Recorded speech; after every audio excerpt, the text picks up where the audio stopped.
Hey everybody, Blaine Austin here at Sewing Machines Plus, and welcome to day 2 of our Serger Soiree. Soiree, you nailed it. Soiree. Yes, we do have power. And we have power. Well, we want to apologize for yesterday. Our power went out and we never got it back on, but Kyle saved the day with his cell phone and we were at least able to come back on and sign off. But hey, we're raring to go here. Sorry we're a little late getting started this morning. We actually have an event going on at our San Marcos classroom, and we were trying to help them get all their audio video going this morning. So we were kind of running behind the schedule a little bit, but hey, we're here. Our first presentation is going to be at 30 minutes past the hour, so we're right on time, actually. So, but we didn't get to give away our sewing machine yesterday, did we, Kennedy? No. And because we lost power and we were trying to do it from the phone, so we didn't have the wheel to spin and all that. So first thing this morning, we're going to give something away. So in the comments right now, I want you to put the word, what do we want to put? I don't know, whatever. Soiree? Power? Power. I want, excuse me. Well, you know what? Since our first presenter this morning is Barb Lewis, put the word Barb. Everybody put the word Barb in the chat right now, and we're going to spin the wheel, and everybody who puts the word Barb will be entered, and we're going to draw for a Brother 700 X. 7000X this morning. It's the CS 7000X 70-stitch computerized machine with the free arm and the wide table. So we're going to do that this morning. And are there a lot of people coming in with the chat? Ooh, Barb? Yes, there are. All right, Kennedy, spin that wheel. Or STW. STW? Yeah. Spin that wheel. The cool kids say. The cool kids say STW. The dyed quilter. That's Leah. Woohoo. So congratulations, the dyed quilter. She is our winner watching today from YouTube. And so to claim that prize, you have 30 days to claim it. What we need you to do is go to smplive.tv, scroll down toward the bottom of that page where it says claim a prize, fill out all that information, hit submit. And once we get that information, we will ship your brand new machine right to your doorstep absolutely free. Can't beat that. No. All right. So before we get too deep into the show, I want to say a big shout out to some of the SMP Nation watching this morning. We got Cheryl, is it Cobb? Kopp. Yeah, Cheryl Kopp in Colorado. We have Karen Carr up in Ohio watching. We have Vicki Meyer in Virginia. Shirley Colbert in the Gulf Coast of Alabama. Yes. So that must be she lives in Mobile or Daphne or Theodore or somewhere down through there, right? You know it way better than I do. And then we have Deanna Mullins. She's out here in California. And then we have Mary D over in Georgia watching. So good morning to everybody. And I got to say a big shout out to my mother. She's watching today. Marietta Austin. She's watching up in Arkansas. So good morning to her. And I know my wife Michelle's watching this morning. Got to say a big shout out to Michelle.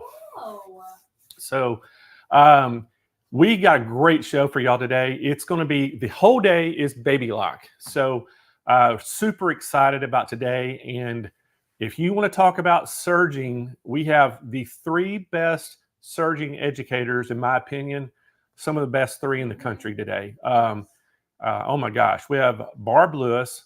We have everybody loves the next one, Melinda Stevenson. Of course. And then we have Deb Canham. Oh. And all 3, like Deb is very well known as being like the serger person. Her patterns. But Barb is too. And so is, Melinda. They all 3 are just awesome at serging. So we're going to pretty much talk about every baby lock serger today. And the ones that we don't even show, we actually have a special on the other 2 that we're not. So we're only not showing 2 sergers. Is that correct, Kennedy? Yes, only 2. And that's the Vibrant, which is the entry level. And then the brand new one, which is the 55th anniversary edition, which is a limited edition time. We're going to actually have a special on it too, so we're going to show those. But before we get too started in the serging, I got to talk about this. Ooh, what's that? this. Oh, This is the tote. This is called a Serger tote. Yes. It's made for Sergers. And so if y'all buy a Serger today, you never know what gets put in the box to come with it. Wink, wink, hint, hint. Okay? So, but we do also have, can we show the Floriani thread special? Yes, in 1 second. All right, so I'm going to show that too.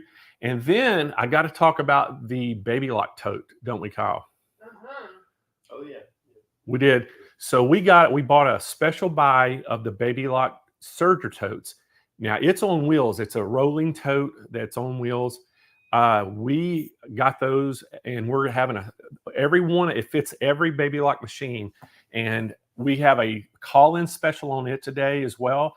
Kennedy will get to that, and she'll show a picture of it and all that a little later. But just keep that in mind. We're going to have that as well on a special, and it's a really good special because we got such a good buy on them. Yes. And I don't even know if they're in yet. It was such a late thing. We had to order them, so they may be coming in at the end of this week or maybe next week. But we'll get it shipped out. You know, if you order one of them.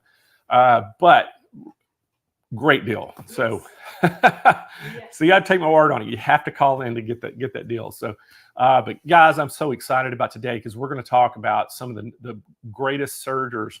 You know, Baby Lock, his name is synonymous with serging because of the air threading. They're the first company that came off the air thread or Serger, and they have that technology down. And I'm telling you what, they've made such good Sergers for so many years. And you think about it, we've got the 55th anniversary edition, so they've been doing it for 55 years.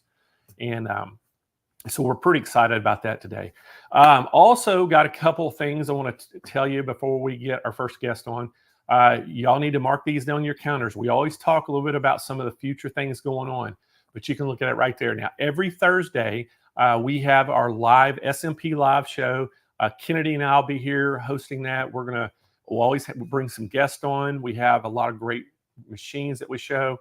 And then on May the 9th, we're having my birthday bash. And we do this every year. It's going to be a lot of fun. We have some trivia questions that Kyle and Kennedy come up with. We have a lot of great prizes. So instead of y'all getting me something, I get all of y'all something. I give a lot of stuff away. They usually have a bunch of guests that come on that I don't know who's, surprise guests that I don't know who they're bringing on to talk and have some fun with us. So make sure y'all mark that down. That's going to be on Thursday, May the 9th. My birthday is actually May the 11th, which is that Saturday. Last year, it was on my birthday. Yeah. So it was kind of cool. Perfect. So we'll have that. And then June the 10th through the 14th, we are going to have Hoop Fest. And it's all about embroidery. And so can't say enough about this, everyone. It is such a fun time. This year, we have got a unbelievable lineup of educators. So what we do on Hoop Fest is we spend an hour a day just on education. So we have 2 30-minute educational sessions on all the things that you want to know. Now, this year, we send a poll out to all of our customers. We send an email out asking y'all for feedback. What would you like to see for education? We took the most popular items that people gave us, and that's what we're doing. So we have patch making. We have how to pick the right stabilizer. We have, doing onesies. We have how to embroidery sweatshirts, how to do sleeve tattoos. Angela Wolf is teaching that. So, and the other thing is the teachers we have. We have Angela Wolf, Joanne Banco, Carly Bell. I mean, the list just goes on and on. So many great educators. We have Xander Shaw. Mm-hmm. She's from South Africa, going to be on. She was on it last year. So we have so many great educators that are going to be on. So basically, you're going to have 10 educational sessions through the week, and plus all the normal demonstrations that we're doing. And this time, too, even the demonstrations, we've listened to y'all again. When they're doing the demonstrations of the machines, they're going to start trying to show things like project-based things in the demonstration. So that's going to be a lot more fun too. And so we're super excited about Hoop Fest this year.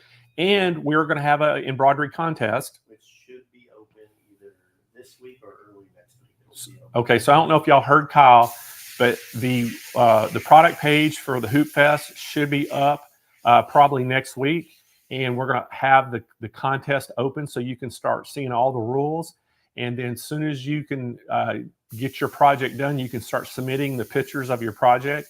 But we're gonna have another embroidery contest that you can enter your project in and to win. So we're gonna give prizes away for that.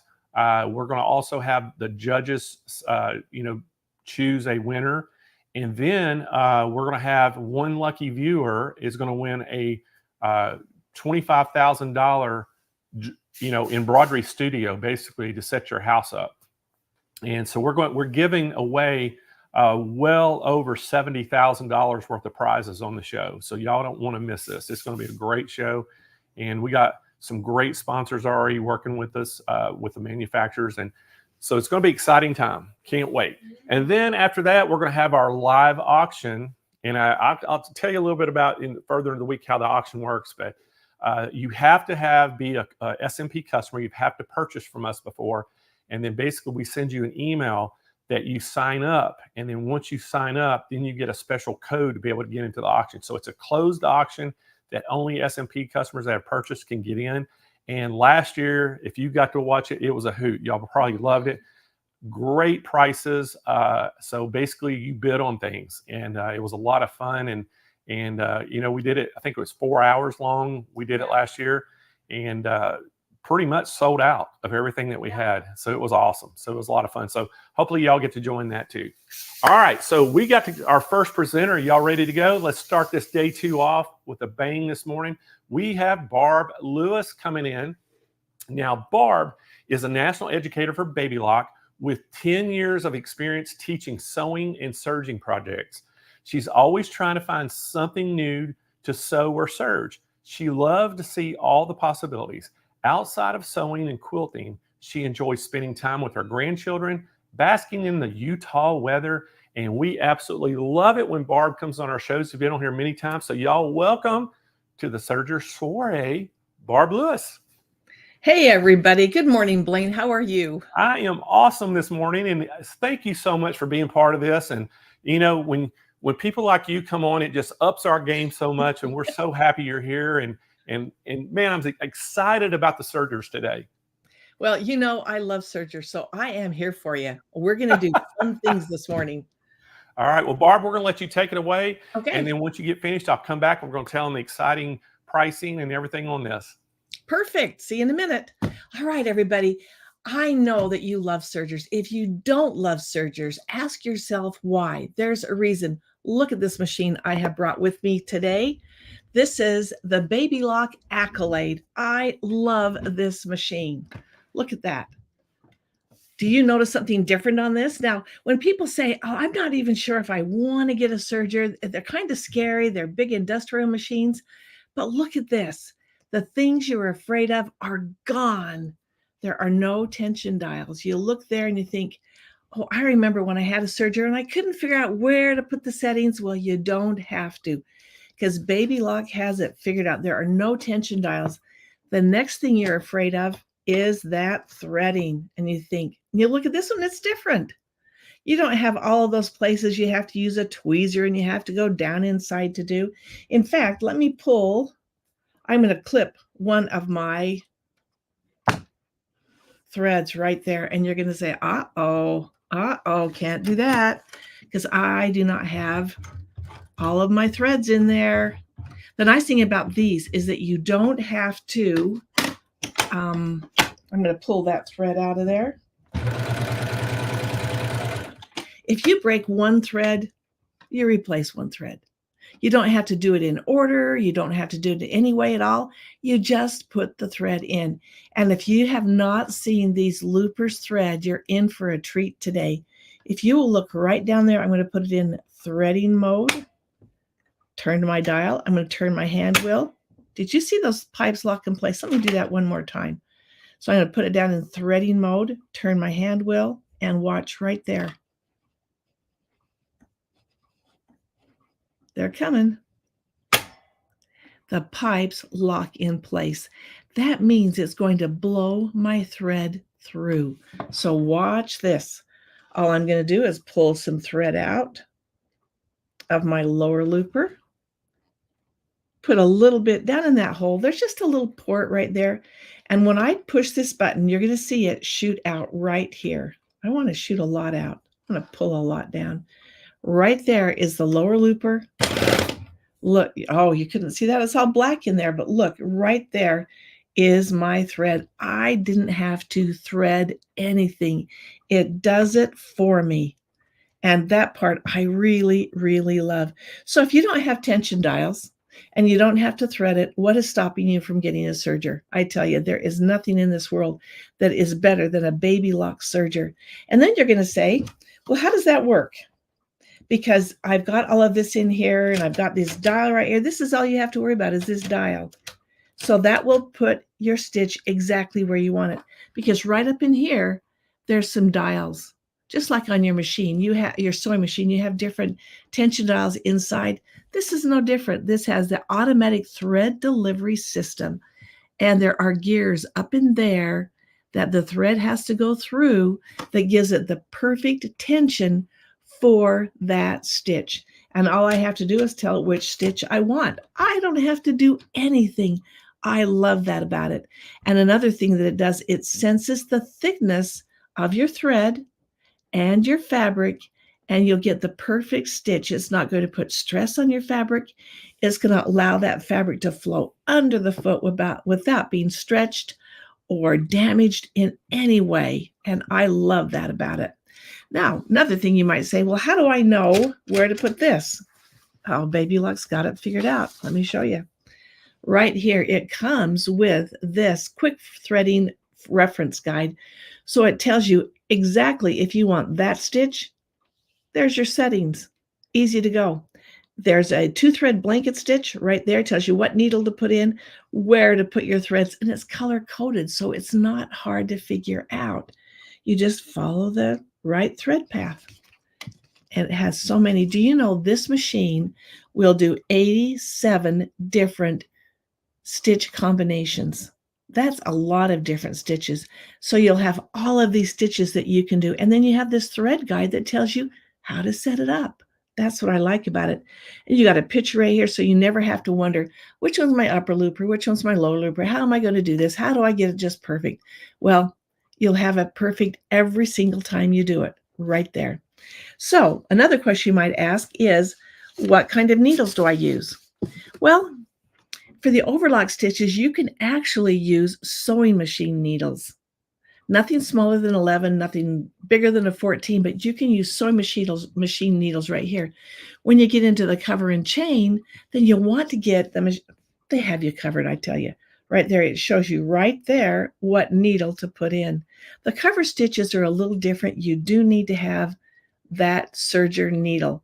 But if you've got a few on hand and if you run out at night and you're doing some overlock stitches, you just grab one of your sewing machine needles and put it in there. It's going to work just fine. So this is actually 2 machines in one. You've got the overlock machine, you've got the cover and chain machine. This has all of them. So right up here, I'm going to move you up here. There are 8 different thread cones up there for that. That means you've got 2 machines in one. That means we're going to do all of the overlock stitches, which are the 3-thread, 4-thread overlock. You got the rolled hem, flat lock, and all of those stitches, the blanket stitch that you can do with this machine on the overlock side. Then you get into the cover and chain. We also have the wave stitch. And I'm going to show you some samples of what you can do with all of those stitches. You will be amazed. I tell you, if you don't have this machine, you are going to want it by the end of the day. Baby Lock just really knows how to put a great serger together. And really, the first time I saw this serger, I was kind of intimidated. I thought, what do I do? This all looks a little scary down here because you don't see that on your sewing machine, right? Well, it's really not scary. It's the way they have presented it is just so perfect. All right, what threads can you use? Well, I call this my endless bobbin. Because if you look at that, how often when you're sewing do you run out of bobbin thread and you think, oh, I'm right in the middle of a stitch? How long are you going to be able to sew with this? This is a lot of thread. So that is going to give you an endless bobbin. I've got a door right here. Let me take this off. I can actually take this one off because this is my knife cover table. It kind of protects the knife when you're doing overlock stitches. But like I said, we're going to be doing all sorts of stitches. I also have my sewing table that fits right on here, right there. It fits right there, and it's not going to be hard to use at all. Let me pop that guy down there. See how easy that is to move on and off? Just that simple. I'm going to show you some really fun things on this machine today that you will be amazed. At least I was amazed when I first learned it. I really love it. Not only with that, all of that you've seen right here, right up here, we have a handy storage compartment. So you got I've got my screwdriver, I've got my brush in there, I've got extra needles, I've got my needle threader, which I'm going to show you in just a minute because it's amazing. But I have it right here in my handy storage case. So you don't even have to wonder where all your tools are. You've got them right here. You can even fit a few extra feet in there. It just all works out really nice. And when you have this machine, I want you to notice that there's no maintenance for you. Yeah, you may want to take it in and have Blaine clean it once in a while, but there is no maintenance for you. In fact, it says right there, it'll remind you, do not oil and don't lick your threads when you put them through the pipes. You don't have to do anything. The only thing you have to do is to keep that area down there by your needle right down here. You're just going to keep that cleaned up. You're going to get dust in there, but that's really easy to keep clean. All right, I want to show you one more thing on this. And to do that, I'm going to take the foot off. Make sure I have everything in the right spot. So right there, I've got 2 sets of feed dogs, if you can see those. I know it's really tight quarters, but you've got 2 sets of feed dogs. That means that I have a differential feed right over here, and it will give me a gather, or it's going to pull my fabric apart. So if you've ever sewn on knits and you're on the serger or even on the sewing machine and the knit kind of waves or gathers and you think, oh, I hate that. Well, the Baby Lock sergers have the 2 feed dogs that allow you to adjust that so you're not going to get wavy fabric. I love that about these. All right, let me show you one more thing while I've got my foot off. I'm going to put my blade down. Yes, you can put your blade up and down. All right, you can't see this, but a lot of sergers, when you want to do a rolled hem, you actually have to go in and take that stitch finger out and store it, or in my case, I would lose it, but you have to store it to make a rolled hem. But this one does not. All you have to do is turn that dial and it goes right into the rolled hem. It just moves that stitch finger out of the way for you. You can almost see that right there. When you get your machine, you're going to have so much fun. And I know that Blaine's Group have great in-store instructors. They're not going to send you home so that you don't know what to do. They are going to make sure that you know and you love your serger, so you use it every day. Don't put it in the box. Don't put it in the closet. Keep it on your table because you are going to use it all day. You will love it. You can stitch quilts with it. You can stitch bags with it. You can do all sorts of things with it. I'm going to show you some things that you can do with this today. And you see how easy that foot was to take on and off? All right, let me make sure I'm all threaded up and I am ready to go. I am going to just do the basic that we always do. I'm just going to do a 3-thread overlock. Have my blade up. Oh, I think I forgot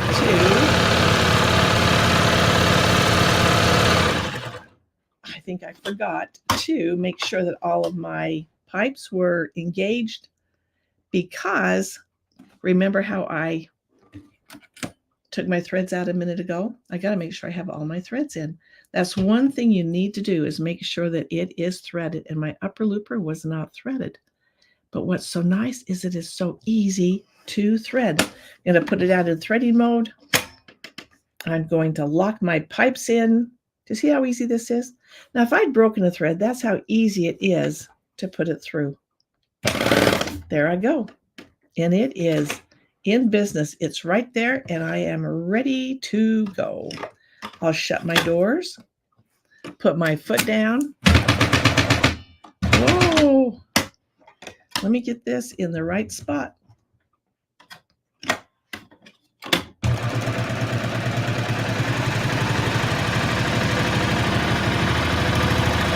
This also does the cover and chain, which is a thing that you're going to want to do no matter what. And you don't know that you even want to do it. And I am going to double check all of my settings right here. And when you go into the settings, it makes it so easy because you got your 4-thread overlock, you've got your 3-thread overlock, you've got your roll hem. And right there, oh, I can see. There she is. Do you see that sheet out there? I love it. All right, let's put her through again. I love to sew with this machine. I will do it all day long.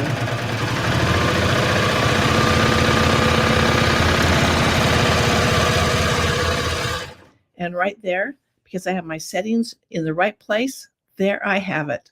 I have a perfect 3-thread overlock. But do you remember that differential feed that I told you I have over here that will adjust those feed dogs? Let me put it all the way up. I'm going to show you another fun thing that I love to do on this machine. You see that happening? I can get about a 2-to-1 gather right there. So fun to do. And I've even got my 3-thread overlock on that end. But let me take it one step further for the other thing that I love to do. I'm going to put my differential feed back down. I'm going to switch it into the rolled hem portion and adjust my, that's all I have to do. I am now in a rolled hem. That wasn't hard, was it?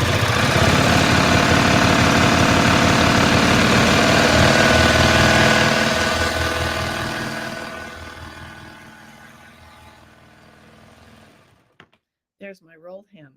So I've gone from a 3-thread overlock to a gather to a rolled hem, just that easy. And now I'm going to turn just 2 dials and I am back in a 3-thread overlock. That's it. That's how easy it was to do. But sometimes we want to sew on some different fabrics. So looky here, I have some cork. Do you want to see how well it sews on cork? I'm going to flip that over so you can see the dark thread on it. So do you do a lot of bags? Is this something you like to do? There is sewing right there on the cork. Isn't that pretty? How do I lock these stitches so they don't unravel? Most of the time, you're just going to be sewing over your stitches. So it's really not an issue. I have some leather here. This is a faux leather.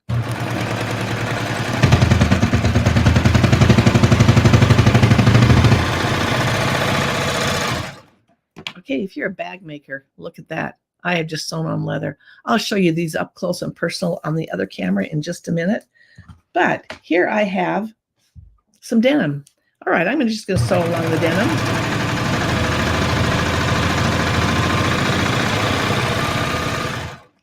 All right, I've sewn on denim. Pretty easy, wasn't it? Well, what if I had a heavy, heavy denim right here? I'm going to sew right over that. I just folded that over. I'm sewing through several thicknesses of denim.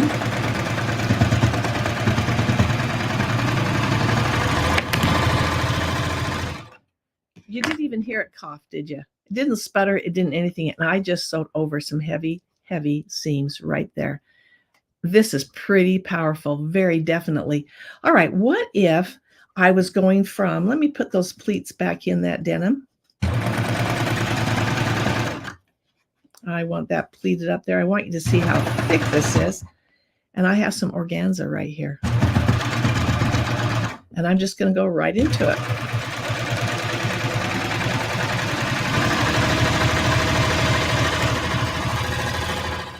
Remember I talked about the thread delivery system, the ATD? Well, that's how it enables me to go through thick Levi and right into some flimsy little fabric. You will not even see a break in that stitch. It's very, very impressive. Let me come over here. I want to show you some things that I've got going on here. First of all, here is the cork that we sewed through. Do you see that? Not an issue. We went right through the leather. Perfect stitches. And then right here, we went through all of that denim straight into the silk. Did you see me make any adjustments? Not a bit, because this machine can handle it. We don't even have to consider what it's going to do.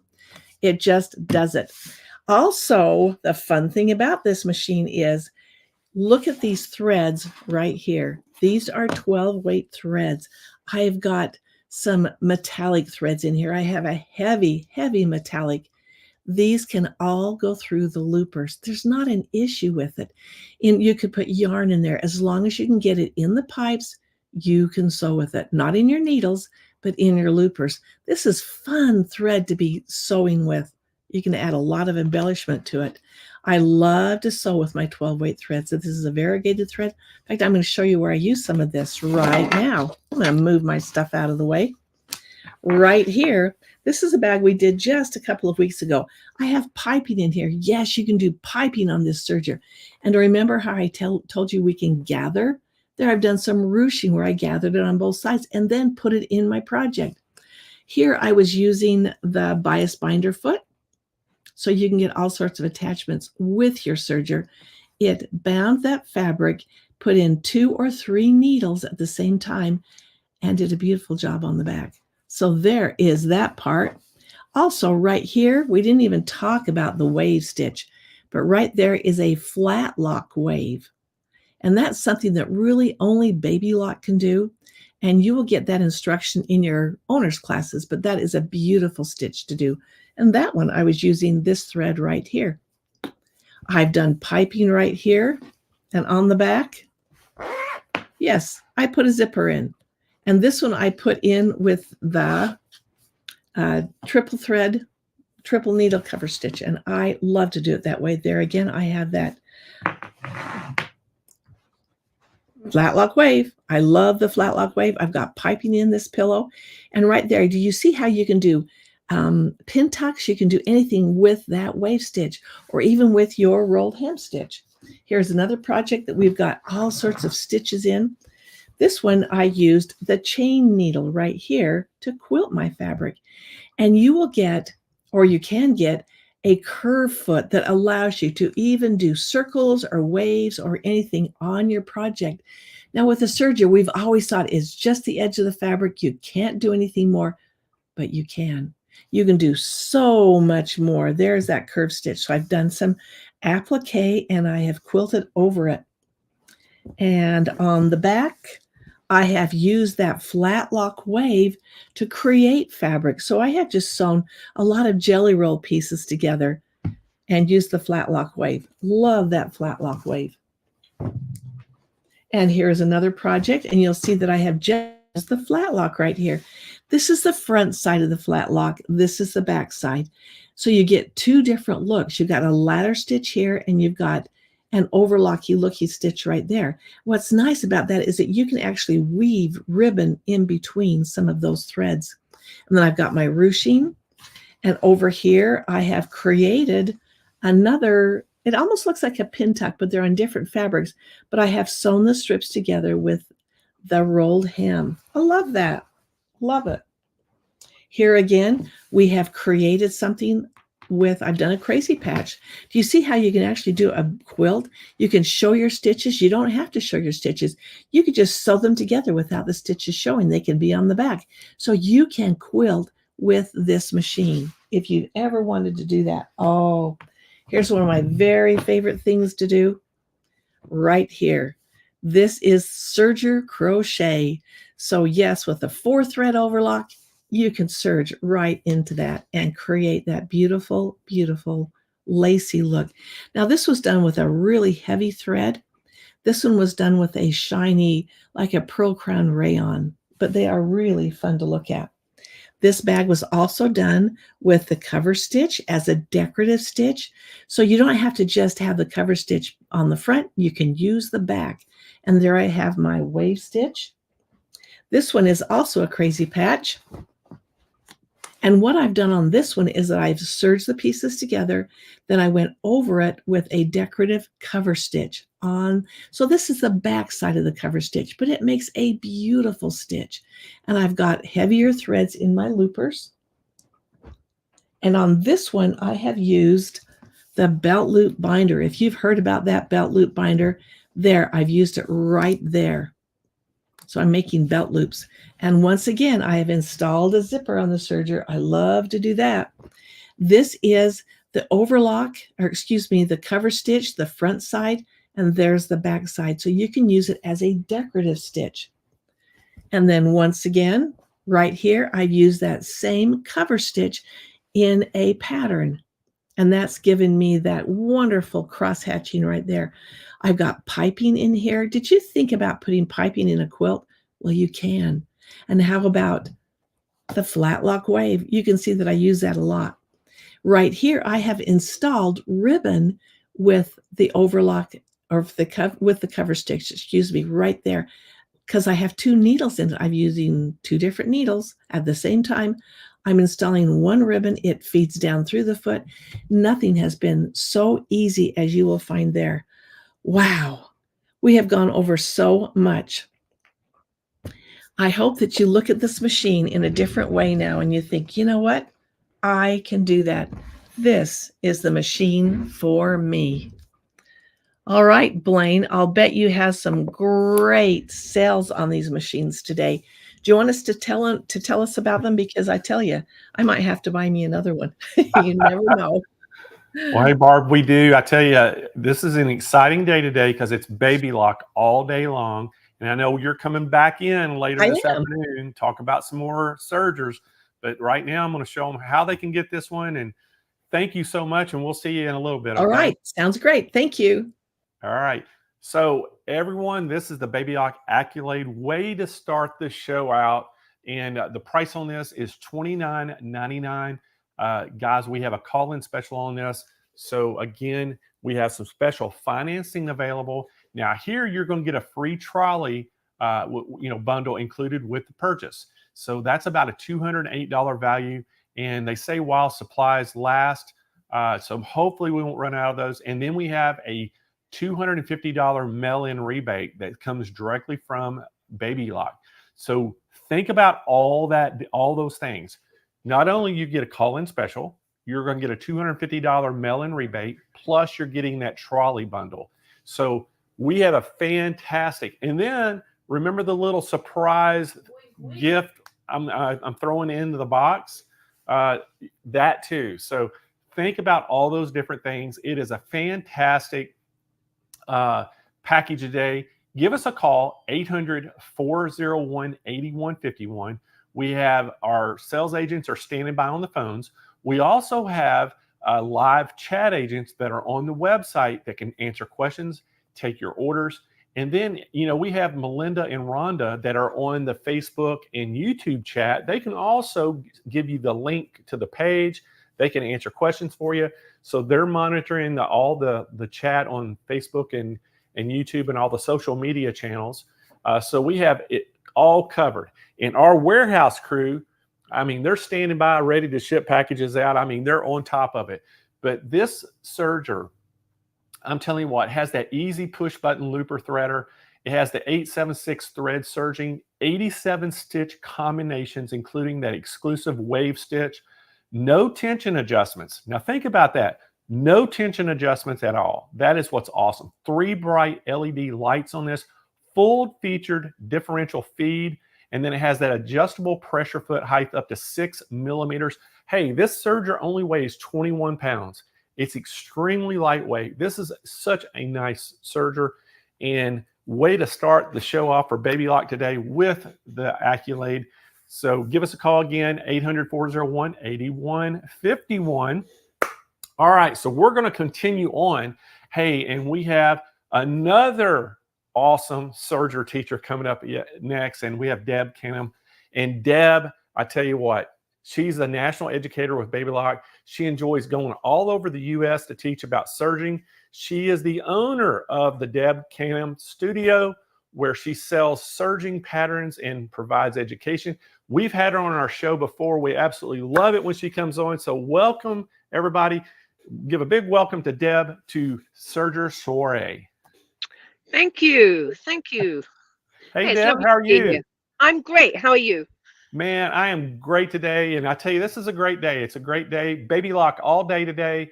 all the sergers that Baby Lock has. We're going to show every single one of them. Well, we're showing all but 2, but we're going to show those just on the screen. But we're doing demos on all the other ones, so it's going to be a great day. It is. It is. And of course, I love them all. But That's so funny. Melinda Stevenson, I was talking to her about the same thing we were talking about when we were doing this. She was like, I love every one of them. I can't find nothing wrong with any of them. So I think it's just one of those things. It's whatever, fits your budget and whatever fits your needs. Baby Lock's got it covered. absolutely. Absolutely.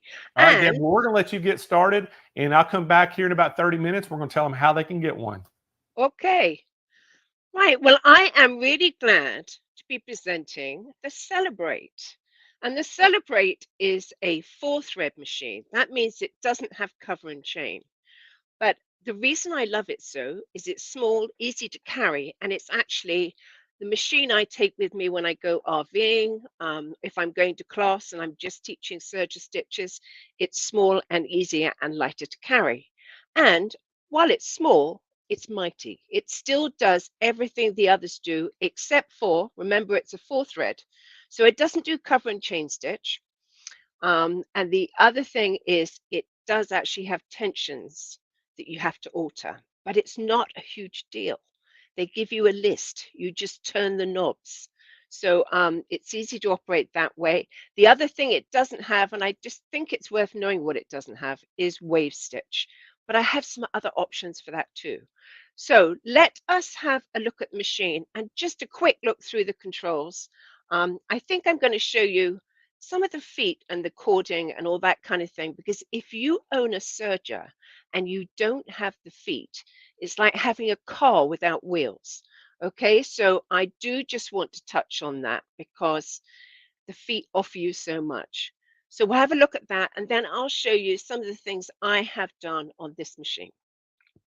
Okay, I'm just going to change my camera over to the one on my machine, and then you can see it.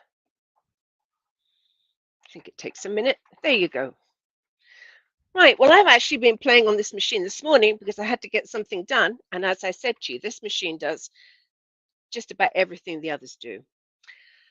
So let's just talk about, let's talk about the machine. So the good thing about the Baby Locks is they all operate pretty much the same. They all have let me turn the machine. They all have a stitch width dial here, which if you turn it, it will just move the knife fractionally. Remember, if you want a wide stitch on a serger, you use the left needle. If you want a narrow stitch, you use the right needle. But this just adds a little, and it just moves the cutting blade to give you that slight increase in width. This is the knife. It turns up and down, bring the knife up and down. I tell you, I always have my knife up, even if I'm working on a fold, because it just makes it more exciting. Down here is the stitch length. And again, Baby Lock make it easy for you because this is the standard. If you can see this well enough, it's got rolled down here and all the numbers on that side have got a dark gray color to them. Do you see that?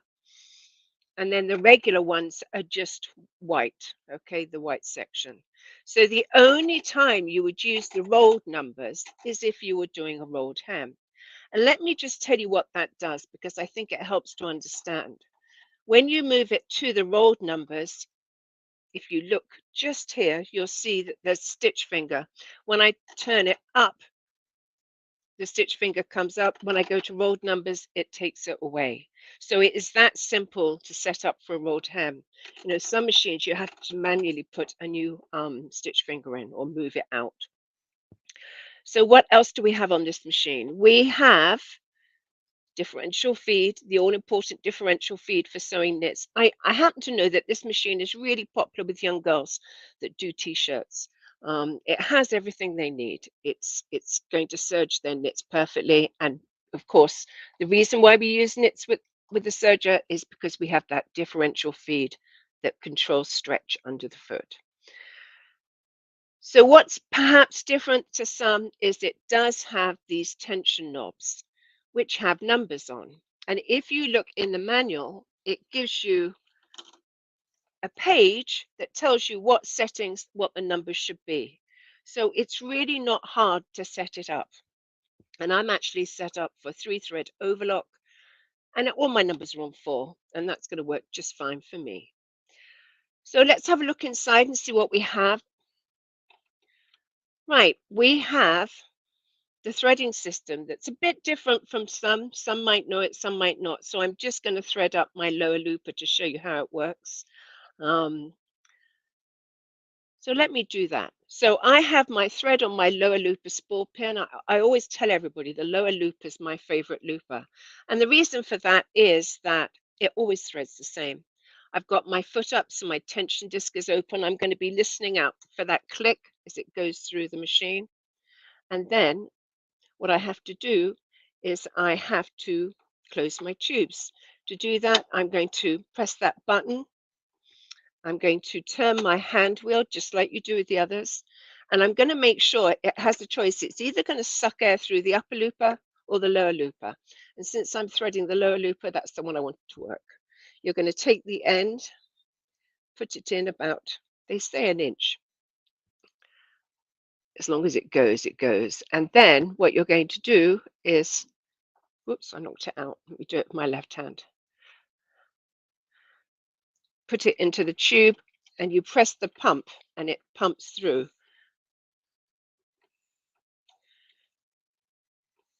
Oops.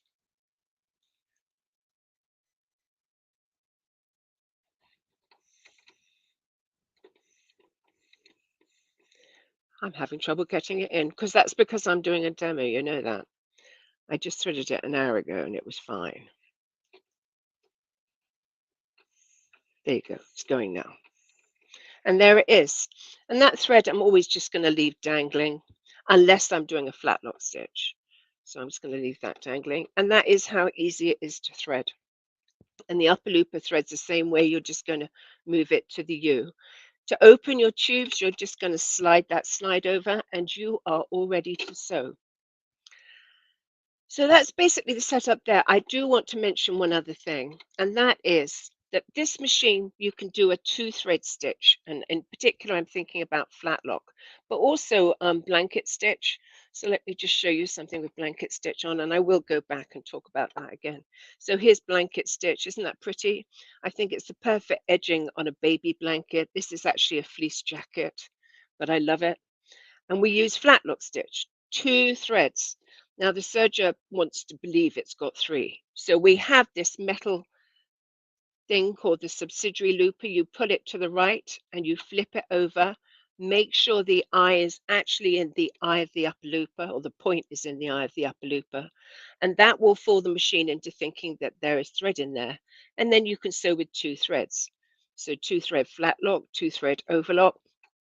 Great stitches. I don't think either of those stitches are actually used enough. 2-thread overlock is sufficient to finish the edge of a seam for you. You don't need to use a 3-thread. It will give you less thread. And then flat lock's probably my favorite stitch. And I will show you some things with flat lock in because that's an easier way to understand it. But that's actually the controls. So I am set up on this machine for 3-thread overlock wide. And the reason I'm doing that is I do want to talk about feet. Because as I said at the beginning, don't get a serger without getting the feet. Now this one has a set of 6 feet that you can purchase. And it's honestly not worth having a serger if you don't get the feet that go with it. And what I thought I'd do is just show you how a couple works. So here we have P5, okay, possibly my favorite, in that it does so much. So here I am, I'm going to slide it in, put it under the ankle section, press it down, and it's clipped on. If I had problems, I'd hit the button at the back and that would help me. So what I want to do is I want to do a piece cording, because before I had sergers, I hated doing cording on sewing machines because I always found it so hard to cover the stitching when I sewed it into my project. So here we are. I've got a piece of cording here. This particular machine actually has 2 cording feet. It has one for 3mm and one for 5mm. So the 3mm is probably ideal for people that like doing things like heirloom. So here's my setup. My differentials on normal. I just want a regular stitch. And what I'm going to do is I have put my cording under the foot. I have some sticking out the back. That's a big deal. The reason I do that is it levels the foot. And then I'm just going to fold it round and find my foot control. You know, I can only stitch with my right foot. I can't stitch with my left. So moved it about. And what this is going to do is it's going to make me a perfect piece of cording. Now, if my cording was thicker, I might consider using a narrow stitch, but this one will do just fine with a wide stitch. So here we go. And you can see how easy it is. Once it gets going, it looks after itself. The only way this can go wrong is if you pull it out of the groove under the foot.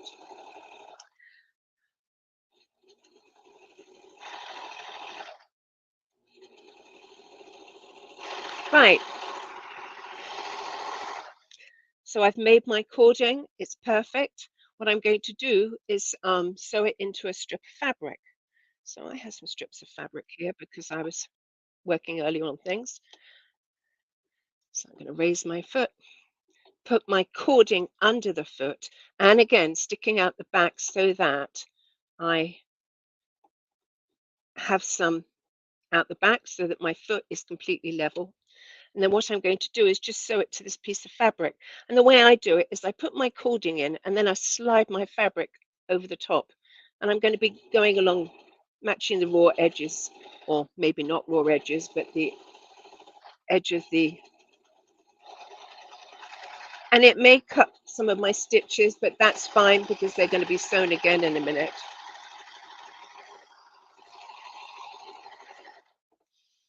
Right, so I have sewn it perfectly to this part. Now I'm going to sew it to another part, another strip. I have some great colors in here. Pink and orange, you can't beat it. It's flamingo or something. Right, so I'm going to put it underneath the foot.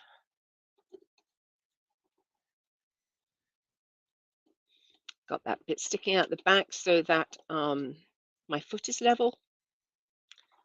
And I'm going to stitch it again to stitch it in.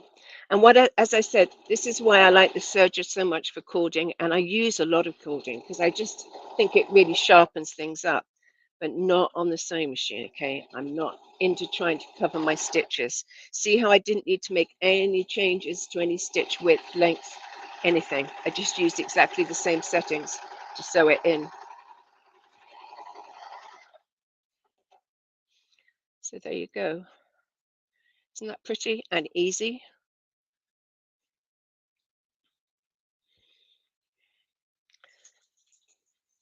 I don't think there's anything that doesn't look better with cording. So that's the cording for this exact same foot I used to sew a zip in, and I love sewing zips on the serger because you can't mess it up. It will be exactly the same distance from the teeth on both sides because the cording foot dictates. Right, also in your let's change my foot back to something else. Let's try something else. Why don't we try the ruffle foot? Because I think this is pretty cool too. Now remember, this machine does everything that the big sergers do, except it's a 4-thread serger, so it doesn't have chain and cover, but it does all the stitches. Somebody once said to me, they were looking at what I did on the serger, and they said to me, oh, well, yeah, but I don't have a serger like that. That's not how my serger is. You know, I have a less expensive one. It's not, doesn't have all the stitches that yours does. Well, the good news is that it does have all the stitches. They all do. Right, so what I've done is I put my differential feed up to 2, and I'm going to just start this off and get it gathering. Now, this is only going to work on a lightweight fabric, and I'm going to attach it to this one. Whoops, that's already attached. See if I can find a slightly bigger piece of fabric. Okay, I've got one. Right, so I'm going to slide this in, and I'm going to put my needle down to hold it, and then I'm just going to pop it under the foot and I'm going to hold it into this corner, and I'm going to hold this into that corner, and it is going to right sides together. And what it's going to do is it's going to gather my strip on the bottom and attach it to my strip on the top, which is pretty cool. Think children's bedding, sheets with ruffles. And there you go. Isn't that cool? Very nice, don't you think? Nice and easy. Now remember, it's only going to work with the lightweight fabric, but how often do you do a ruffle out of a heavyweight fabric? So how cute is that? And that's actually one of the things a serger can do where a sewing machine can't. It can't do that, two things together. So pretty cool. So what else do we have in our feet box? We have played with the cording foot. We have the elastic foot. Now I'm not going to demo this, but I do have demos on this. This is the elastic foot, and when you would use this would absolutely be if you were sewing elastic into a curved leg, say like on a swimsuit, because it will hold it in the exact position for you. All you need to do is feed it in and off it goes, and it will keep the curved shape. The other time I use this is, do you see the little hole here? I put wire in there, and I do things like wire-edged ribbon, which, well, not only wire-edged ribbon, I mean, I make beads out of wire. Sometimes I just cover the wire with thread, and I make flowers with it. So yeah, pretty cool foot. For ages, I wanted it to be changed from the elastic foot to the wire foot, but then I realized how essential it was for sewing curved elastic into curved areas, like on a swim costume. So the other feet in there is, as I said, you get the smaller 3mm cording foot. This is the blind foot hem. And the blind foot hem, you know, when I use that if I'm doing a knit and it's very textured. I don't use a cover stitch hem. Now, this machine doesn't do cover stitch, but I don't use a cover stitch hem. I will always use the blind hem foot. I just feel it's less obvious of a hem than using a cover stitch hem on a textured knit or a sweater knit, that type of thing. And then the last one is the beading foot. And I didn't use that for ages and ages because I'm not really a beady sort of person. But you put the beads in here and you sew using a flat lock stitch, and this is what you get. So here I've used it on this block here. Okay, so you can see the beading, and I used a decorative stitch in the needle. That's a 12-weight decorative stitch in the needle. It's a variegated. And I just sewed that beading onto the edge of that block. No, onto the edge of that flange. That's a flange. So yeah, you can do some pretty cool things with the beading foot. One word of warning, don't get your beads too big, okay? Make sure that they're the right size for the machine. So what I want to do now is clear off my mess and then show you some of the things I've done. So I'm going to move the camera down a bit. This is underwear, and underwear is so easy and super fast on the Serger. It can be done easily on the Celebrate.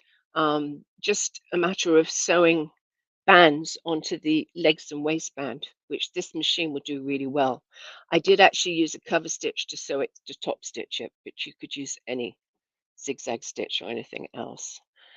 So let's go back to this, because this is the flat lock stitch, and I also wanted to show you the flat lock stitch. Do you see with the ribbon fed under it? That is done on this machine. You're going to put your decorative thread in the needle, and it does a great job and just adds prettiness. I probably use flat lock more than most people just because I love it so.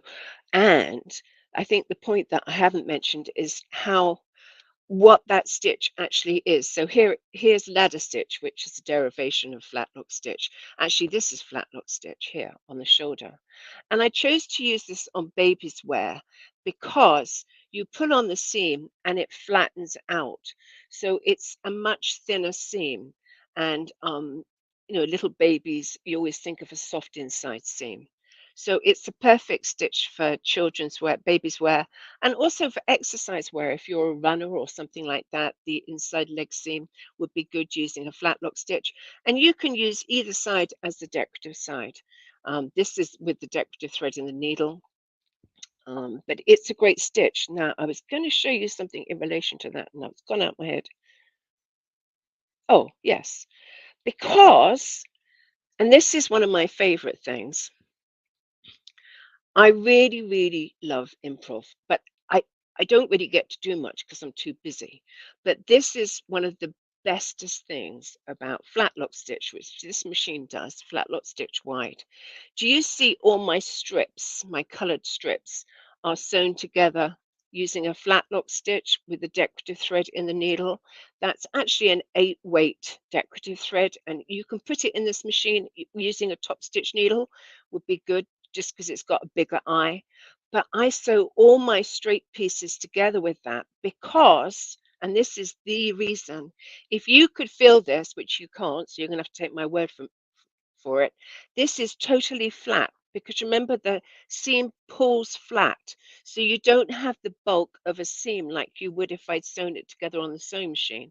The downside is you're going to see the stitch, but I put decorative thread in. So it's part of the pattern. But isn't that fun? So that's one of my favorite things to do with flat lock stitch. This is actually a flat lock bag I did for a class, and this machine will do the flat lock. It will do your rungs like a ladder, and also this orange decorative. This is using a 12 weight. I was actually playing this morning, doing some improv actually on this machine,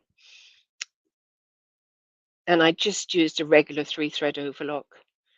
Of course, you know, I'm always tempted to go back and do the flat lock just to get that thinner seam. But it's fun. It's fun. And, you know, improv on the Serge is awesome because you can cut bits off as you go. You're not limited to um, stitching it and then cutting it. You just chop it off. So here's another block I've done. And this is another thing that I think not enough people are aware of or they'd use it. But this is, imagine this is a quilt. It isn't, it's just a block. But what I do is I put cording in my binding. And it's super easy. Of course, I used my P5 foot that I showed you. And I did my binding on here. And you can see I've got mitered corners.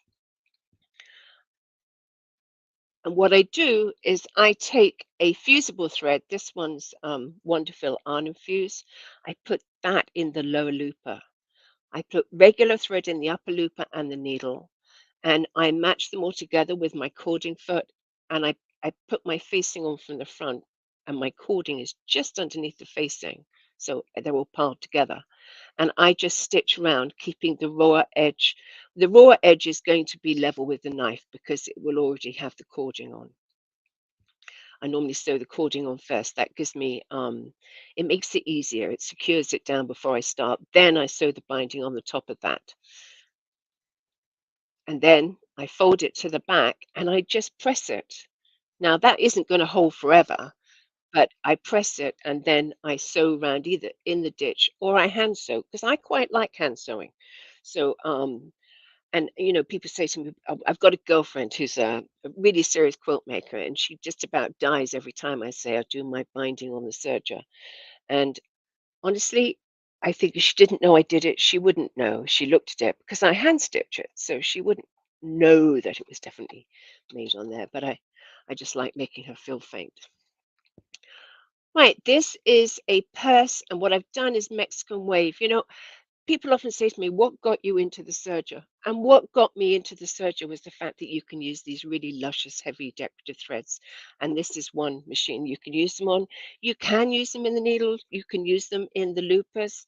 And they do a really, really great job. They don't give you trouble. But look how you can put so much color down. You just can't use heavyweight threads like this easily on the sewing machine. And that's really what got me into the serger. But you remember I did say to you at the beginning that you can't do a wave stitch on this particular machine but I want to show you these rosettes I did. So do you see these rosettes with the pretty edging here? This is a variegated 12 weight. I could have used an 8 weight, but I used a 12 weight. An 8 weight's heavier and it's variegated. Do you see how pretty that is? I literally just stitched on the edge, closed the two sections together, and then I gathered it into a circle. So, you know, if you don't have wave stitch, think about some of these fun threads that you can also use to do these decorative finishes. So I'm going to come back to me, but just go back to settings.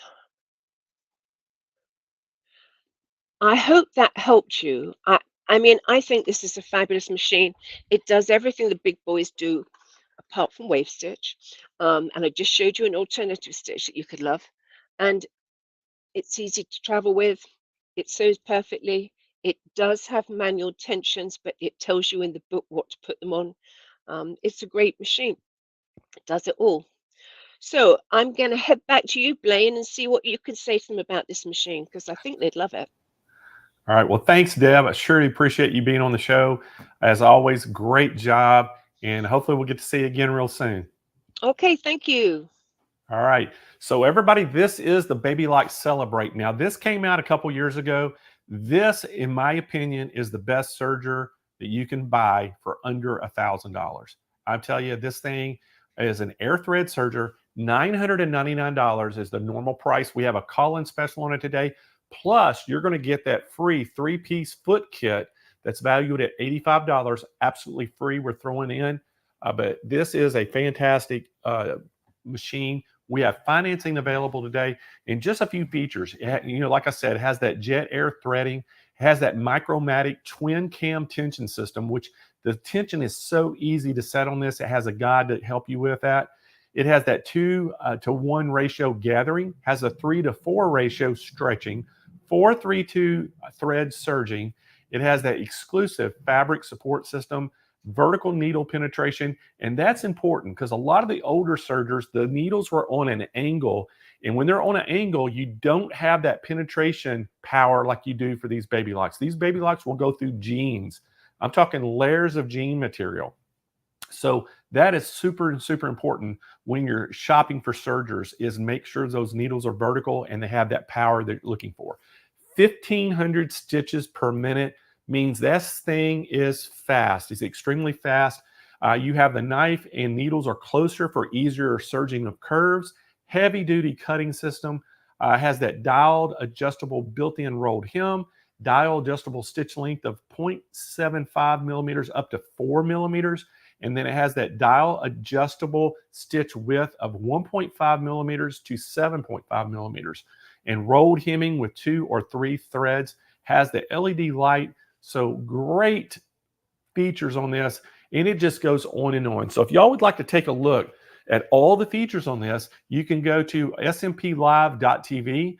See where, when you see that serger, just click on it. It'll take you right to the product page.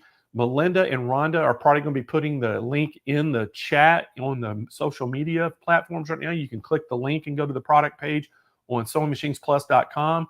And you can also look at the link that Kennedy's putting in right now to go to it in the description box. So a lot of different places, or you can just go to SewingMachinesPlus.com. In the search bar at the top, just put Baby Like Celebrate, take you right to that product page. So there's a lot of different things that you can do to go find this, but I would suggest if you're interested in this, go read all the features and all the accessories that come with this, because this is a fantastic value for $999. And we have that call-in special plus the free gift and special financing available. And hint, hint, Wink, wink. wink, wink, you're also going to get that other little thing that I had mentioned and shown. And so that means you have to watch our show all the time to be able to see all these special little things. So Kennedy, Yes. we've got a special treat coming up next, don't we? Do we? We do. So as y'all know, part of the Serger event was the Serger Challenge. And yesterday we had Joanne Banco on the show. We had Candace Trevino on. And so to give you the backstory behind this, we come up with this idea to have a challenge event where we would challenge people sent them a box. So Kennedy went out and went shopping at a thrift store. She found all kinds of materials. She threw them in a box. We shipped them to our 3 basically contestants, I guess you could say, that are accepted the challenge. We had Joanne Banco, Candace Trevino, and we had Cool Erpa and April Yang. And we had all 3 of them, basically did an open box video to see what was in it. So everything was exactly the same in all 3 boxes.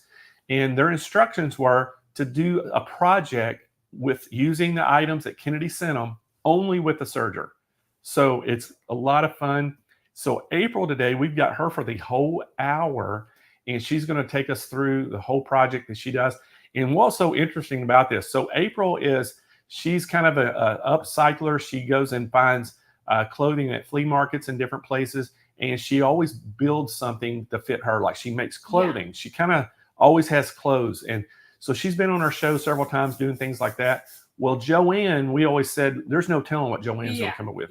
And y'all saw yesterday, she wouldn't even tell us what she's making.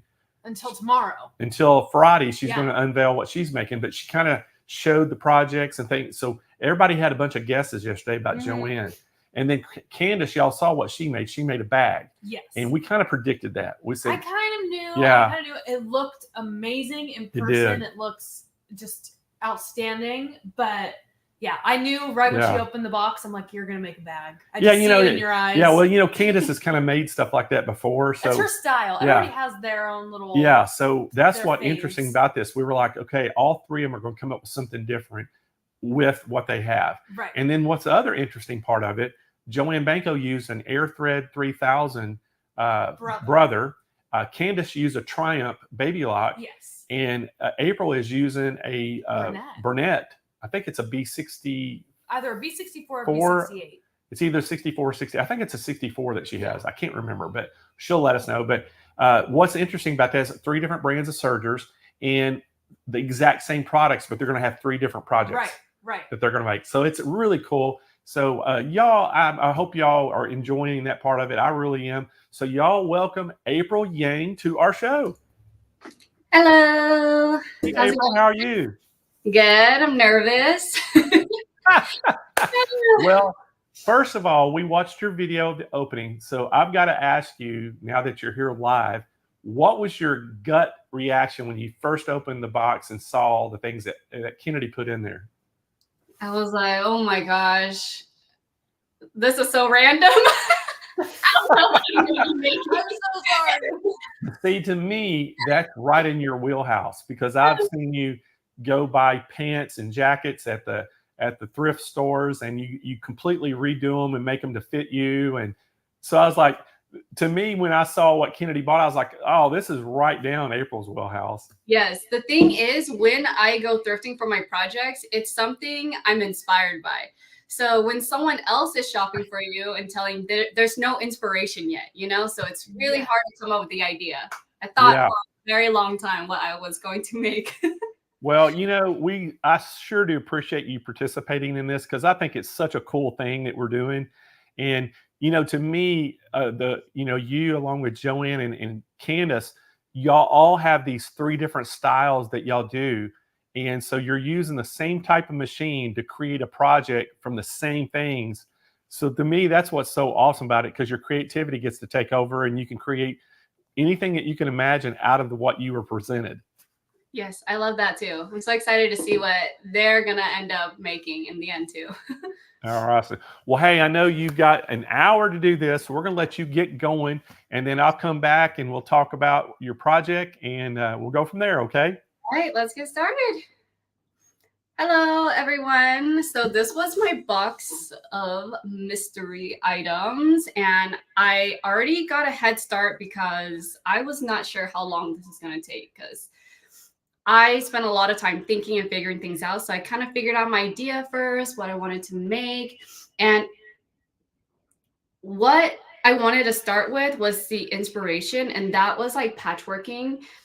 My background and experience with using a serger is very beginner. So when Kennedy reached out about doing this competition, I was like, are you sure? you reached out to the right person because I'm a sewing machine gal.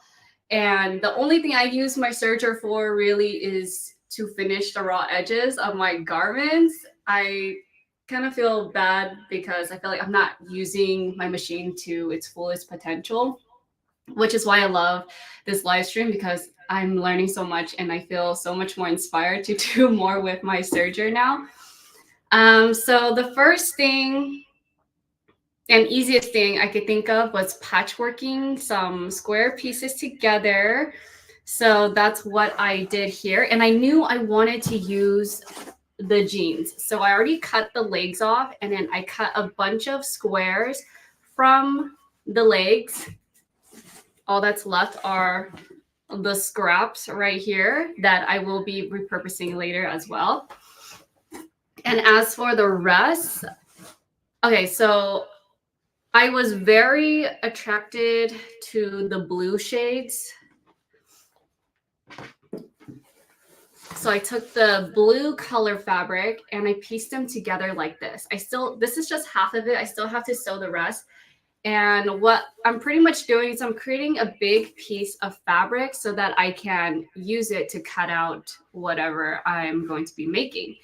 And originally I was thinking of a bag because I'm so beginner at using a serger that I'm like, okay, I think the easiest thing that I can do that won't be too challenging and I can't mess up is a bag. So I'm going to do that. But I changed my mind last minute. I was like, you know what? I can't do that. Like, let's stick to my roots. I love transforming things into clothes. So I started brainstorming a different idea on what I could do with this fabric. It's so cute.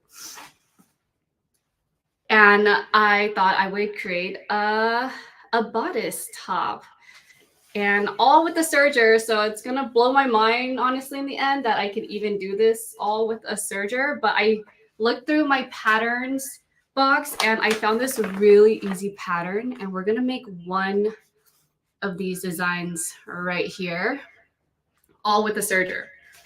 So I already got started piecing this together and I cut out my pattern so I don't waste any time. And for the rest of the fabric, I'll show you what I'm going to use that for. All right. Let's put this box away for now. And let's switch to the tabletop camera so I can show you what I'm working with. Oh, it is not flipped. Eric, can you rotate this? To the top. Come here. Sorry, give us a moment.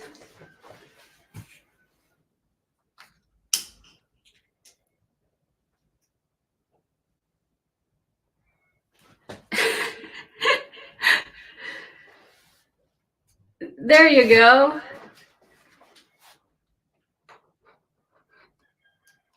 We'll just do it this way. Okay. My hands are upside down now, but at least it's flipped the right way.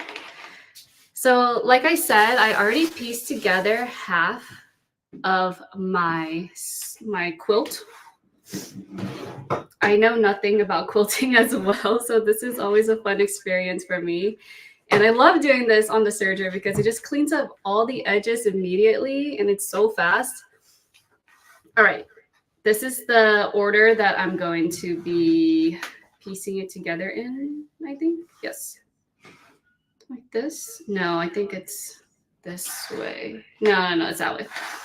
And I have each square clipped to the necks, and I'm just gonna take this to my serger and serge each row first before sewing it to the necks. And I pretty much just want to create a big enough section of fabric that's going to fit all of my bodice pieces. So since I'm making a crop top, it doesn't require a lot of fabric, which is good for me, saves me some time. But I do need a little bit more to just get the corner of the center front piece. And each of these need to be cut too. So I'm just gonna piece together maybe one at a time and see if that's going to be enough for me to work with. Excuse my sniffling. All right, let's switch to the Serger camera. I'm going to show you what machine I'm working with today. So this is the Burnett. I feel like I didn't get the memo because today apparently is baby lock day and I'm using a Burnett. And I actually do own a baby lock as well, and I love it, by the way. Okay, so when I did this project, another thing I realized that's different from a sewing machine is like, how am I going to figure out the seam allowance, right? And I noticed on this machine, they have some measurements there. It says that 5/8 is right there. So I kind of just use this thing that's sticking out as my guideline for all of my pieces and all of my sewing. I realized that after I sewed the first pieces, it wasn't really at 5/8, so I'm kind of, I don't know, I haven't figured that out yet. But that's what I'm using as my guideline. I'm gonna just lift up the presser foot, slide my fabric under, and start sewing. I don't know why I'm so scared.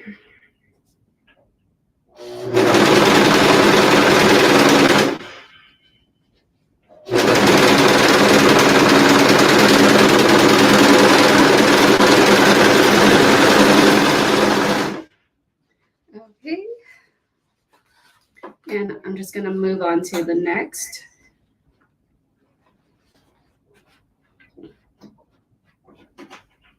My biggest fear right now is that something goes wrong with the serger and I'm not gonna know how to fix it. So pray for me.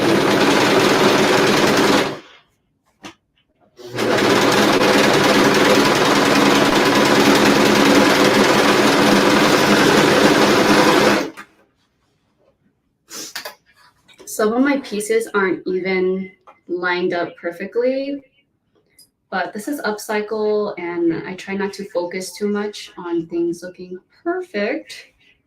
And this is a competition. I ain't got the time. So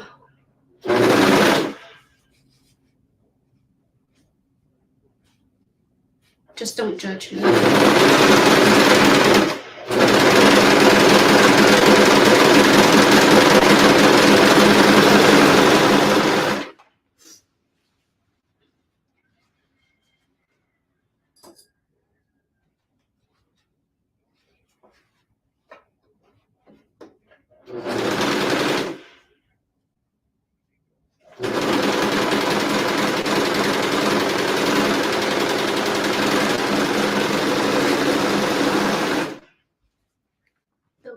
Piece. So I started early piecing it together last night because I thought it would take so long. But a serger is so fast at doing what it does.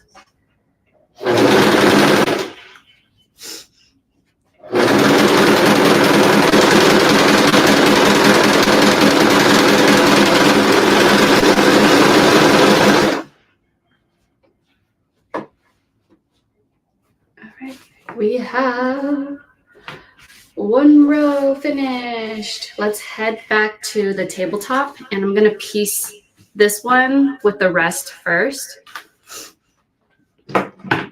Clip these threads.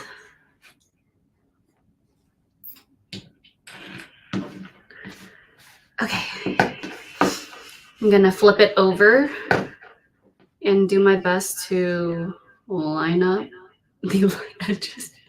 Don't look too closely because it ain't lining up, but I'll do my best.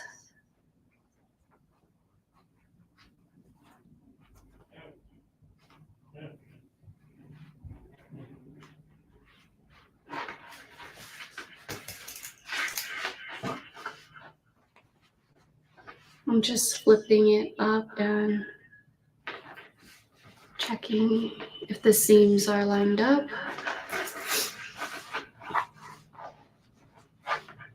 This one is so off and I don't know how. JK, I do know how. I probably didn't cut them the same size.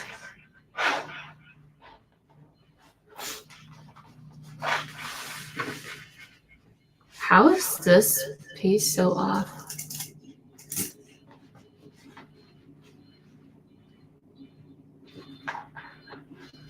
We're going with it.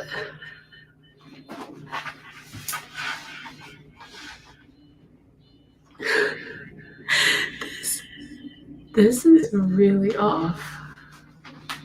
Wow, I'm shook. I thought I did a better job.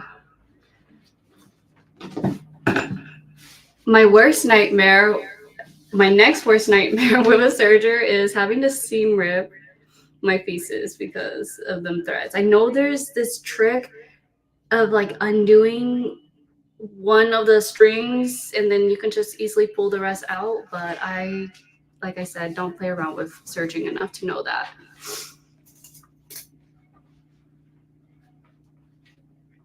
Okay. All right, back to the machine to piece this together and pray that it looks okay.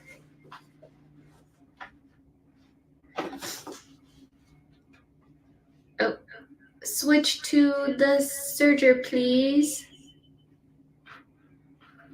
Thank you.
Wahoo! Let's check it out and see if we need more. There we have it. Our third row is attached. It's looking cute still. Just clip more of these threads. Okay, so now that I have a third row on, before sewing this piece on to add more, I might not need to do that. So I'm gonna just fold this piece in half. And then, what happened to all my, oh, I flew off the table. Okay, so I'm just gonna lay it down, make sure I have enough to cut out all my pieces. Boom, boom. Maybe this one can go here and this one goes there. Perfect. That's all I need. So I don't have to sew this. And now I'm gonna go ahead and carefully cut my pieces out.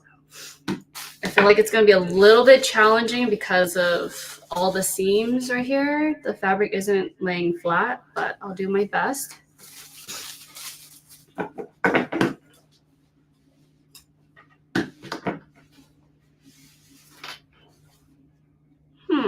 Let's see how we gonna do this.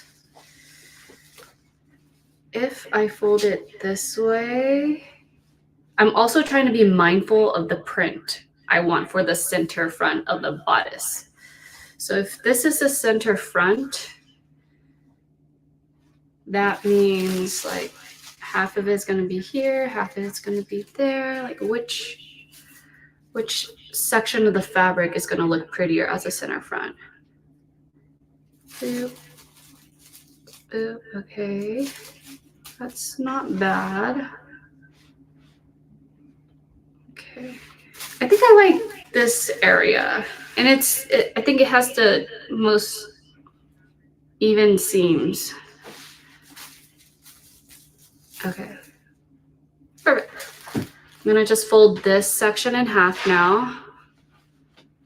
Enough so that I can cut out this piece.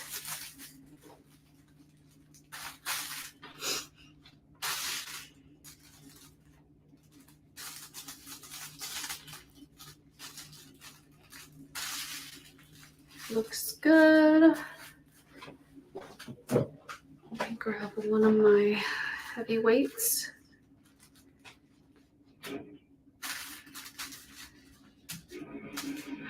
All right, the scariest part of any project, cutting out your piece and praying you don't mess up because you don't have enough fabric to work with. Ooh. Okay. I think I'll use my rotary cutter for this.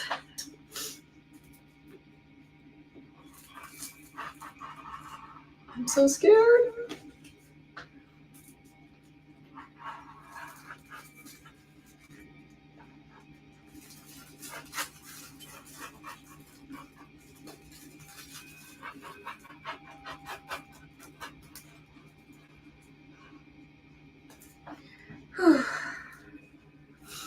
Okay.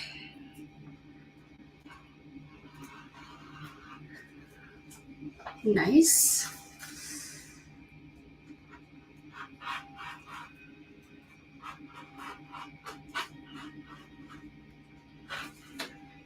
Okay, big reveal time.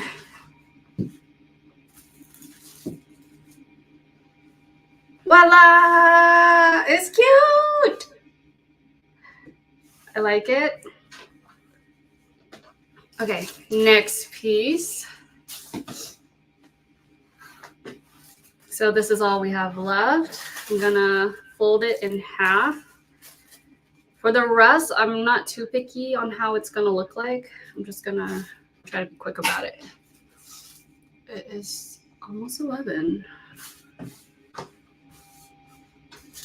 Okay, I'm gonna speed it up. Okay, so we already did that piece. I have this piece. And let's see how it's gonna fit together. Maybe this piece can go down here.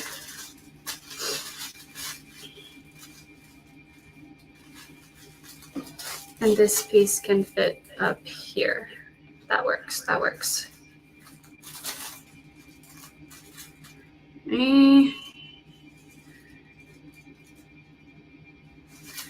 Okay, I'm gonna move it over a little more.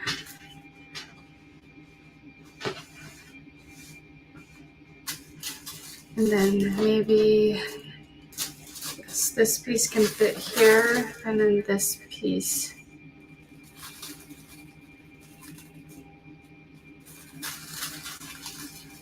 Here. Okay, we're gonna go with that.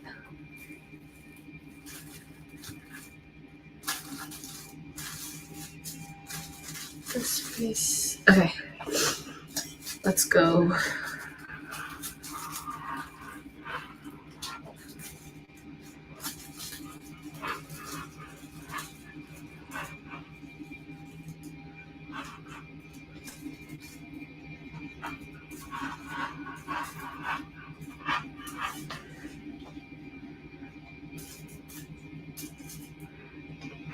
Barely enough fabric there. And then I forgot to make my notches, but don't forget your notches.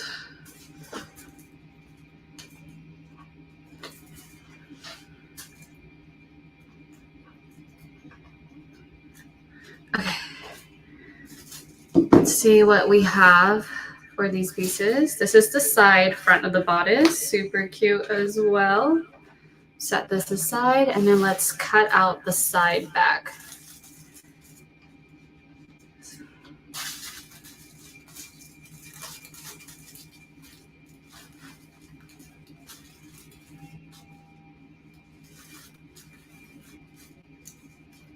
That's a seam. Okay, we're gonna go with this.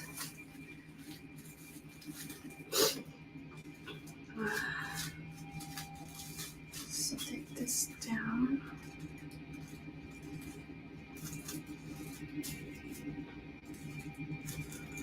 Okay, that looks good.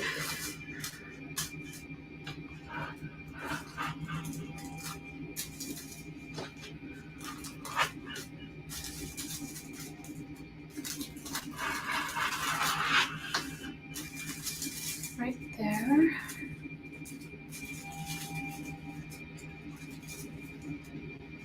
The seams are a little wonky, but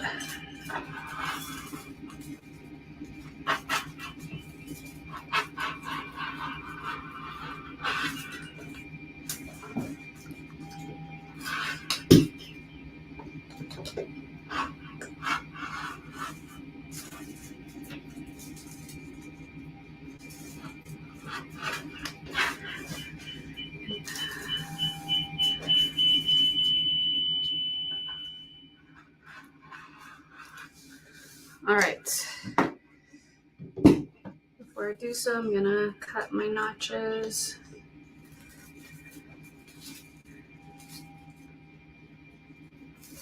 Oh my God, too much. Ooh. I went in way too deep right there. Oh, should be okay, should be okay. Should be okay. So this is my my side back. And then as for my back piece, I'm gonna use one of the other fabrics for it instead of the quilted. Okay, so here are all my pieces. We got the side back. Right here, we have the center front, which I need to transfer the notches on.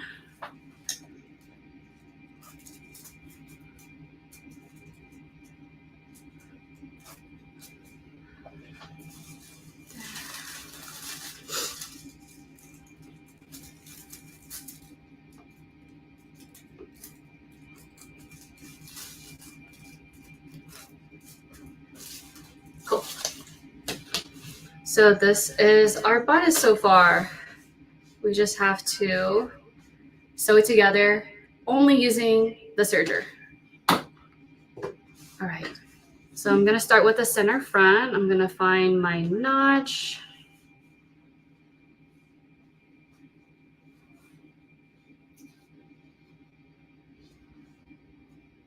Oh, it's right there. So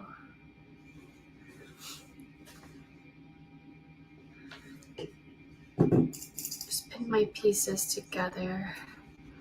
I normally like to just pin the top and bottom, and whatever is in between, we make it work.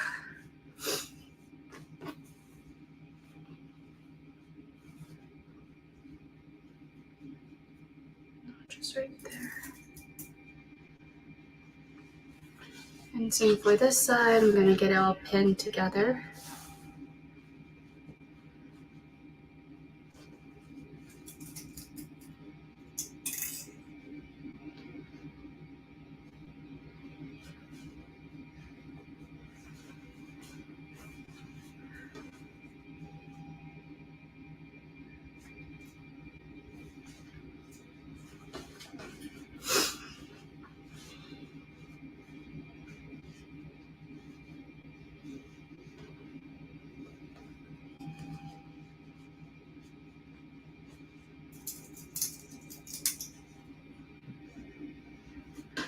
All right, and this is the fast part. We are going to just sew these pieces on, and then I'll show you what I'm gonna do with the very center back.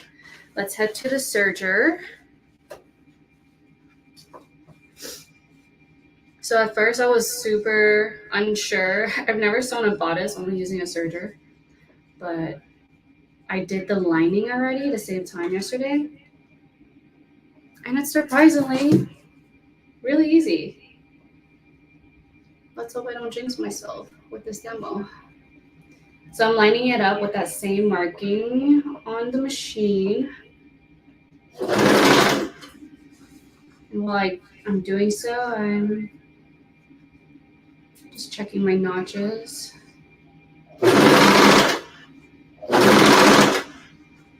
And adjusting my fabric along the curves.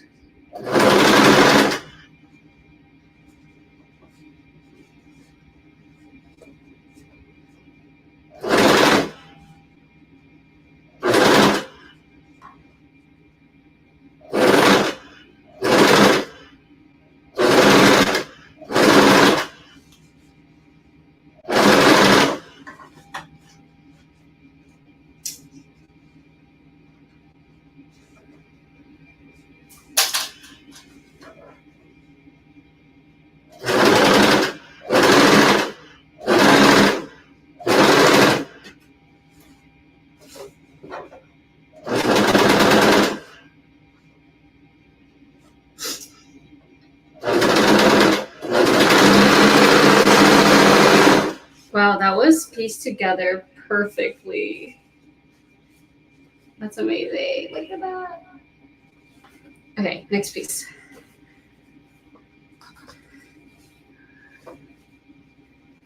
This time I'm going to start from the bottom.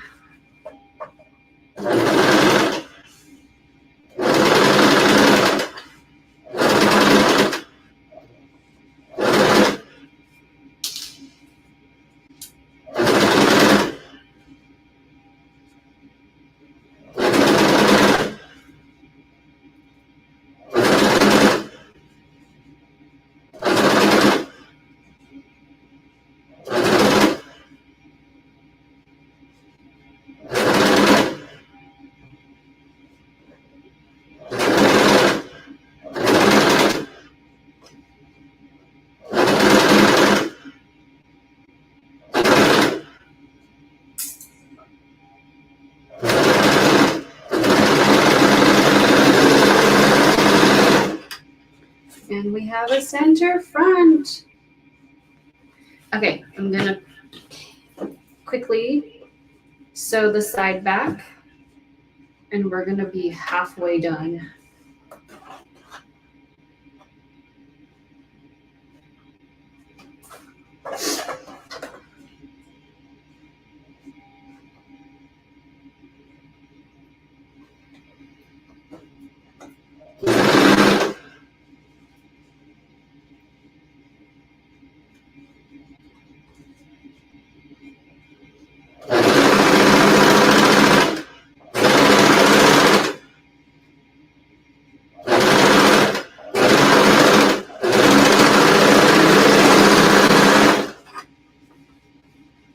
One side back. We have one more side back.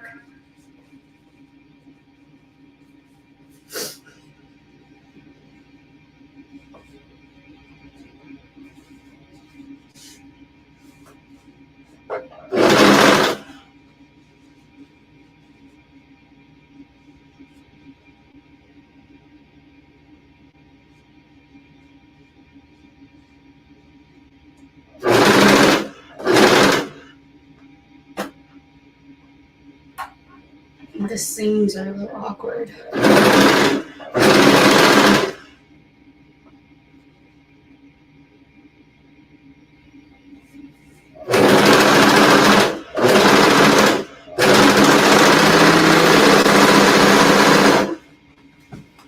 And all right, let's head to the tabletop and I'll show you what it looks like.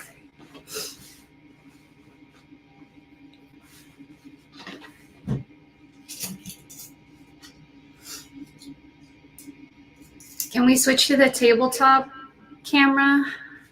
Thank you. So this is the bodice. I'll flip it this way so you can see the patchwork.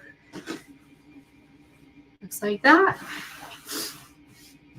And now I'm gonna bring up my box, my mystery box again, and grab the center back piece that I sewed yesterday.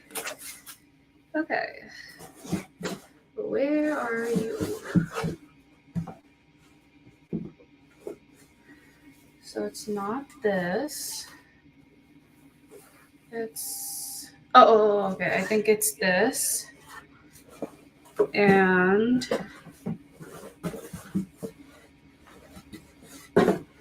I think, no.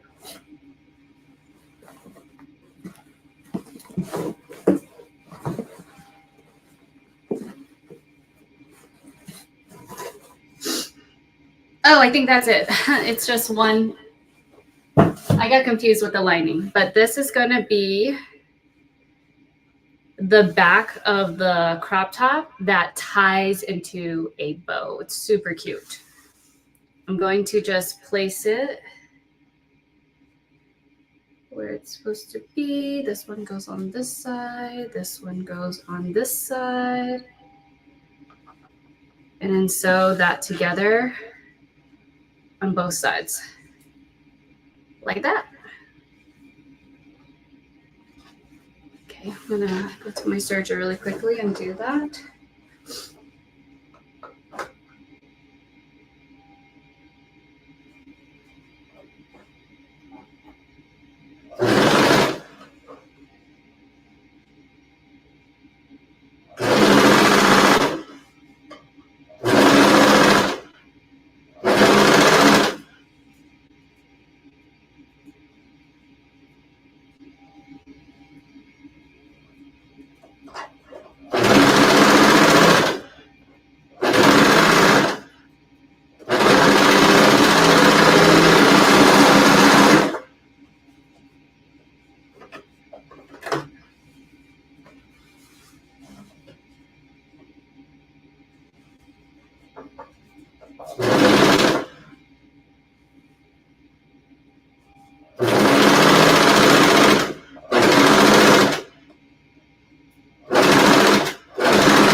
Okay, and here's the final outer bodice layer.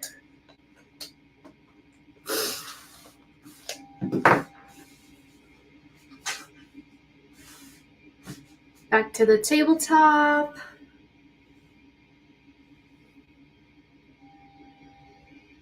All right, this is what it looks like. And I already, using the rest of the fabric that came in the box, I pieced together a lining. I cut out a lining from them. It's random because I didn't have enough, so I just pieced together different prints and colors. But it's gonna be on the inside, so it's okay. And now all I have to do is, let me clip my threads. I just had to sew the bodice layers together, but I also need to slide in the straps. All right. Shake. Oh my God, my scissor just had a mind of its own and it's my fabric.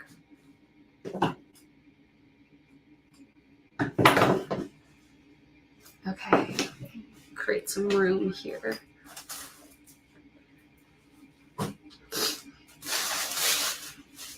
Okay, so this is what we have to work with. Our lining layer, our outer layer. We're going to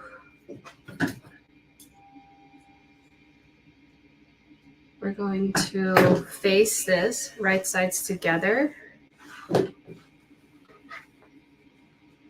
with this bodice.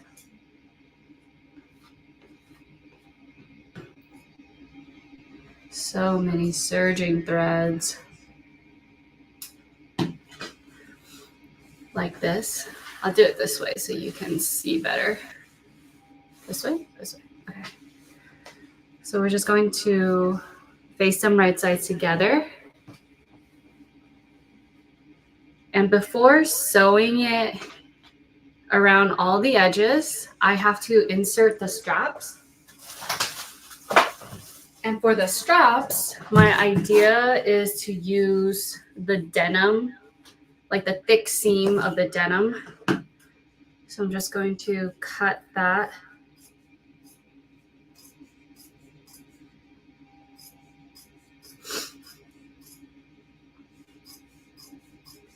And insert it in. So the straps are bow tie straps that tie at the shoulders, which is awesome because I don't have to fit it on myself. I can just adjust it once it's all done.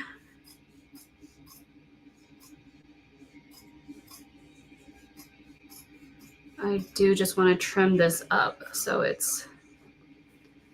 looks like a strap.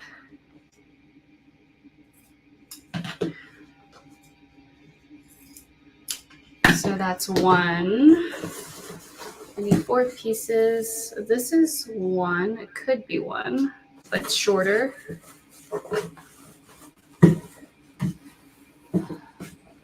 Right here. Here's another one.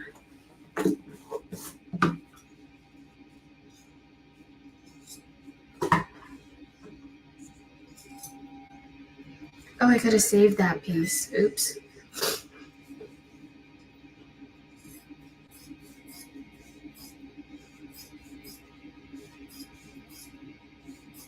I'm going to clean this up.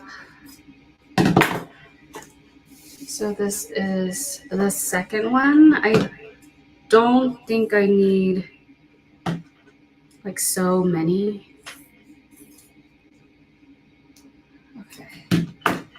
I could cut this in half and these two could tie together on top maybe, but it feels a little short to me. So I'm gonna look for the other.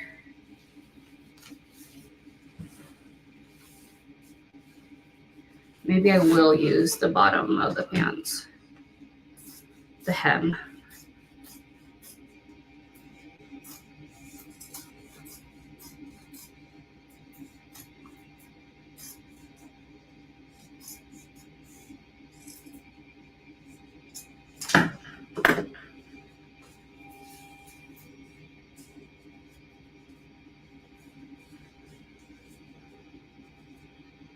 If this is folded in half,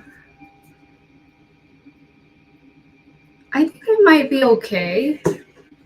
Okay, we're gonna stick with just this because I am running out of time, but we're gonna use these 2 pieces as our straps in the front and back. So I'm gonna fold them in half and cut them in half so we have 2 straps, 2 set of straps, I mean. Right there, looks good. I'm gonna cut it. And now I'm going to tuck it in place. Tuck it inside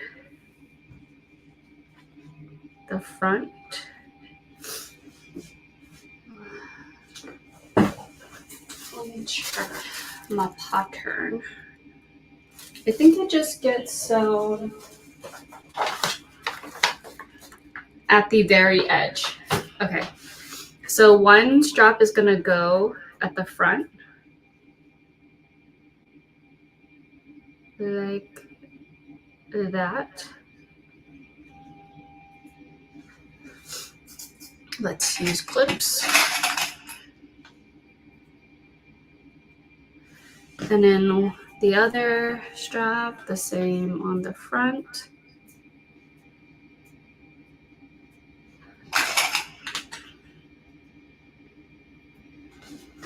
And then the back strap, I did not check to see. Okay.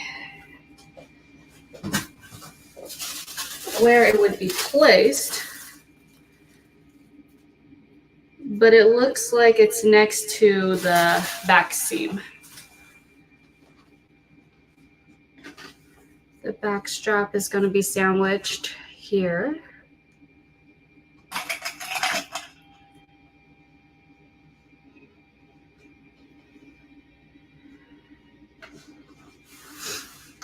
Same for this side. Oops, make sure to tuck it on the inside, not the outside.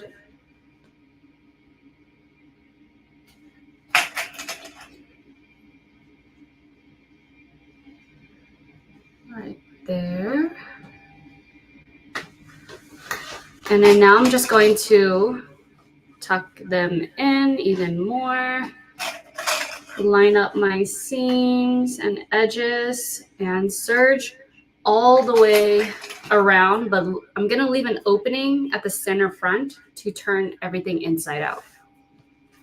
But first, let me just take some time to pin, clip.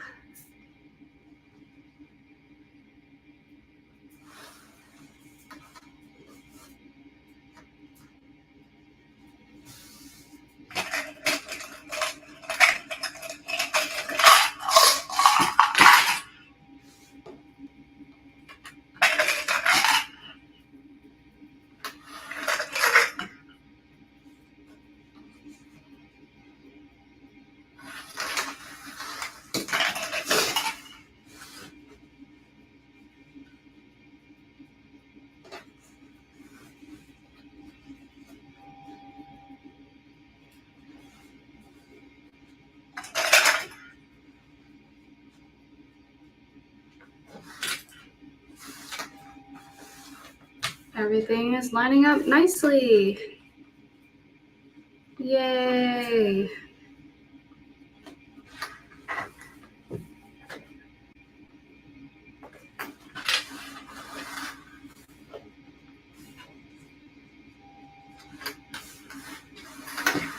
Okay, the scary part, but hopefully nothing moves while I sew. I'm going to start here, go all the way around the entire bodice, all the way down this side, and stop here again, leaving an opening to turn everything inside out. And then that would pretty much be it. Let's just hope it looks good. I have faith in my serger that's going to just magically work out. Okay. All right, let's head to the serger. Time is ticking.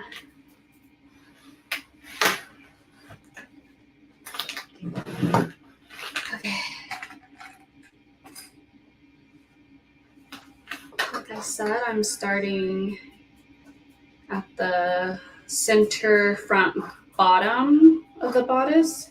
I'm just gonna slide it in. This is tricky because on the sewing machine, it's easy to just leave an opening, but on the serger, I'm not quite sure how to approach that. I'm just gonna start sewing at an angle.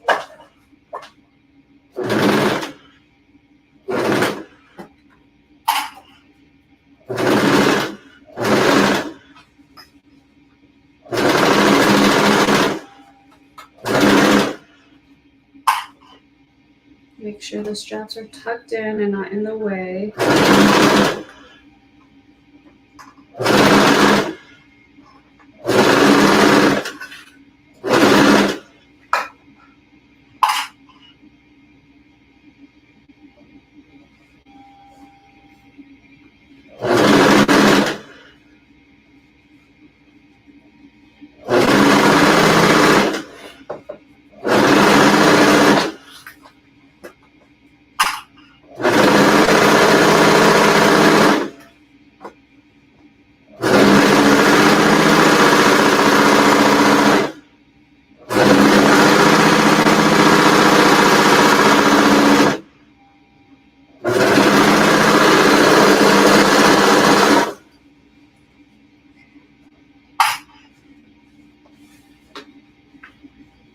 For the strap, that's the bottom I'm gonna sew it at an angle.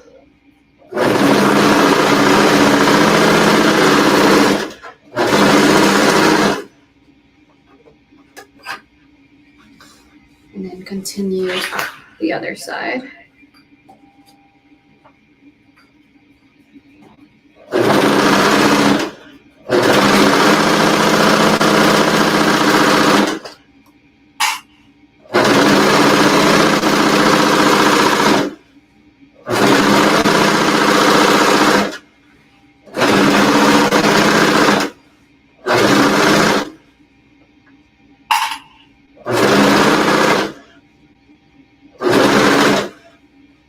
Totally forgot that clip was holding my strap. Hopefully it got caught under. Okay, see, these need to all be tucked in or else an accident's gonna happen. Let me see. Okay. The stress. Check what's inside.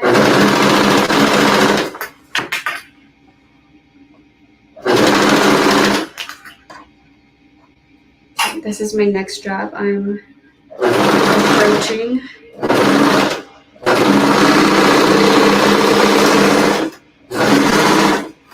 I don't know how to turn that corner on the serger, so I'm just gonna do that.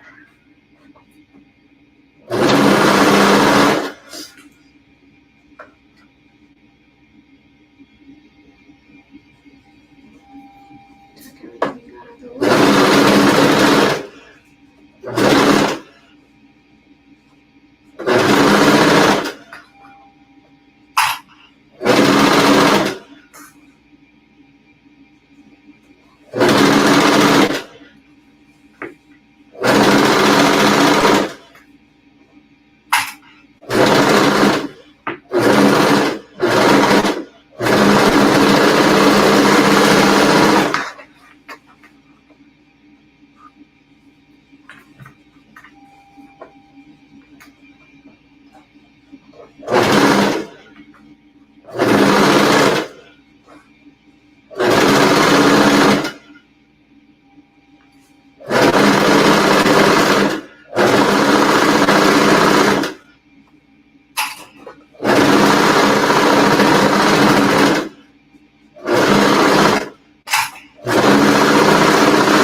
Sew this at an angle.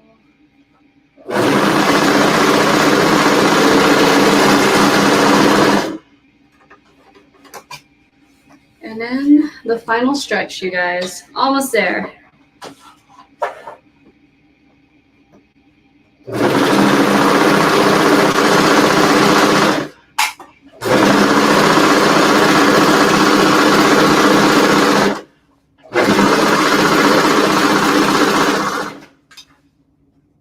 Make sure I tuck my straps in.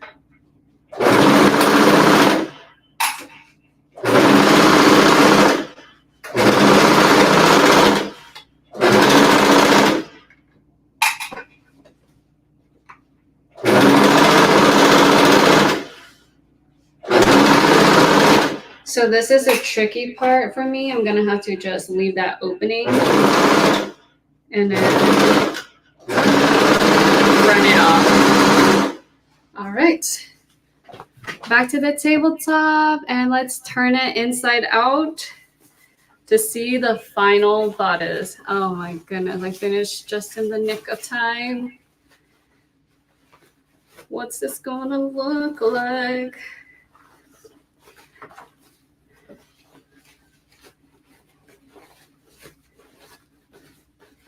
Okay, we have straps. We have straps in the front.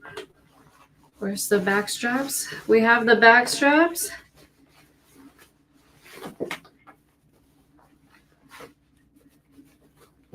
We have the back tie. It's supposed to tie into a bow. And then if I can reach inside and shake out that corner, it's going to be a little challenging. Just do the best I can. Do the best I can on this side.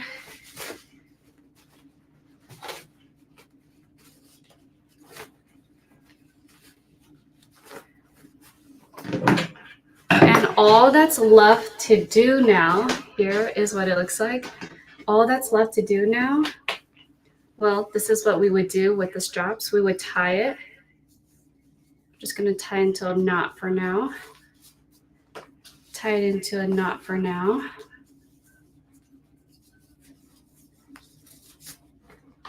And this, oh, and so let me show you the back. The back is supposed to tie into a bow.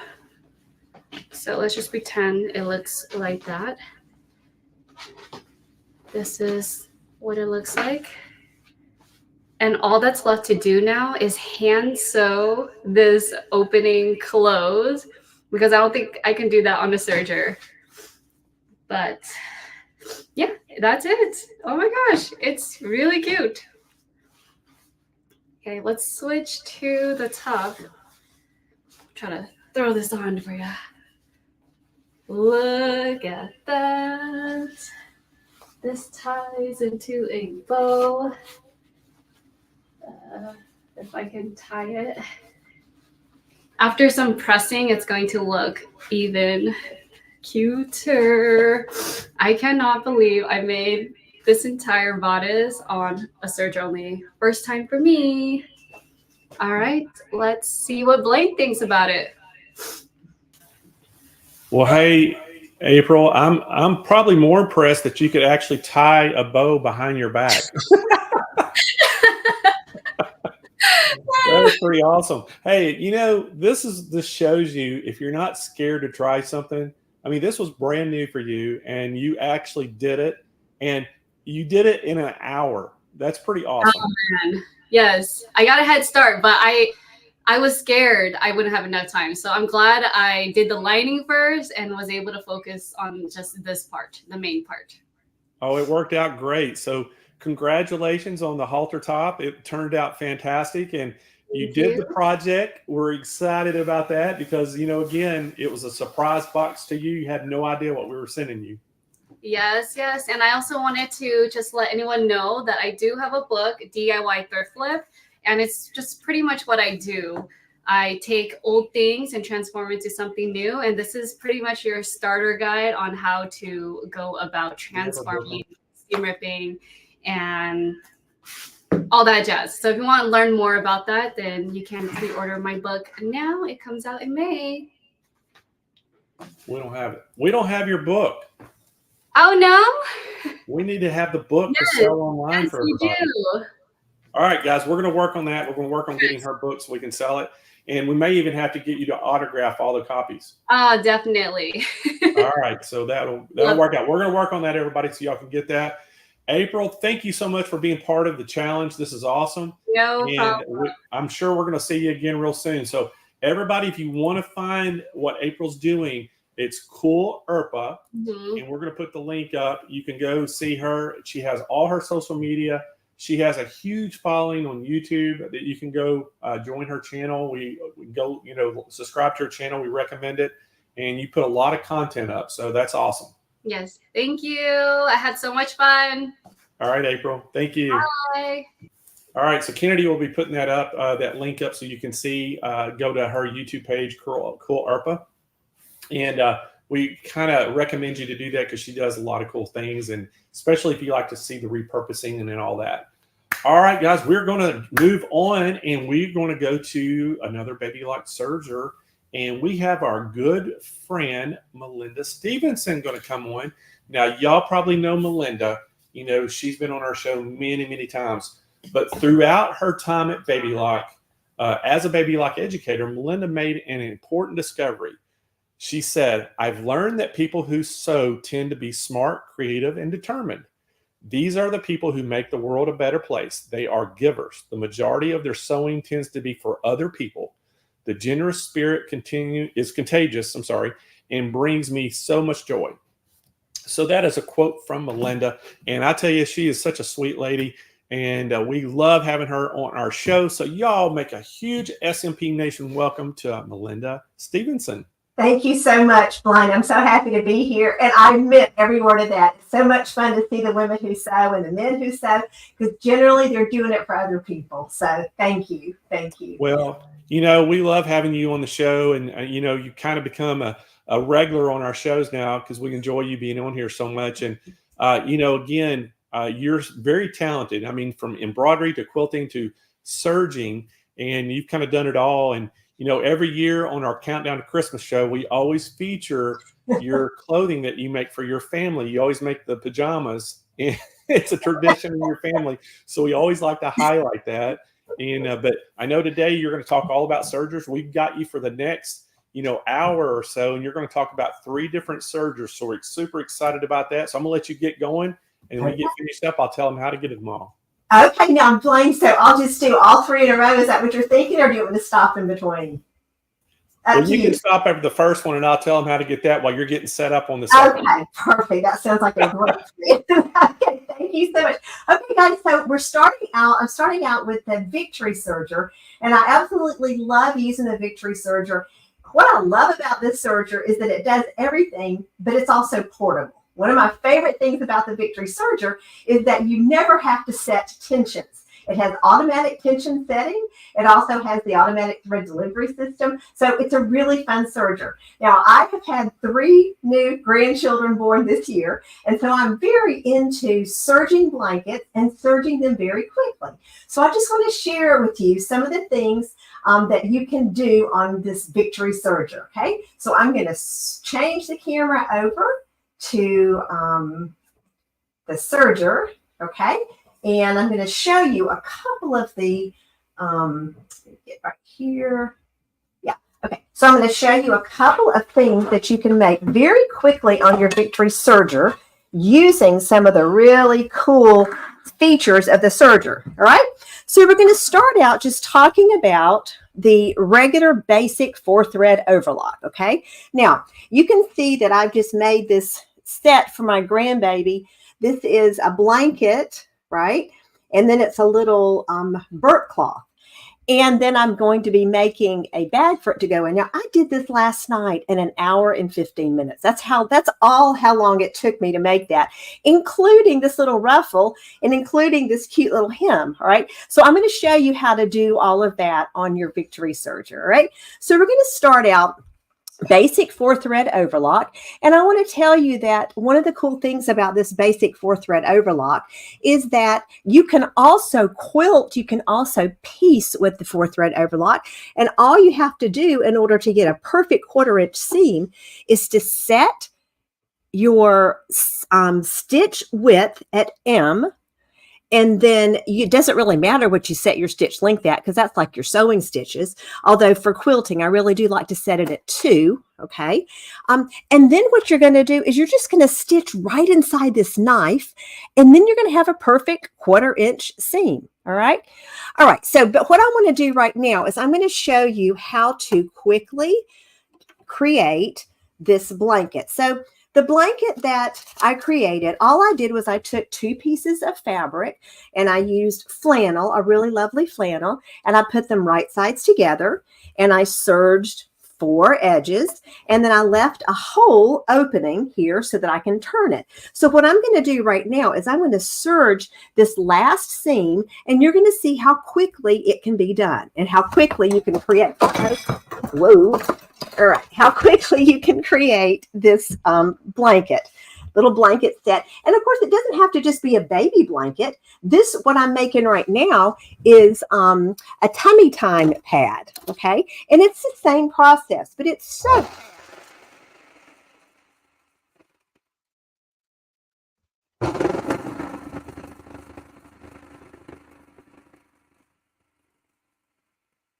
Okay, so you can see that, and if you multiply that times 4, that's how long it took to create this little tummy time blanket. So the little tummy time pad. So what I'm going to do right now is I'm going to turn this right side up, right side out, And then I'm going to show you how cute it is. And then what we're going to do is I'm going to show you another thing that you can do to close off this hole. Now, you can close off the hole by going to the sewing machine and stitching it, or you could go and you could hand stitch it, but you could also use Steam-A-Seam, okay?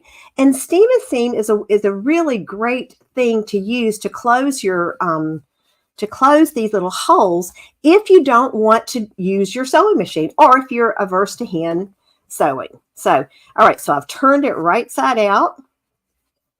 Okay, and there's my little blanket. I don't know why my lamp wants to keep falling over, but there it is.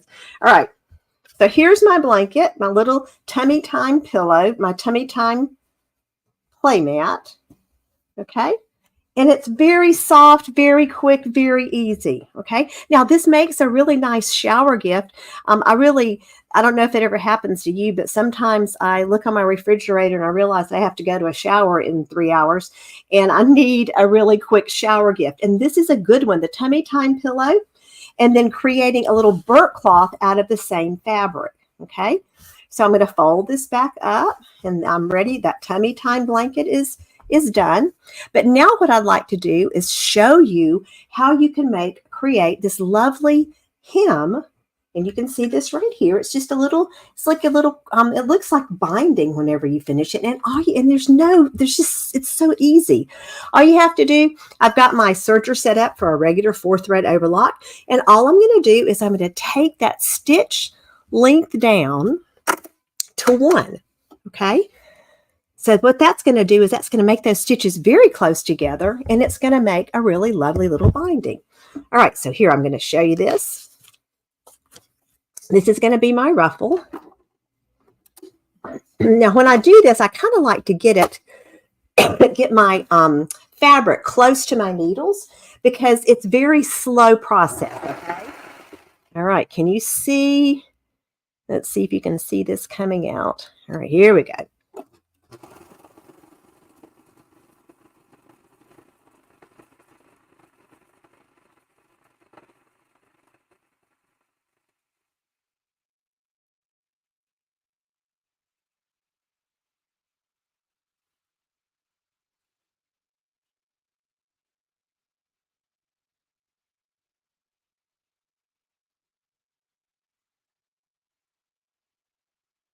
Okay, so you can see it creates a hem. Now, this is a great way to finish a blanket. So if you don't want to create your blanket by turning it right side out like I showed you, you can finish it like this and it looks like you have a binding around your blanket. Now, I'm just using regular serger thread here, but imagine if you use a 12-weight thread, then you're going to have a much thicker thread going around and it really does look like a binding.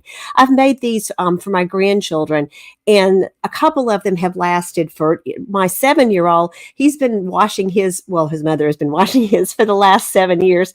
And the binding still looks great, or the faux binding is what that is. Okay. All right. So the next thing I want to show you how to do is how to create a ruffle. And with the Victory Serger, you're able to create a ruffle and put it on your fabric at the same time. Okay. Now, a couple of things I want to show you first, though. And you can see right here, the Victory Serger has jet air threading. Super easy to thread. All you have to do is pop it in there, push that down, and that lower looper and upper looper is threaded. And I'll show you that in just a minute. Then in order to thread your needles, super easy. There's a little needle threader built in right here. Makes it so easy. Now, I travel with my Victory. That is my favorite thing about this machine. But I also use the Victory in the sewing classes in my sewing club at FSU at Florida State University, Panama City. And the students have been using this for a couple of years and they absolutely love it because it's so easy for them to use, especially people who have never serged before. Okay, so what I'm going to do right now is I'm going to put on my ruffling foot, okay?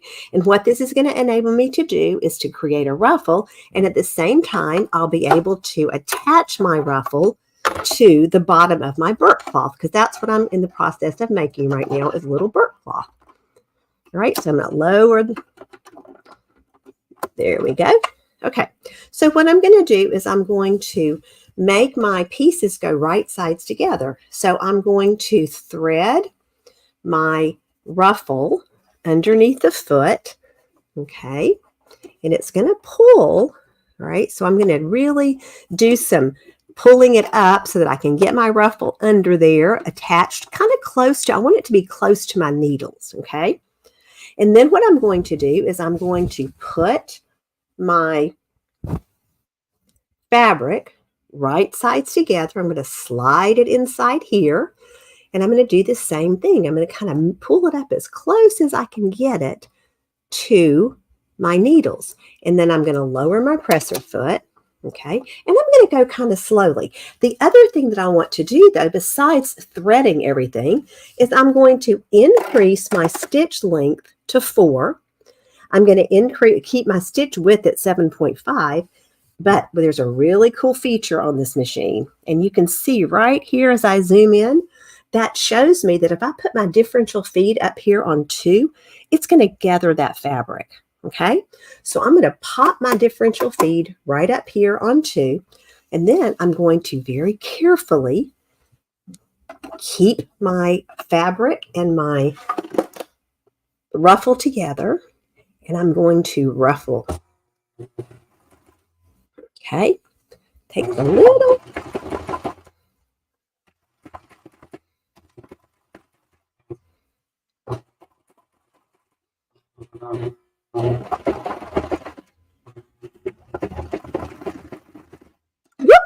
Oh dear, now I've gotten it folded over. I hate it when that happens. All right, I know this happens sometimes, but I did not pull it straight going in. All right, let's get it back in there. There we go. We'll see how that does. I might have kind of messed up my ruffle a little bit there, but that's okay. This is just an experiment.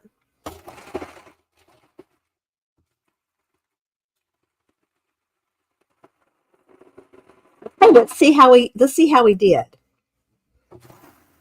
Okay, so here's my, let me open it up.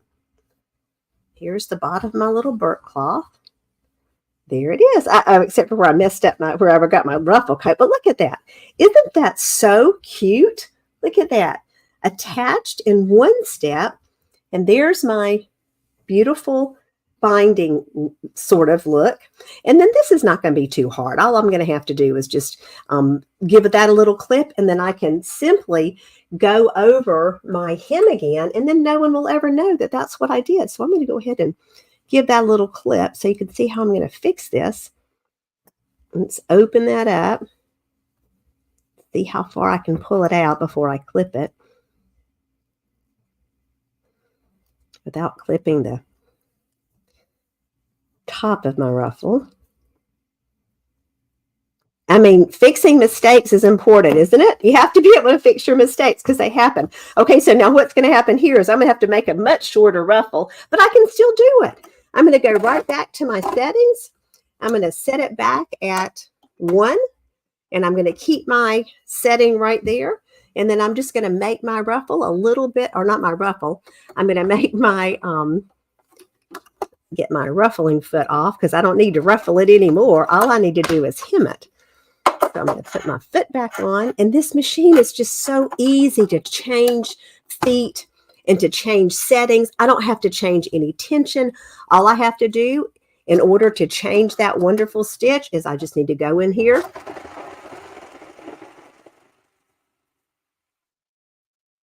There we go.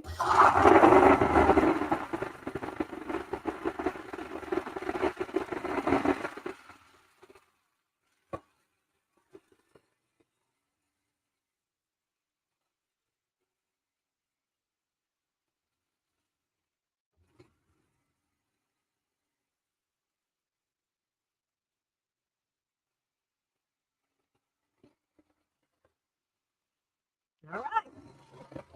Okay, good as new. We fixed that little blooper. You can't even tell it was done. And that's the beauty of that hem. Okay, and also the beauty of the fact that the foot enables, that it cuts off the fabric that you don't want to use anymore. Okay, so there you go. So that's how easy it is to create a ruffle and insert it in fabric in one step. And that's all done with your Victory Serger and also the ruffling foot. Okay. All right. So what I'm going to do now is I'm going to insert a zipper.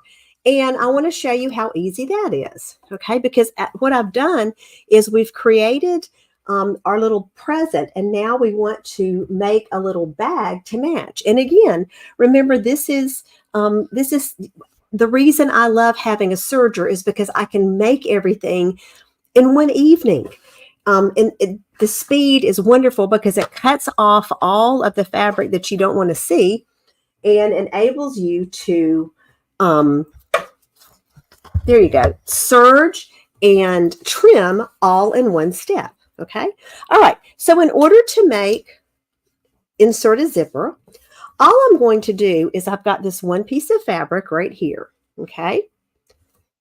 And then what I'm going to do is I'm going to take that piece of fabric and I'm going to put my cording foot on my machine. Okay. And the cording foot just looks like this. It has a little channel right there. And that's what my zipper is going to go in. Okay. So I'm going to change my settings just a little bit, just to 2.5. But again, I'm not having to change any tension. Okay. This is just all in one, done and done. And I'm going to take my zipper foot and I'm going to pop it on. Okay. Okay. So here we go. And let me get my zipper and I'm going to show you. All right, here's my zipper. So what I'm going to do is I'm going to put my zipper right sides together against the top of my fabric. Okay.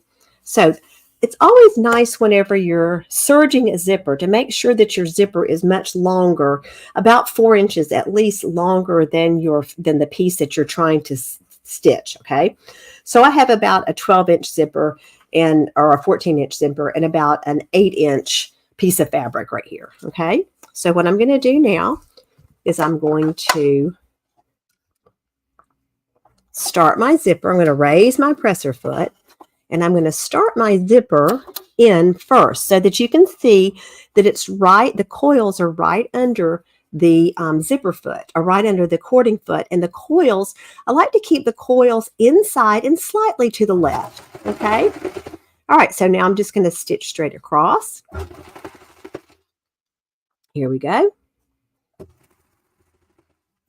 I like to take my time and make sure that my coils stay inside of that channel. All right.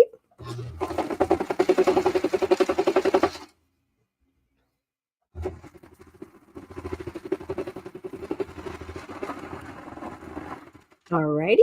Next thing we're going to do, I'm going to make sure that my zipper unzips and that it looks nice. Let's see. Yep, it unzips. Looks good. Looks good. Okay. Now what I'm going to do is I'm going to take my fabric and I'm going to fold it up here. And I'm going to put the right side of my fabric against the right side of my zipper. And I'm going to do the same thing again. I'm just going to stitch all the way across again. Okay. And I'm going to be real careful. Now, sometimes another thing that you can do so that if you're afraid that you're going to catch your fabric in, you can give your zipper a little clip. Okay. So I'm going to give my zipper a little clip and then I'm going to unzip it. Okay. And I'm giving a little clip exactly where the zipper begins and ends. And that way I can unzip my zipper and I can place it exactly where it needs to go. And I don't have to worry about getting any of my fabric caught in there. Okay. All right. So here we go. Quick and easy. Quick and easy. Excuse me. All right. Here we go. So let me get this up. Ready. And clips are very helpful right here. And I've got a couple of clips over here that I'm going to use to clip my zipper, because you don't ever want to use pins, right, with sergers, because pins do not do good things for your serger knife. Okay, so now let me unzip my zipper. and stitch it. And then we're almost done with this. This is like the 10-minute bag here, if it takes 10 minutes. Sometimes it doesn't even take 10 minutes. Okay, now I've unzipped my zipper all the way. So what I'm going to do is I'm going to slide this under here. Okay, let me get up here so that you can see what I'm doing. I'm going to raise my presser foot, get my zipper in that channel, and I'm going to start stitching. Okay. Again, I'm kind of keeping it to the left of that channel. Then I've got my clip, so I know that it's where it needs to be. Okay. Okay, so now let's see how it looks. Let's zip it back up. Okay, here we go, zipping our bag back up. Looks good. Okay, so now all I need to do is stitch the edges, but I'm going to unzip my zipper halfway before I stitch the edges to make sure that my zipper, that I can use that to turn it. Now, I have a choice. You know, I can simply stitch it like this, or I can fold my zipper down a little bit, make it a little pouch. But I think I'll do that. I think I'll pull it down just a tad and then stitch my zipper right across here. Okay. So now what I'm going to do is I'm just going to stitch up both sides, and then I'm going to turn it right side out. And then I'm going to have a zipper bag that I can put my shower gift for my baby shower in.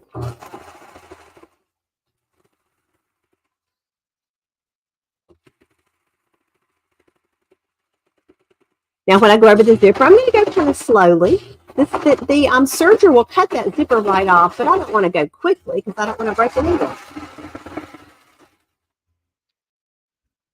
And then what I like to do is I like to stitch down the other side. I'm going to make sure that I have this even. Okay, and I'm going to hold these together, making sure that everything's even. Okay. And then I'm going to stitch right across there, keeping those together. Okay, and I got to kind of hold them together. That way they won't separate. Okay. Now, the second thing that I like to do is I like to lock my blade for just a second and then stitch down those sides again. And that way my zipper gets reinforced and I don't have to worry about the bag coming undone. So I'm going to stitch down that side. And then I'm going to stitch down that other side to make sure that I don't lose that zipper. Okay.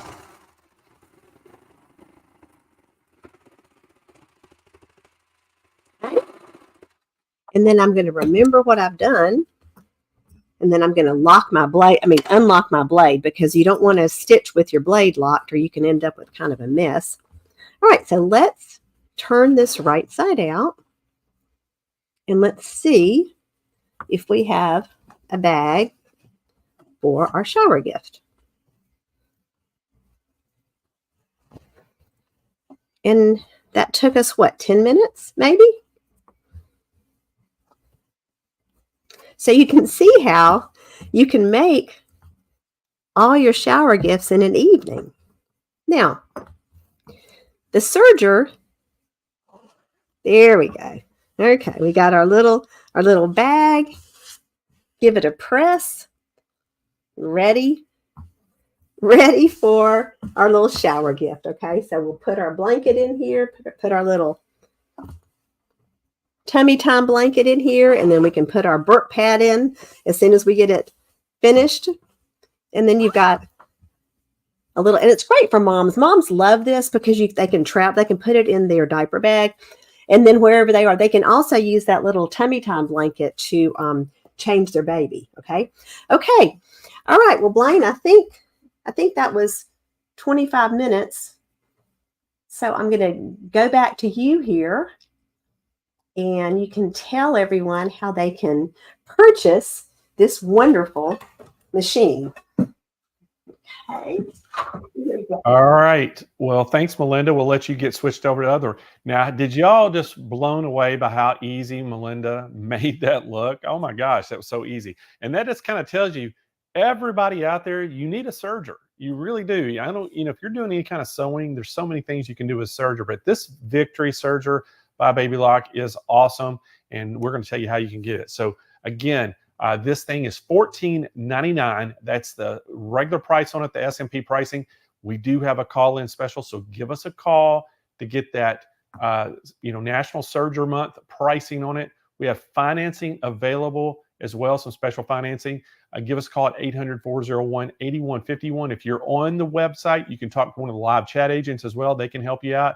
And then naturally, we have Rhonda and Melinda that are on the social media chat channels. They can give you the links and help you as well.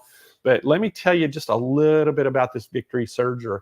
Again, the highlighted features on this, that easy push lever looping threader, built-in needle threader, no tension adjustment at all. Again, no tensions to adjust.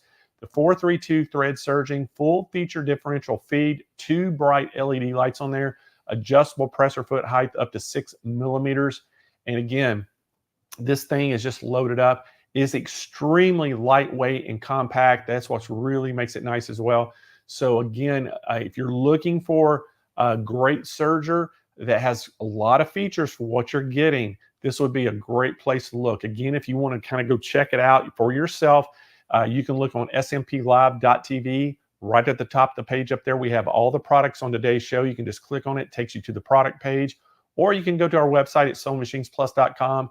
In the search bar at the top of the page, you can just put Victory Serger, and it'll take you right to the product page, and you can read about it there. But we're highlighting all the Baby Lock sergers today. So one of them that we don't have on the show yet, while we're getting Melinda set up, is the Vibrant Serger. Now that is an entry-level serger. You see it right there. $399. Now, this is not an air threader serger. It's just a basic serger. However, it has that Baby Lock quality, Baby Lock name on it, and you're going to get that 3-piece foot kit bundle valued at almost $90 that's going to come with this. So again, $399. We have financing available on the Vibrant as well. So again, 800-401-8151. And then we have another one that's not on the show today, is the 55th anniversary edition. This is a limited edition on this one. And again, you're getting that Fat Quarters bundle. You're getting the book.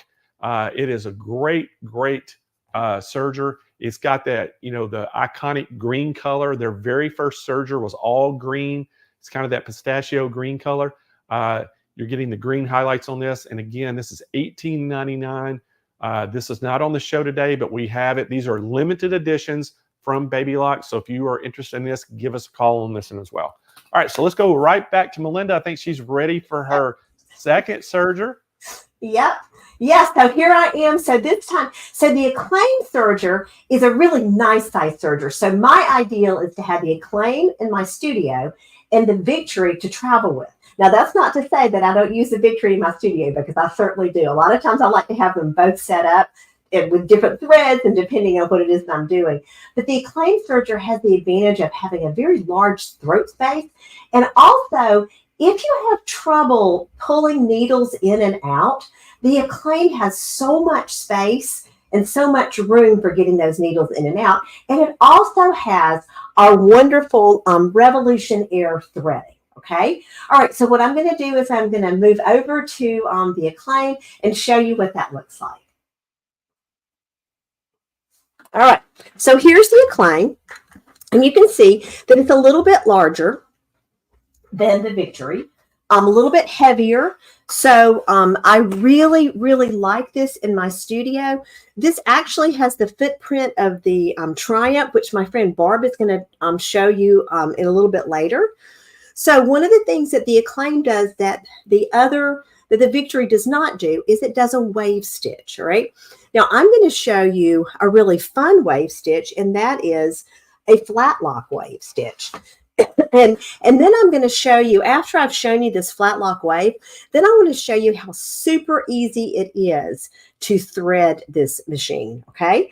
All right, so here's what's going to happen. I'm going to show you, this is what we're shooting for right here, okay? The wave can be done as an edge stitch, all right? And you can see the wave as an edge stitch on this piece, but it can also be done as to piece together two pieces of fabric, okay? And this is called the flat lock wave.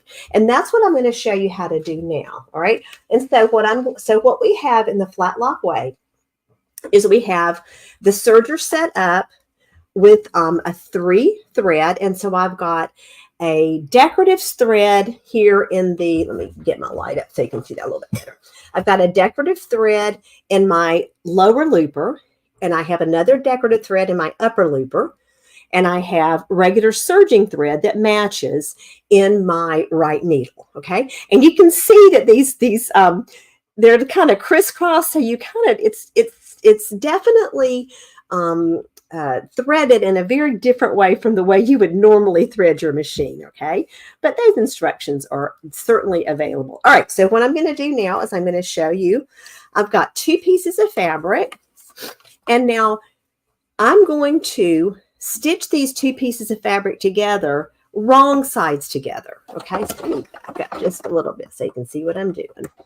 All right, so here we go with these pieces of fabric, wrong sides together, right?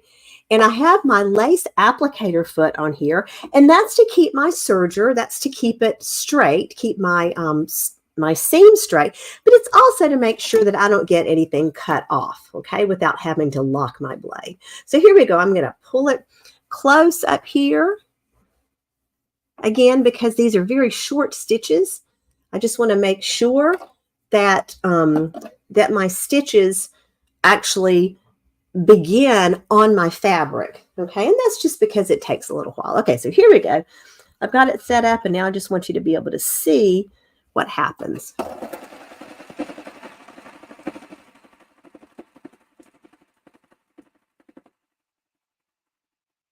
You can see it making that beautiful flat lock wave stitch.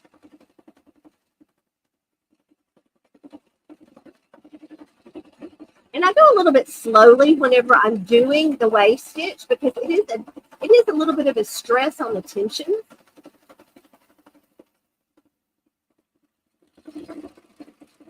So let me get this a little clip. And then you can see what that looks like. So that's what's going to look like coming right off the machine. But what we're going to do is we're going to take those 2 pieces of fabric and we're going to pull them apart. Okay. So you can see what that looks like. Now I'm going to pull them apart. And what that does is flattens into that beautiful flat lock wave stitch. Isn't that lovely? All right. So that's I'm using this for the front and back of another zip bag. So here's going to be the front of my zip bag. Here's the back of my zip bag with another flat lock wave. I love using the flat lock wave. There are so many things that you can do with that. Okay. So what I want to show you now, though, is I want to show you a little bit about how easy it is to thread this machine. So I'm going to clip all the threads, and then I'm going to serge them all out, and then I'm going to rethread the machine so that you can see how quickly it threads. So here I go, cutting out the cutting all the threads, and then I'm going to increase my stitch length here so that I can get it stitched out fairly quickly.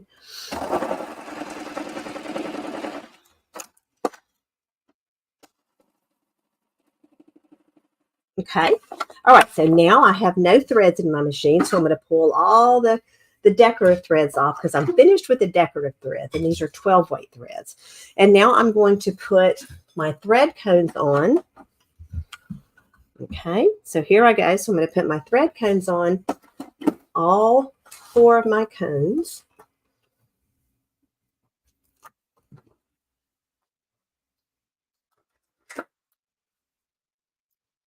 Okay. Put a little cone holder on. Okay, and that one already has one in there. All right. Okay, so to start out with, I'm going to thread this lower looper. And all I'm going to do is take it through that antenna thread guide at the top. And then it's going to go straight down through the little thread guide. Now, the other cool thing about the Baby Lock Acclaim and all of the Baby Lock sergers in this line is that you don't have to use a specific threading order. Okay, you can thread these. You can thread this in whatever order you want to thread it in. So here we go. So now I'm going to set my machine to threading. And to do that, all I have to do is pop it down to threading. And then I'm going to roll until my tubes engage. And then I'm going to pull this down a few inches. And then I'm just going to make sure I don't lick it. I'm going to put it under in lower looper.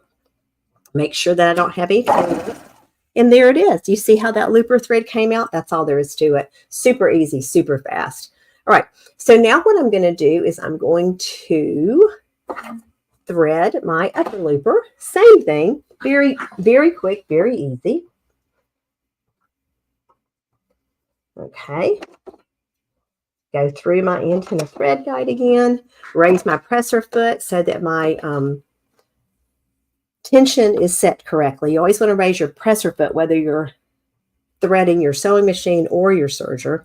Do the same thing. I'm going to put it down in that, and you can see it just popped right out over there. Okay, very quick, very easy. Now, if you have trouble seeing, it's really nice to have this revolution ear threading for the needle thread, okay?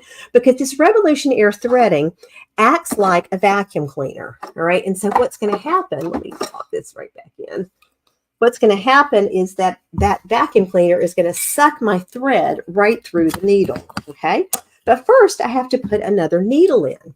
And I want to show you just how easy it is to pop another needle into this machine.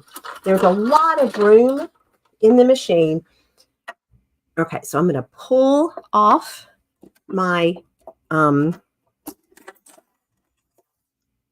foot, okay, and I'm going to slide my needle right here up and up, and then I'm going to unscrew a little bit because I've got it tightened just a little bit. So I'm going to unscrew that so my needle will go right up, and you can see the needle's going right in that window, and that's how easy it is. See how much room I have to move that needle up and down? I love that feature on this machine. Okay, so now what we're going to do, and you can thread it with the foot off. It's okay. All right, so what I'm going to do now is I'm going to get my O2 needle threaded, and I'm going to do that by simply rolling it around. And that the O2 needle thread's just like a sewing machine. You're just going down under, through that, up and over, just like on your sewing machine. And then we're going to clip off, because you always want to clip your thread before you thread it. That way you don't have any little fuzzies. And I'm going to lower. You just saw me lower. I'm sorry. Let me get that so that you can see a little better. I'll pop it back up. So I'm going to lower. This is my needle threader. And you can see what I'm going to do is I just need to get it close to the hole. I don't have to get it at the hole, just close. And then I'm going to push the thread. And that vacuum cleaner is going to pull that thread right into the needles. Okay? All right. Now I'm going to thread my other needle. Same thing. I'm just going to go up here, go through my antenna thread guide, the top, and then I'm going to go through that first channel. Get it so you can see that. Get it through that first threading channel, pop it through the tension guide, down around the front. Okay, there's the front, and then through the silver guide, up and over this one. Okay,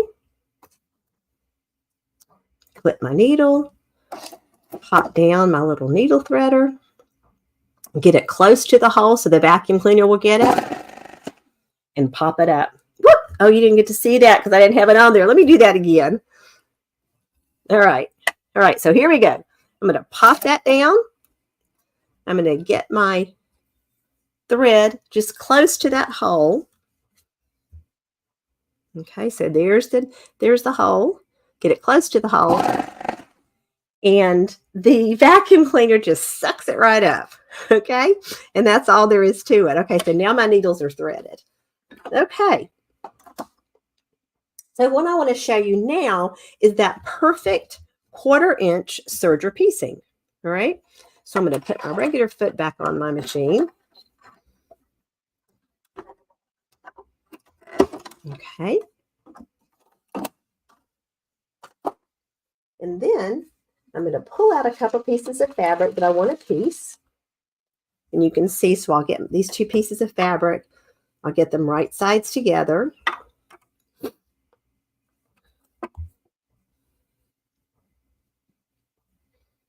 Okay. There we go with my right sides together. Okay. And then what I'm going to do is, you can see, I'm going to thread this right on the inside of my knife. And then I'm going to stitch. And then I'm going to show you the measurement of that perfect 1/4 inch seam. Give this a little clip because I just threaded it. So you might want to clip off the front of that right when you thread it. I'm going to lower my, oh my goodness. Okay. I did not check my settings. Okay. All right. All right. So I need to put my, I've got my stitch length at 2.5, my stitch width at 7.5. Okay. But I really need that stitch width at 6, right? Because that's going to give me my perfect 1/4 inch seam. And then I'm going to make sure that my differential feet is set at N and my stitch selector is at A. Okay. And all of those wonderful guidelines are in this cool quick reference threading guide that comes with your machine that tells you exactly how to do everything. Okay. So what we're doing right here is we're just doing a 4-thread overlock, and it shows you exactly how to thread the machine. This is a great thing to keep right beside your machine. All right. So let's get that out because I messed that one up. All right, and I'm going to clip this off. I had it set for wave, the wave stitch, and it was trying to do a wave stitch on it. Okay, here we go. All right, so now let's try that perfect 1/4 inch seam again. Okie dokie, so here we go.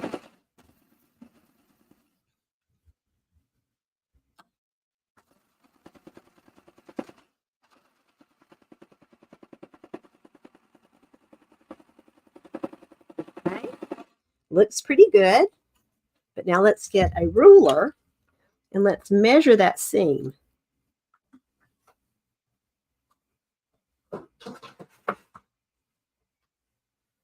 Okay, here's my ruler, and here's my perfect 1/4 inch. How about that? Pretty cool, huh, for all of you quilters? It's really great to create a quilt, to piece your quilt on a serger. And the reason is because you can see it finishes and really gives you a nice seam that, especially if you're creating a quilt that you know is going to be used over and over and over again, that is not going to come undone. Okay. All right. So it's a really solid seam. Okay. So that is our 1/4 inch serger piecing. The next thing that I want to show you is how to create piping with the piping foot, okay, or the cording foot, okay? So piping can be very difficult if you're using a sewing machine. Sometimes it's really difficult to get it a really, really good looking piping, but the serger creates the piping and finishes the edges all in one stroke, and you can actually insert that piping onto a piece of fabric. Okay. All right. So here we go. So let me put my cording foot back on the machine. All right. And right now I just have my regular serger foot. So I want to put the cording foot on.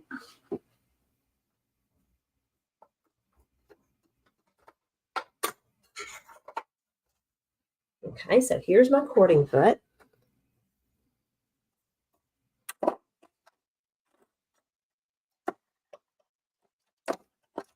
Okay, and I'm going to do a couple of little, there you go, couple little adjustments. I'm going to put my stitch length at 3, and I'm going to put my stitch width at 7.5. And this is what we do. This is how I create the piping. Okay. Now to insert the piping, I use a little bit different settings, but here goes. I'm going to slide that cording right underneath my presser foot. And then I'm just going to lower my presser foot, and I'm going to make sure that everything is in order and in line. Okay. And I'm just going to kind of, it's like a hot dog, right? So I've got this piece of fabric that I'm holding my cording in.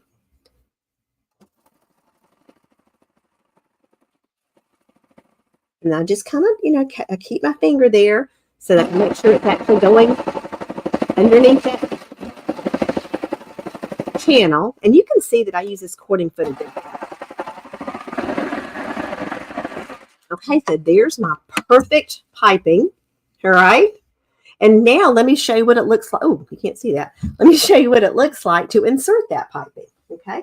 So let me get a piece of fabric to stitch that to.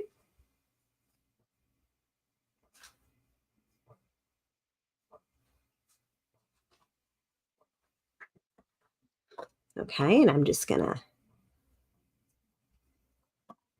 put my fabric on, my piping on the fabric. Okay, and then I'm also going to put another piece of fabric on top of that so that you can see how pretty it is when we insert that piping in between two pieces of fabric. Okay, so I'm going to change my settings just a bit. I'm going to change my stitch length to 2.5, and I'm going to change my stitch width to 5.5.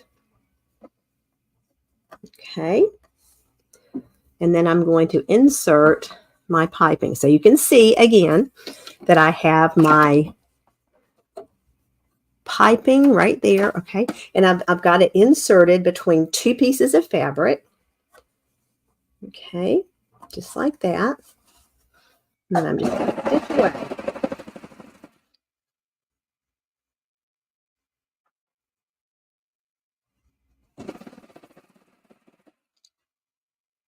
It helps if you clip it, but I didn't clip it, so it's all right.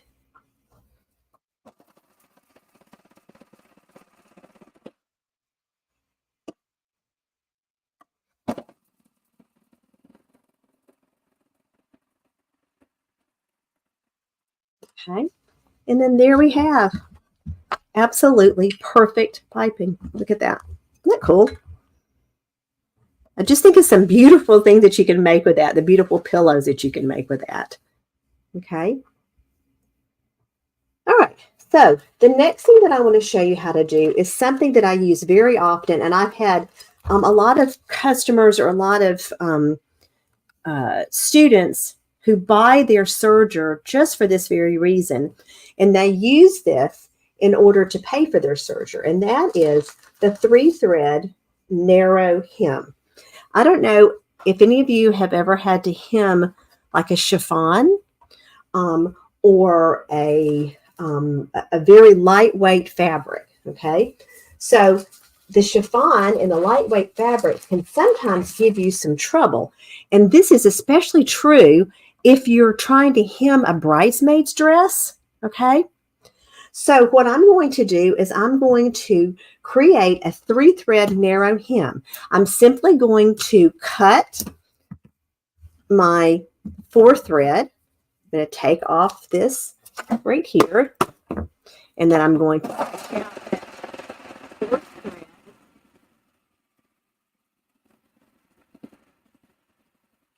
Okay. I'm going to remove my needle, and you can see how quick and easy this is. Just going to unscrew that needle, pop it out. Okay, put it over here to save it. All right, and then I'm going to change my settings just a little bit for this 3-thread narrow hem. So what I'm going to do is I'm going to put my stitch width at 3. Okay, so here's my stitch width is going to be at 3. Now, remember, the bottom number is what we're going to look at whenever we are with one needle. And I'm also going to put my stitch selector over here on C.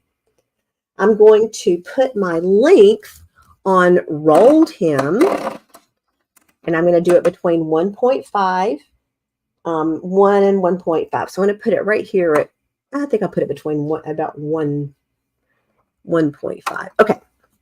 And then what I want to do is, in order to allow it to set properly, I'm going to stitch out a little sample to make sure that it's stitching the way that I want it to stitch. Okay, but I need to take off my cording and put my regular foot on. Okay, all right, so let's stitch. Now, this is my little sample so I can make sure it's stitching properly.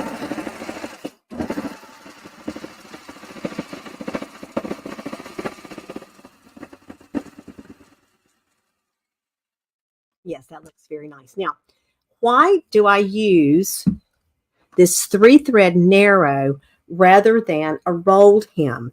The reason is that sometimes if you try to do a rolled hem on this very, very delicate fabric, you end up pulling the fabric off.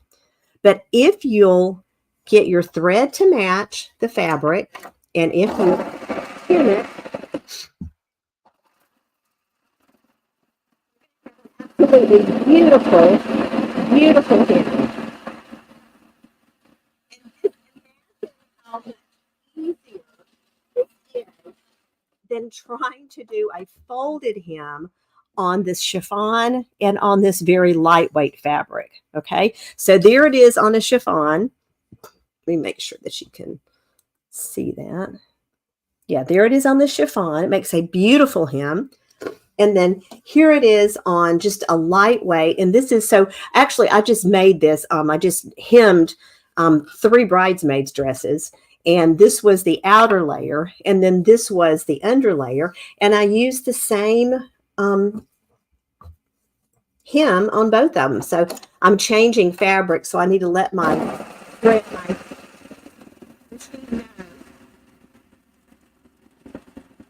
that I'm changing fabric so it can reset, because that automatic thread delivery system, the cables inside read that thread. Okay, so now I know that looks good. So I'm going to go ahead and hem this.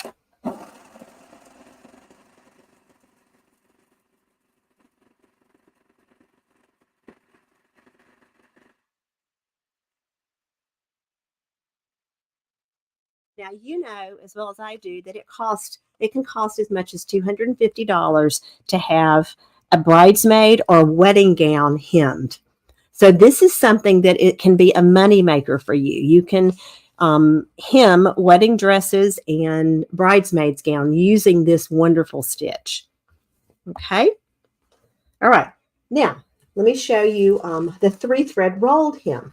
I really like using the 3-thread rolled hem on linens and napkins. I like to use it on sort of a woven fabric. Okay, so we're going to put our 3-thread rolled hem.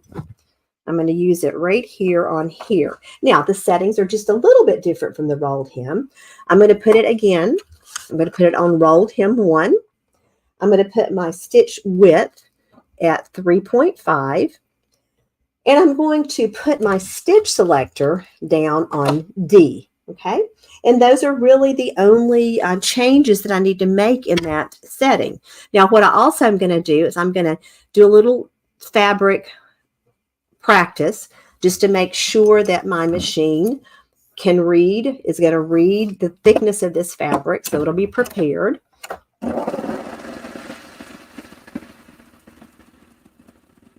So now it knows what the thickness of my fabric is. So now I'm going to hem.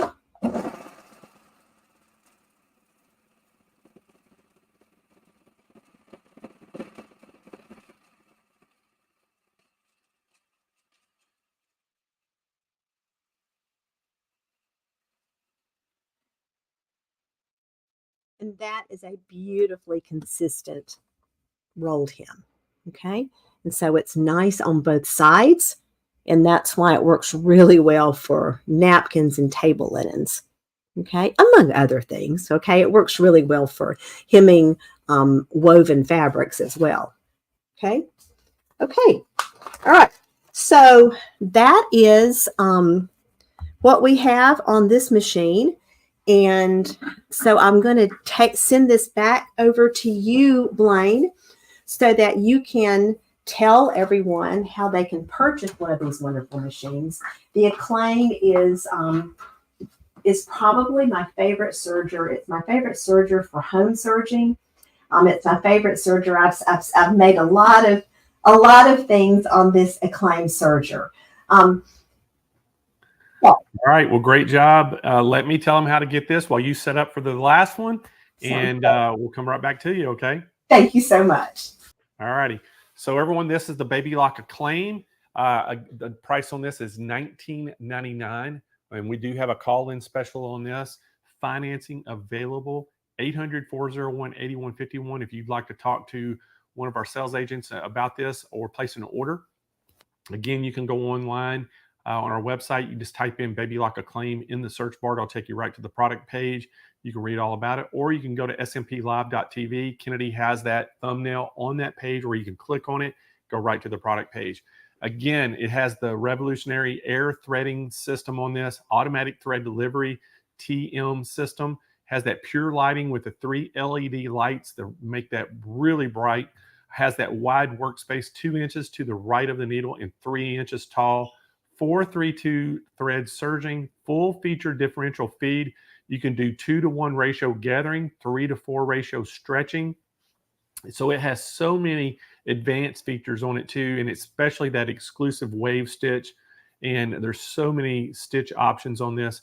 And again, if you want to read all the features and all the included accessories that come with this, go check it out. There's so many things, but this is a really, really nice serger and one of our more popular ones. So give us a call, 800-401-8151 if you're interested in this, and we can get you fixed up. All right, Kennedy, let's give something away. What do you think? Just real quick, okay. Yeah, go over in that prize closet. I'm sure everybody, would y'all like to win something real quick? Ooh. Kennedy's going to go in that prize closet and pull something out. And you want to do a mat? Let's do a sew mat. Let's do a sew mat. There we go. So this is our world famous sewing mats. We have them in 13 different colors, 4 different sizes. So right now in the chat, put the word mat, M-A-T. Matt in the chat if you want your chance to win this, and Kennedy's going to spin that wheel, and anybody who puts the word Matt will have a chance to win one.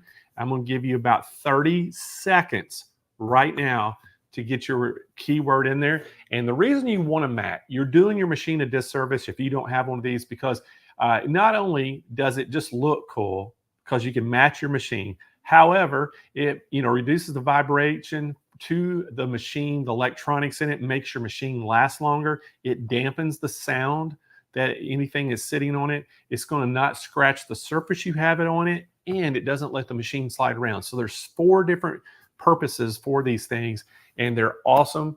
So Kennedy, yes, spin that wheel. Up yet. My goodness. Okay, here we go. Here we go. I was too excited. All right. Spinning. Here we go. I noticed that Melinda had a gold mat under her serger. Yep. So awesome. Virginia Fuchs. Fuchs. Oh, Fuchs. I think how you pronounce that. I'm telling you how to pronounce something, Kennedy. That's awesome. Guys, Virginia Fuchs. Yes, first time.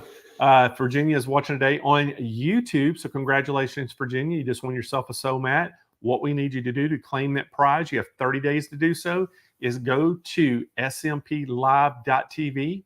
You're going to scroll down toward the bottom of the page where it says claim my prize, fill out all that information complete, and most importantly, in the notes section in that area, put in what color of sew mat you want and what size, and we'll get that right out to you.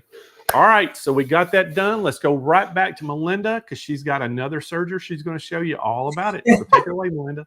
Okay, so today, the next serger that I'm going to show you is the Euphoria. So this is a machine, it's a cover stitch only machine, and it does the most exquisite cover stitch that you can imagine, all right? So what that means is if you happen to have a t-shirt on, if you just kind of flip over the hem, what you're going to see is a cover stitch on that hem. And so what the cover stitch does is it covers the raw edges and it also stitches a hem.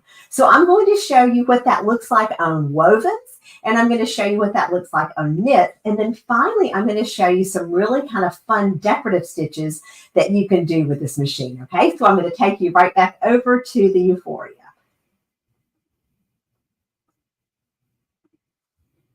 All right, so here we are at the Euphoria, and you can see that it looks like a sewing machine, okay? It's got a sewing table right here, and it does work in many ways like a sewing machine, right? So the main thing, though, that the cover hem is usually purchased for is to hem knits, okay? But I'm going to show you how easy it is, not just to hem knits, but also how easy it is to hem your wovens, okay? So here we have woven fabric, and what I've done is I've simply folded up the hem, right? Now on the woven fabric, since we're trying to cover the raw edges, what we want is we want the two needles to kind of go on either side of this raw edge. So what I'm going to do is I'm going to slide this under my, there we go. All right, and then I'm going to look at my needle and see this foot is so lovely because it shows you where those needles are going to hit. So I'm going to see if I can hit the, I had the wrong foot. So hold that thought. I was trying to start my Serger instead of my Euphoria. All right, there's my Euphoria pedal. All right, here we go. All right, so here we go. So I'm just going very slowly.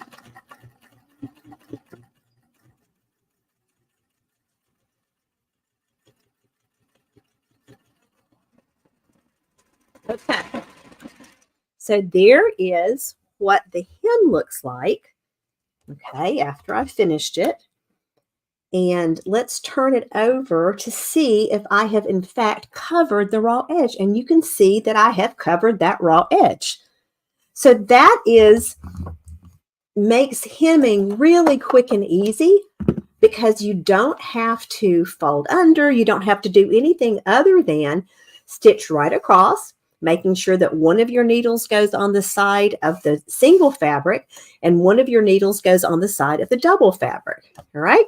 Now, a lot of times people ask me how you can use the cover hem in the round, because I've seen women or men and women end up serging and trying to serge off, and they can't figure out how to serge off without making tracks. And I'm going to show you a little trick here. So this is, I've got knit. Okay, so these are some knit shorts that I made last night. I mean, super easy. These are actually knit. They're just like knit pajama bottoms, only they're short length because it's getting to be warm here in Florida. And you can see that I did all of this on my serger. And this right here, I used the cover hem to place the elastic. I used the serger to put the elastic in. All right. And it took me about 25 minutes to get this much done. Right. But now I have turned up the hem, and I'm going to show you how to hem in the round, because this is what a lot of people are afraid of cover hem machines, because they don't know how to hem in the round. But here it is. I'm going to show you how to do it. Super, super easy. All right. So I'm going to slide, excuse me, I'm going to slide my fabric right underneath my presser foot. Okay. And this is the practical use of this machine. And then on the knit fabric, I want to sink my needles, both of my needles, in the double fabric, not the single, because if you sink one needle in the knit fabric on the single fabric side and one on the double fabric side, you're going to end up with like a channel, and you're not going to really want that. Okay. All right. So here we go. I'm going to serge. All right. And you can see that I'm going to clip my threads here at the very beginning of my serging. Okay. All right, and then I'm just going to serge around.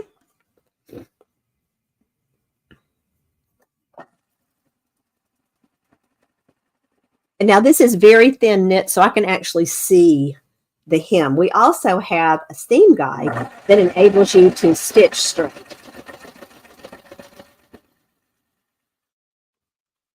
Okay, so I'm going to keep going around.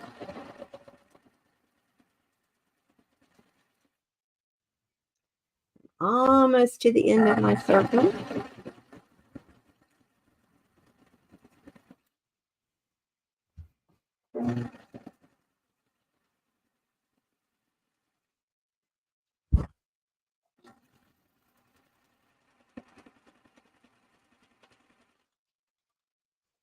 Okay, so you can see this is kind of where I started stitching.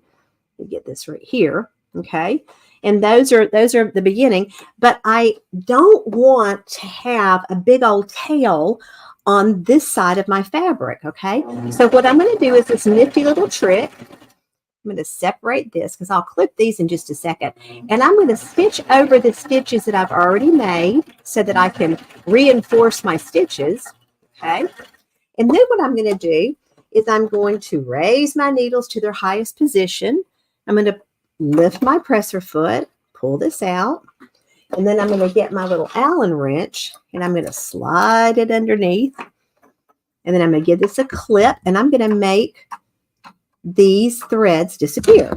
Okay, so here I go, the little pull to the back, and the only threads that are left up top are the threads that I started out with. So I'm going to give these a clip, and you'll see that the rest of my threads have flipped over to the bottom. Okay, super easy and super fast. And listen, if you forget how to do that when you buy your Serger, your Euphoria, which is I just love this machine, then it's in your instruction manual. Okay, so you can stitch a hem in the round. Isn't that lovely? Perfect, perfect stitch. Perfect stitch all the way around. Okay, so that's the very practical use for the cover hem. But the cover hem has some really fun stitches as well. So I use what I use the cover hem for primarily are hemming knits, hemming wovens, and I love making bag handles. And let me show you an example of a couple of bag handles that I've made using this. Now this will be kind of fun to see because this also is using the cover hem as a decorative stitch. Okay, so let me get this under here. So that is the cover hem stitch as a decorative stitch, and it's simply all that stitch is the stitch that I just used, and I simply put Lana wool in my looper, and then I just stitched from the wrong side of the fabric, and isn't that beautiful? So we can do some really lovely stitches with that cover hem. But here's my purse strap. Look at that. So I used my Teflon foot so that I could stitch on this faux leather. And look at the back of that. Isn't that beautiful? All right. So that's what I'm going to show you how to do now. Okay. So what we're going to do, excuse me. Oh, I forgot this. I need to show you this too because this is really fun. The other thing that you can do with your Euphoria is sew on leather. Isn't that gorgeous? I made this entire purse using my Euphoria and also making certain that I used my leather foot, my Teflon foot. That is a foot that you can purchase that will enable you to stitch on leather, real leather, and also on the faux leather. Okay. All right, so I'm going to show you how to switch over your machine so that it happens fairly quickly. And we're going to do a triple cover. And so I'm going to add, and I'll show you how easy it is to thread this machine. Here we go. Okay, this machine also has our extraordinary threading, which means that you have the same thing with the loopers. The loopers thread very easily. Same thing, it's the air threading. Okay, and what we're going to do right now, though, is we're going to thread that third needle thread. And I'm going to add a third needle and also thread it. Okay, so give me just a second to get this third needle threaded and inserted. And again, you've got a lot of throat space, so you've got plenty of room to put that needle in, and you don't have your fingers don't get all kind of stuck. All right, so here we go. Push that up in there, and then I'm going to quickly screw it in making sure that I've hit the top of and you can see this gives you a beautiful little window so that you can see if you have in fact threaded your, if you've in fact put your needle as high as it needs to go. Okay, so let's see, I've come in threaded right here. That's okay though. Come in threaded with my second needle, but that's not a problem at all. So let me get this thread pulled. Come on, thread. All right, there it is. Okay, so then I'm going to thread my second needle and my third needle. Okay, now this needle threader, you can see right here, I'm going to put C2 because that's my C2 needle. And then I'm going to pull down the little needle threader. And then all I have to do is pop my thread through there, pop it up, and it's threaded. Super easy. I love this needle threader. All right, so now I'm going to thread my C1 needle, and I'm going to get my thread cone on there and pop it through. And again, this threads just like a sewing machine. Okay, so we're just going to put it under there, under here, up and over, and then I'm going to go right here. Okay, and then I'm going to give my thread a little clip, and then I'm going to pop down my threader. Let me get that close so that you can see what's going on here. Okay, there's my threader. Let me see if that's coming into focus. Yeah, okay. And then what I'm going to do is I'm going to pop my thread through there, just pull it through, and then pull it up. And those needles are threaded. Super easy. Okay, so let me put my foot back on. Okay, all right. So the next thing I'm going to do is I'm going to put my chain loop retention on about a 0.5 because I've spread it out a little bit. And my chain needle tension is always, pretty much always stays on 5. So that's okay. So there's my chain loop tension. And now what I'm going to do is I'm going to add my, it's called a belt loop binder. But in fact, I use it to make purse straps. Okay. So this is a 1.5 inch belt loop binder. And I'm going to screw it right on my machine with these little screws that come with your machine. Little white screws. Make sure you don't throw them away when you open up your machine. It's kind of easy to do. Okay.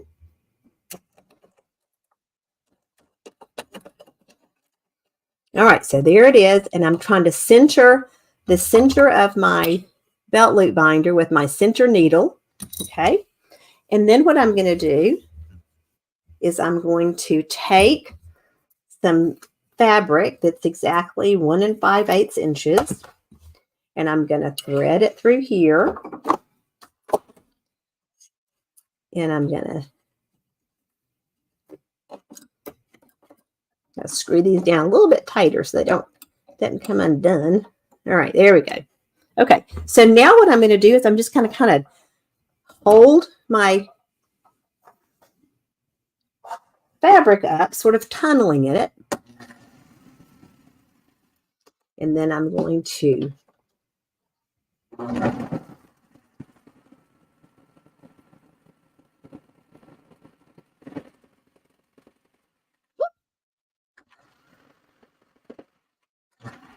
okay, and let's see how we did.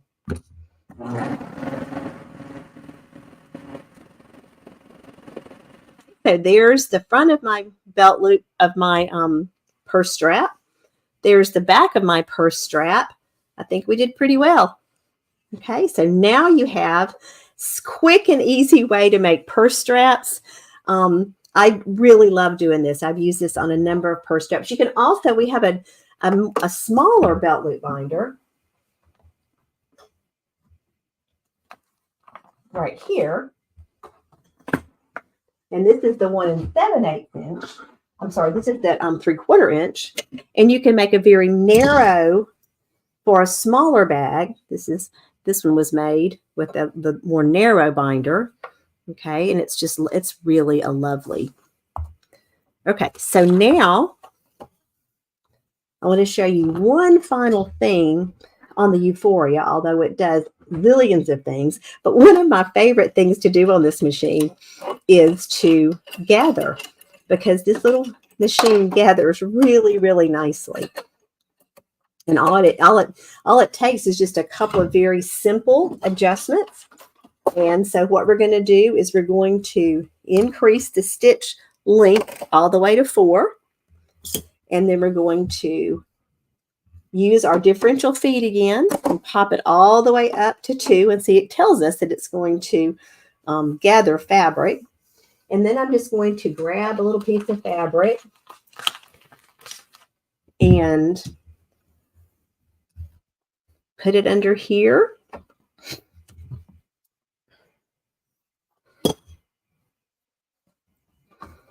Okay. And this is really fun for putting ruffles on fabric. And I'll show you a quilt that I made doing this. Okay. All righty. Again, I've got the wrong foot. There it is. All right. Isn't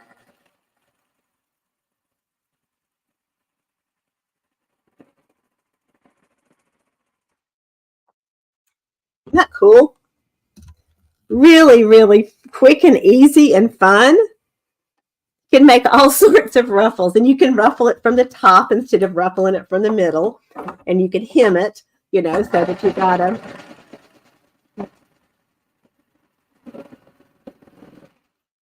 okay. And ruffles are so in this year. There's so many ruffles on all the formal dresses that it's really fun to know how to do that. But let me show you a really fun quilt that we made using that technique.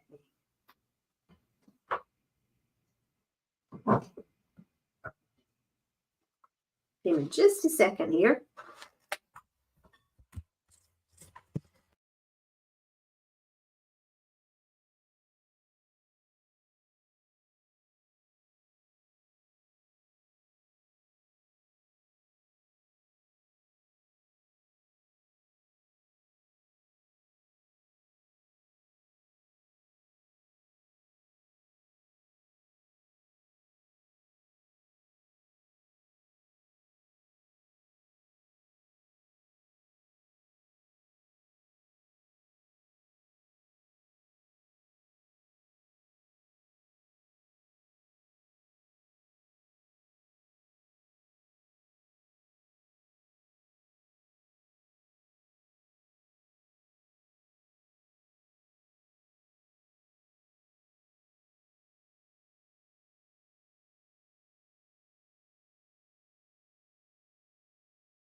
Hey, Melinda, I think you muted yourself.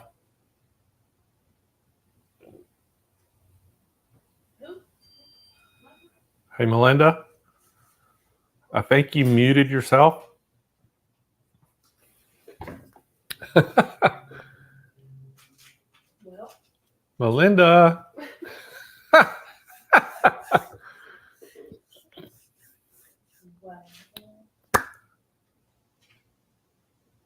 I think she muted herself. I think she did too.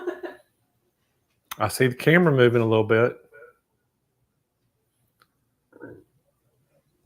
Okay. Hey, Melinda.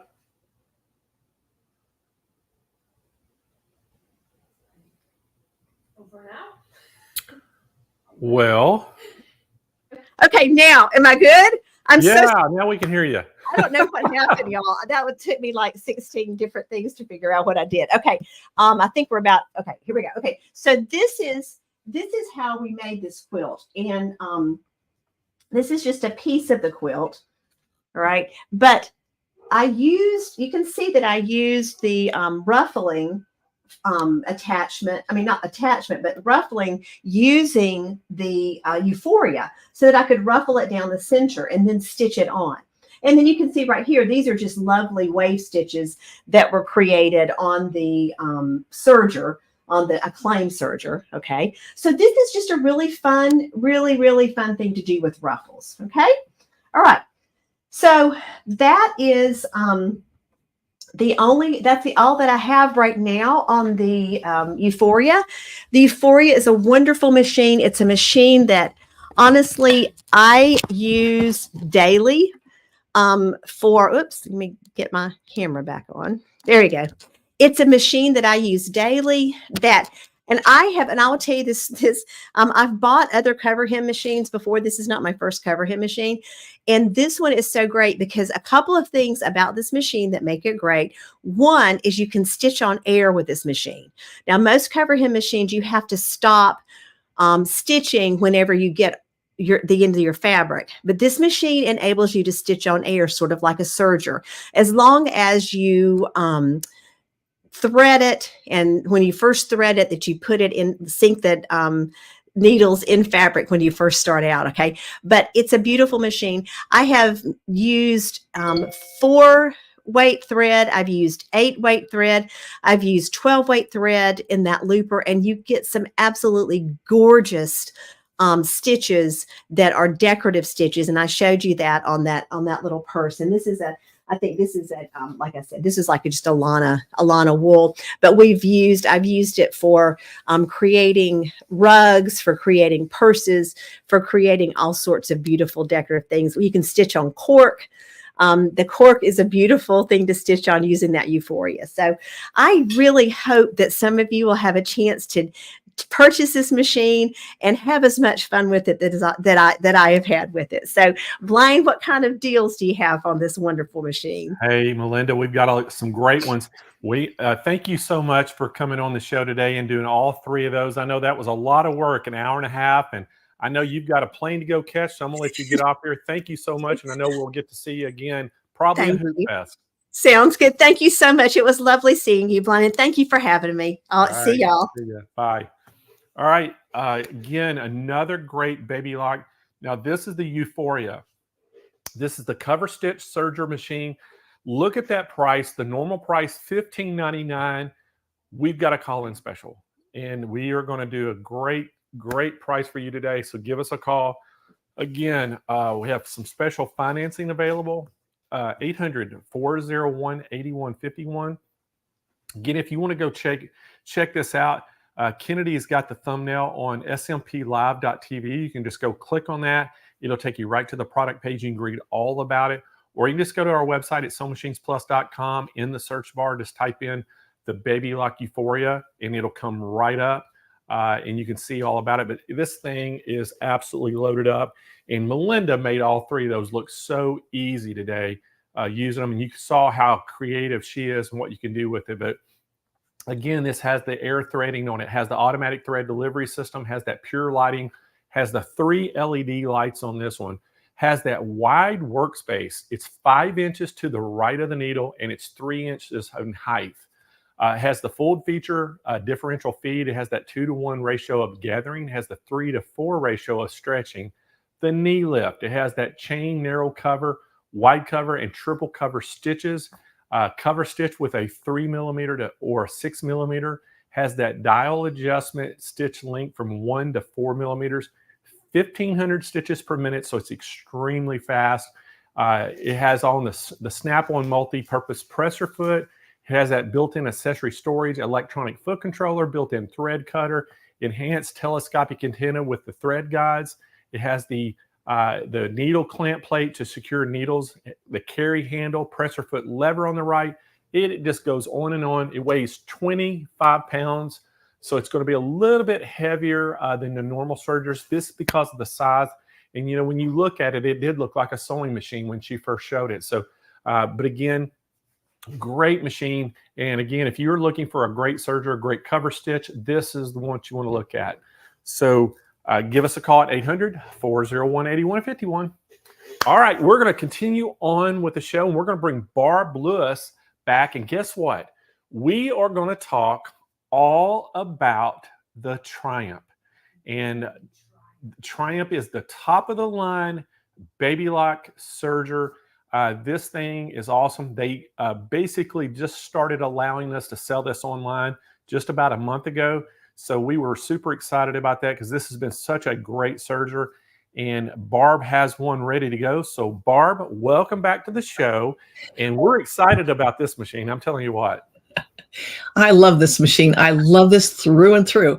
And I have a Victory, and I have a cord, and I have all those machines. And I've been watching all day, so impressed with the Baby Lock Sergers. But it's this one, that's the thing. We've got Sergers. Baby Lock has a Serger for anybody's needs and anybody's price point. exactly. If you're on a budget, we've got budget ones. If you want the top and the best, you're getting ready to show this and show all the wonderful things this thing does, because this has all the bells and whistles. So we're going to let you get going. I know there's a lot to cover. And then when you get finished up, we'll come back and tell them how they can get theirs. Sounds great. Well, I feel like I should be wearing an evening gown with this Serger, because this one is the Cadillac. I want you to see this machine. She is so beautiful. I love her. Look at that. Now, much like the Euphoria, I've got a 5-inch throat right here, 5 inches. And one of the things that was really difficult for me when I first started serging, because I had the Victory, was that I felt kind of squished, because that's what sergers did. They just did edge stitching. But this throat right here opens up a brand new world. I can do all sorts of quilting and stitching inside the fabric. It doesn't have to always be on the edge. I love this machine. So much like the Euphoria, I have the overlock, or I have the cover and the chain stitches. I do not have, Euphoria does not have the cover overlock. Boy, listen to me get all tangled up there. But they don't have the overlock stitches or the rolled hem. This one, you're going to get everything with. Everything that a serger can do, this machine will do. And it is amazing. You can see from if you've watched all the presentations today, you know all the wonderful things you can do. You've watched them thread the needle. You've watched them thread the loopers. You've watched them how they set up for a wave stitch or a flat lock wave. And I'm going to talk about those and show you some ways that I've used those stitches, but I love them. But another thing that this machine has, much like the Euphoria, I have a knee lift. So that means I can keep my hands on my project and never have to stop and raise the foot. It's right there. I can just use my knee to do that. Another thing that this machine has, which I totally love, is this. It's got the foot up, foot down right in front of the machine. And it's not in a place. On an earlier machine, they had the foot up, foot down over in here. So you were constantly bumping it. They listen to us. They have it over here where it's really out of the way, and yet it's right there and it's accessible. You can just raise that foot, put it down, and it's right there for you. Another safety feature they have, which is different on this machine, is that you cannot sew if the foot is up. A lot of times, like on the earlier machines, you'd be sewing along and think, why is my stitch so ugly? And then you find out that you just had your foot up. This machine won't sew if the foot is up. So that is a bonus. It also won't sew. I can step on the gas right here. It won't sew because my doors are open. So my doors have to be shut. My foot has to be down in order to sew, and then it will sew. So they're really listening to us, and they're putting those features in just for us. Once again, I can take, let me put that down to get it out of the way. Once again, I can take my knife cover off, and I can put my sewing table on. And I think Blaine hit the nail on the head when he said it looks just like a sewing machine, because it does. It looks just like a sewing machine. And the nice thing about it is, and Melinda talked about this, is that I have a fabric guide right there that will screw down to the bed of my machine right here. And I can move this around. I can get the perfect stitch every single time. That's what I like about it. They've thought of all these things and they've made it just easy for us to use. So you got to have the fabric guide. I love that guide. Let me take this off because there's some other things I want to show you up inside here. So right here, I'm going to be in my overlock stitches. When we come back to it, right here, this is fun. I want you to know about this. This is your width. Now, when I move this around, it's going to move my blade around in tandem with my stitch finger. So it's always going to be right where it needs to be. And I can tell, let me pull that guy up. I can tell where he is by moving him. So this reminds me that this is my width because it's going to change the width of the stitch. So when it moves the stitch finger back and forth, it makes my width of my stitch either wider or narrower. The large knob is the length. This is so easy to remember. I want you to remember the large knob is the length of your stitch. The little knob or the wee widow knob, say that with me, the wee widow knob, that's your width. So the wee widow knob is your width. And if you ever want to remember that, or if you forget what that little knob is, just say the wee widow knob. That's the width because it's a W. All right, so that changes the width of my stitch right there. This changes my length. And right here is so easy to put that blade up and down. So there you've got the insides of the machine. And I believe we already talked about the ATD, the automatic thread delivery system, which is a patented thing that Baby Lock has. And it senses the width of your thread right here. If your thread is thick, it's going to sense it. It's going to sense even the thickness of your fabric. And I probably just pulled my looper out. Nope, I didn't. There I go. So that's what it does. It figures that all up in there. All I have to do is change my stitch selector. And once again, I have a chart that tells me exactly where to have everything, where to have, I'm going to move up a little bit, where to have all of my threads, where to thread them to, and which channel to put them down. So when you do your flat lock stitches and your flat lock wave stitch, you're going to kind of change how you do things up there. So you just have to pay attention to what that chart tells you because it tells you exactly what to do. So there I go. I've got my loopers in the threading guide up there. I've got my needle up. I've got my needle threaded. And Melinda just showed you how wonderful that needle threader is. Really, it is. With this revolutionary air, there you don't even make mistakes. I mean, it's almost ridiculous, right? All right, but I am going to show you how to put this looper in because I love to thread my loopers. So sometimes I just think, oh, if I run out of thread, no big deal. If I break a thread, no big deal, because all I have to do is thread that one. If you remember the days in the old sergers where you had this plastic was not here and you had to get your tweezers out, you had to move it just the right way, you had to watch the color combinations to get that stitch in or that thread in the right place. No more at all. All right, I have some thread right here. I'm going to put it, let me lock those pipes in place because this I love to do. I am going to see if I can get you up close and personal with those pipes. Okay. This is one of my very favorite things. When I found out you could do this, I was impressed. Okay, so you're going to watch right in here. You're going to watch those pipes pop over. I'm going to turn my hand wheel. I've got it down in threading mode. I'm going to turn my hand wheel. Did you see that? I know you heard it. All those pipes locked into place. That means it's going to blow my thread through. So let me come back up. I don't want to make us all sick here. I might make myself sick.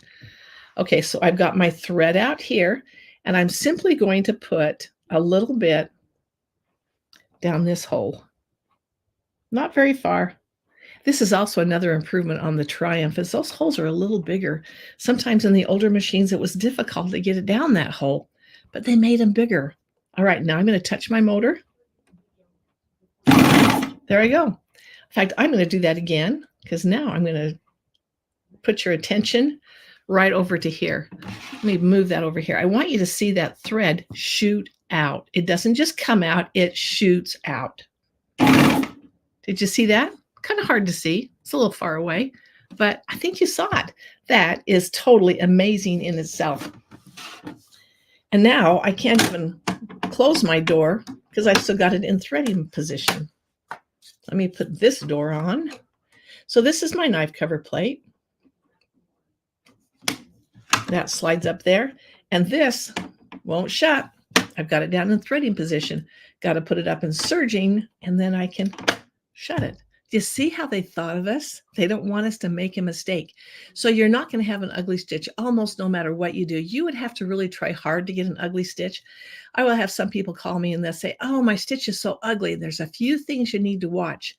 make sure you don't accidentally still have it up and wave, because that's something we can accidentally do, or even bump it or forget that we have it in there. So put it down in your overlock. Also pay attention to where this paddle is right here, because maybe you've just reached across and bumped it, or maybe some sweet little cutie came into your sewing room and bumped this. Make sure you have it right on the end, unless you want to gather or unless you want to stretch. So this was first designed for garment sewing, because they would sew on knits all the time. You saw Melinda sewing on knit today. If you have your knit and it's all wavy and you don't like that, and you want to pull your fabric a little closer together, that's when you're going to bump it up into ruffle. And you may not go clear to the top. You may just be like right here. You're going to have to test that and see where you like it. Or if your fabric is pulling together and you need it to come out, then you're going to bounce it down. There's little arrows right here. That one is going in. This one is going out. So that kind of gives you some clue. See, Baby Lock puts pictures on this for us because we need that. And it's so nice because now we know exactly what to do. All right. What else did I want to show you up here? Oh, we had this wonderful, remember on the other machine I showed you, we have a thread, we have a tool tray, got one on this one. But here's the difference. My tool tray is underneath my thread stand. On the Accolade that I showed you earlier today, the top of the spool stand slid open and the tray stayed under. This is another thing they improved on this Cadillac, is that this opens out. So if you forget to shut your tool tray, your stitch is not going to be affected. On the Accolade, or once it opened on the top, you have to make sure you shut that. Because if you don't shut it, it'll still sew, but it is going to change the tension on your loopers. And you wonder, why is it going to change? It's just a small little thing, but it does. It changes the tension. This is really wonderful that somebody has this all figured out. They knew exactly where the tensions need to be for every stitch. And that's what I like about it so much. All right. This one also has 87 different stitch combinations. With the 5-inch throat, you can do so much. It's got the foot lift. It's got speed control. So if any of you are doing a stitch that you know you have to stitch slower, and you can't quite keep your foot off that pedal, right? You just want to go all the way. If you have your speed control down a little bit, that'll remind you, and it won't let you go any faster. So this is really good for me because I'm doing 0 or 100. That's just the way I sew. So I have to use this to slow myself down when I'm doing a delicate stitch that I don't want to go fast on. And it's really good if you don't stop and start, stop and start, stop and start, because that affects the looping underneath. You want to be able to get that looper to have a nice, good, solid, even stitch on it. So having the speed control is going to slow you down so that you're not starting and stopping and starting and stopping. I really like that, but I usually have mine all the way up because that's what I like to do. All right, if you do garment sewing and you need to have that 5/8 of an inch stitch, how do you do that? Are you going to go along and measure all your stitches and mark where that needle needs to be, or the fabric won't be right and your clothing won't fit? Well, they have it figured out. I want you to notice right here on the sewing knife cover right here, there are some lines. There's an L and an R and then more lines. So the lines on there are to make it so you can figure out where you want to have a stitch, and it will do it. But if you're looking for the perfect 1/4 inch stitch, the perfect one, with your left needle in, the L is 5/8 of an inch away. The R is 5/8 of an inch away from the right needle. So there you've got it right there in front of you. If you guide your fabric right up to those markings on your knife cover, you will have the perfect 5/8 of an inch stitch. And usually when we're doing that, we're doing it on the edge of a fabric, not in the middle, right? That's where those guys come in handy. And you know, I've been selling Triumphs for a couple of years before I even realized and knew what those were for. And when I found out, that was a total game changer for me. I love that. All right, I think, oh, here's another fun thing. This machine will open up right here. So if I get a lot of dirt and dust in there, I can just blow right there with my mouth, blow, and that dust is just going to go out here. On other machines, if you're not able to open that door, you can't really blow anything, because when you blow it, it's going to go back inside your machine and cause you problems. You don't want that. So most of the times, you are just going to be using your little brush right here to get all this dust out. But there might be some back in there that you cannot reach. Just open your door and give a little blow. You might even have a vacuum that you like to use. They're very inexpensive. I like them. I have one. But, oh, I just want to sit and clean now. I didn't realize how dirty this was. But that happens because we're sewing, and that's what we're supposed to be doing.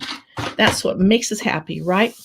All right, so we've talked about the wonderful things that come on your machine, how you're going to get the 2 different tables. There's also a 3rd table that is a combination between the cutting table and the sewing table. So, hey, we're going to talk about the 1/4 inch in just a minute. I see their question on the 1/4 inch. I have a foot for that. And we're going to talk about feet in just a minute. But first of all, I want to show you the things that I like to do on this machine. Okay, one of the things I love to do, and I'm going to put my foot back on. I took it off so you could see. And when you get your machine, when you get it, and you move this differential feed up and down, I want you to notice what your feed dogs do, because you've got 2 sets of feed dogs. And the back one is constant. But the front one, if you've got it up in ruffling or gathering position, that feed dog will go faster and take bigger swipes. If you put it down in the bottom, it will take a slower, short swipes. So that right here is adjusting your fabric as it's going through. So if you've got something you're sewing on and it's just not laying flat, test it on this. Test it on a piece of scrap so that you know where you want this differential feed to be, and you will never be unhappy. All right, I'm going to put this guy on. And he just pops on that easily. All right, I'm going to show you just a 3-thread overlock. So with my quick reference guide, it's going to tell me where to have all those settings. Now I've got my foot up. It's noticeably up. That's another thing they did. They made it so when it's up, you can tell it's up. A lot of times on the Sergers, when you put that up, it kind of still looks like it's down. But on this one, it does not look like it's down. All right, did I thread all my needles? I've got my loopers in. All right, here I go. Let's see if I did it right.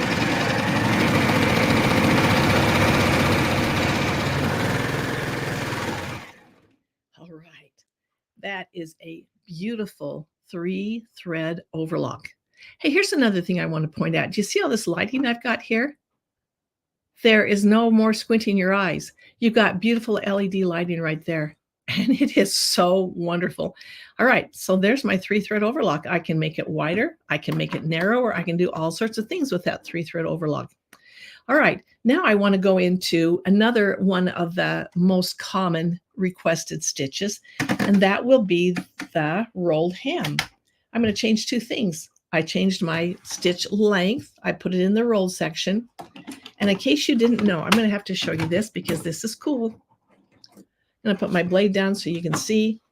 All right. I think I'm even going to move you up and make you sick again because this is important. Well, let's see if it will focus for us. Oh, there it is. You may not even be able to see it even with that up that far. But right back here, you have 3 stitch fingers. Let me put that one back. So you can see that one in there. There is the 3rd stitch finger. When I move that stitch finger out of the way, that gives me a rolled hem. Now right here, some machines that when you take that stitch finger off and you want to do a rolled hem, you actually have to physically take it off and store it, or in my case, I would lose it. So right there, it just simply pulls it back. So now when I pull it back, I am now in a rolled edge. All right, I'm in a rolled edge. I'm going to put my knife blade back up. I just wanted you to see how that works. I love to see how these machines work. Got to have a foot on. I think that makes them less scary when you know what happens. All right, I'm going to do a rolled edge.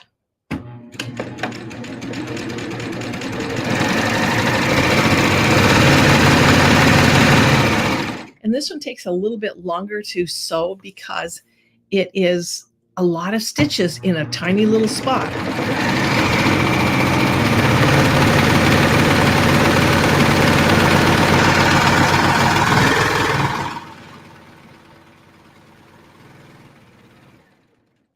So right there, I've got a beautiful, I'm going to take that back out. Nope. The other way. Come on. All right.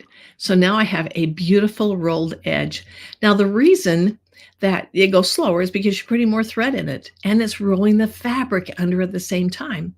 Now there are two settings for a rolled edge and a rolled hem, and one of them will roll, both of them will roll the fabric under, but one of them just shows the upper looper. So if you've got some napkins, say that you are doing and you're doing a rolled edge on, and one side is red, one side is blue, and you want to match the threads, you can do that. You'll just put one in your upper looper, one in your lower looper, and you'll have it on stitch setting D. Excuse me. I'm going to move it over here. C. Let me come back out again. No, wrong way. There we go. So C is going to have the fabrics meet at the end of the napkin, and your threads will also meet at the end. So that will have the upper looper showing, the bottom looper showing. If you don't want to have one thread showing and the other one showing, you want to just have one showing, it's going to be your upper looper, and you're going to put it in D. And that just means it's going to roll your fabric under and also roll your upper looper under. And so all you're going to see is your upper looper. So that's something to think about when you're making those beautiful holiday napkins. Okay, one of my very favorite things to do, I'm going to go back to a 3-thread overlock, and I'm going to change my length to a 4, and I'm going to put it in B. I'm in a 3-thread overlock, and I'm going to put my differential feed up to the number 2. I want you to see what I can do with this.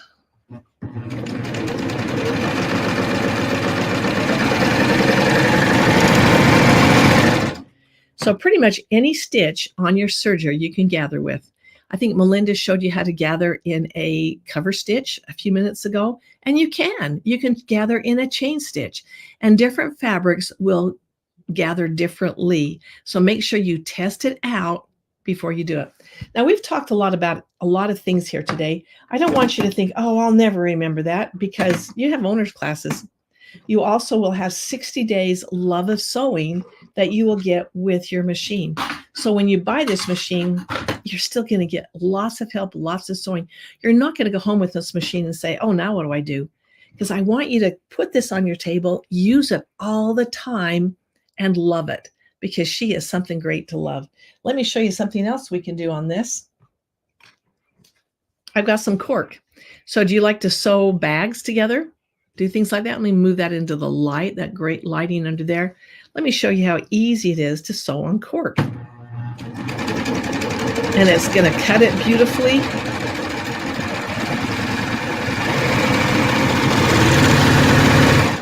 I know that cork is really in fashion right now.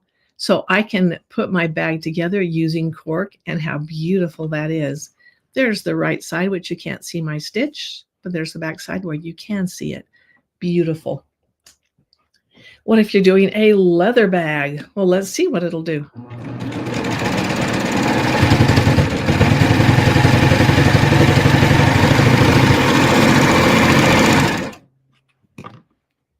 Boy, I don't have any problem with that. That's beautiful.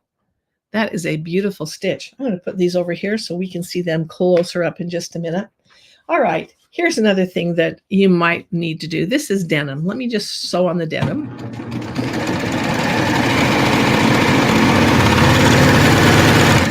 Now, as we did this same stitch on the muslin over here, it was a beautiful stitch, but look at this.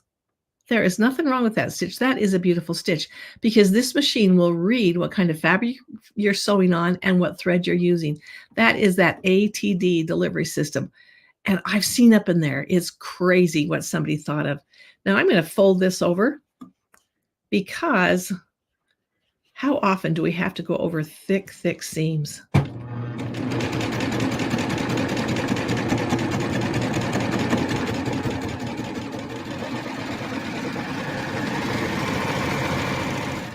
Did you even hear it hesitate at all? It did not. And you got the same quality of stitch that you had all the way along. And I went through, let me count how many layers I had just gone through. 1, 2, 3, 4, 5. I went through 5 layers of heavy denim. This is heavy denim. All right. So it didn't even break a sweat going over that. But let me show you something else that's really cool. Not only does it read what fabric you have under there, I'm going to go from a denim to an organza. You're going to see that it is not even, you won't even know I've done it. It is an amazing serger. Thank you, Bernadette. Okay, I'm going to go over that thick fabric.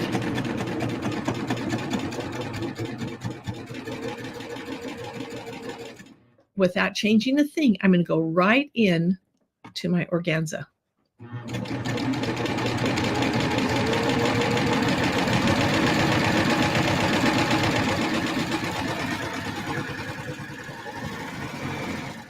I'm going to come over here. We might get a little bit better look at it.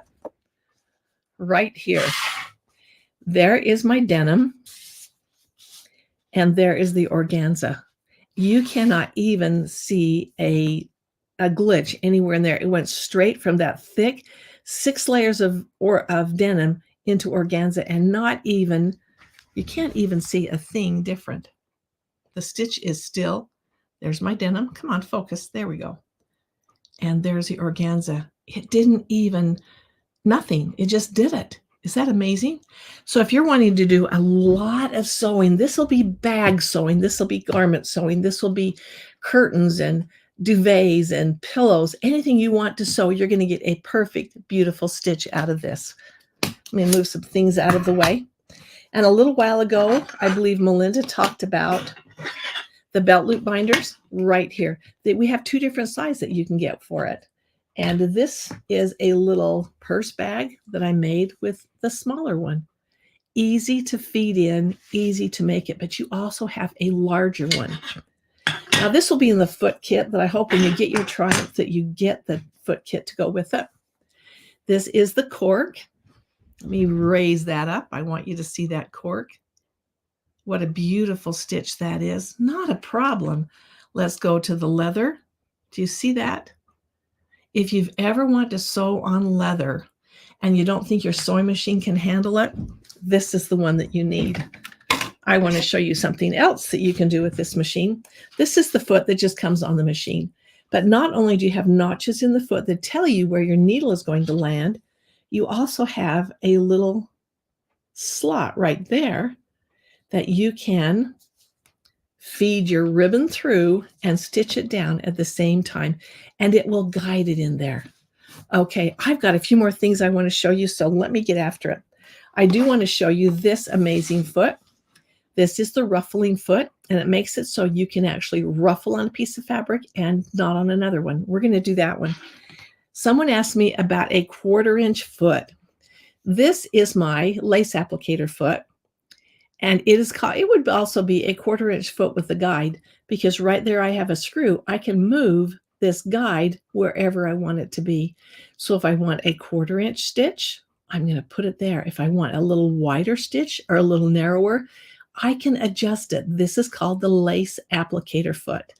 So if you want a foot with a guide, this is the one you'll need to get. All right, I'm going to show you, this is the elastic foot.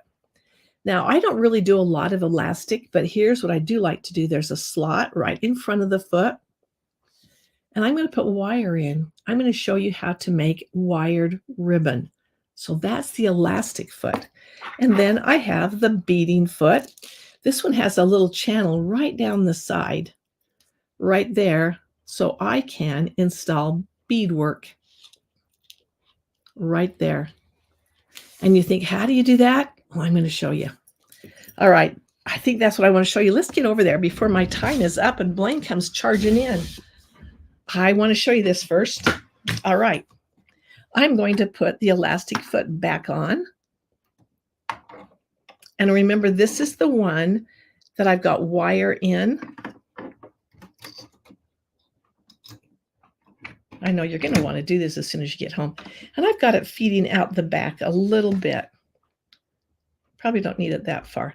I'm going to put it in a rolled hem, and it won't really matter which one I put it in. I have my differential feed on neutral, and I am going to do a rolled hem.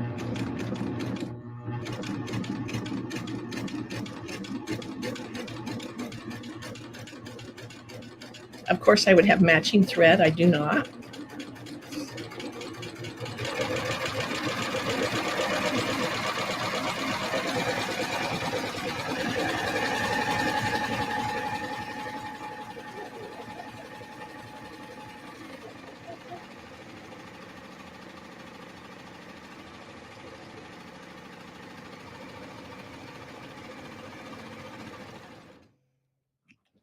All right, there I have one side of a ribbon that's got wire in it. See how nice that is? If I put ribbon down or wire down the other side, I would have wire in the other side too. This would be a great wired ribbon. How often do you need ribbon for a wreath and you just can't find the right fabric pre-made? Now you can make your own and it will match perfectly. Okay, let me pop that foot off. I'm going to put my beading foot on. And I'm going to lengthen my stitch out a ways. And I am also going to raise my needle up. I'm going to put this little guy under there because I want him kind of out the back when I start. All right, I'm going to put my foot down.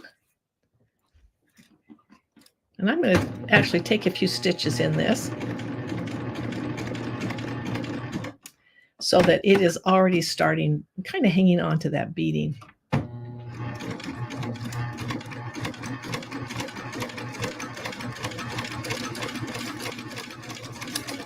Oh, whoops. I let go of it. And I'm not using matching thread, which is really a big mistake, because you're going to see all my stitches in here. And yes, I still have my blade up. It doesn't really matter, but I kind of let go of him right there. I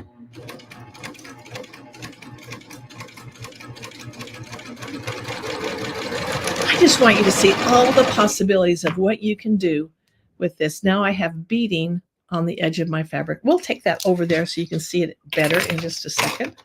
Pop that foot off. I'm going to put on my ruffling foot. And once again, we are going to be the longest length on a three thread roll, or three thread. See, I'm trying to do things at the same time. I can't do that. I'm going to put these fabrics together. In fact, I'm going to start this one in. You just got to see what this Cadillac will do.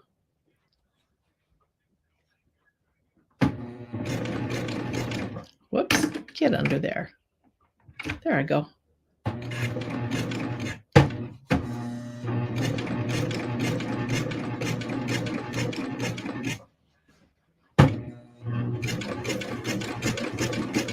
So if you're doing a pillow or a valance or a dust cover for a bed or even a cute little skirt, this is the foot you need. And this is the machine you need to do it. All right, let's come over here. I want you to see what we've got. Look at that.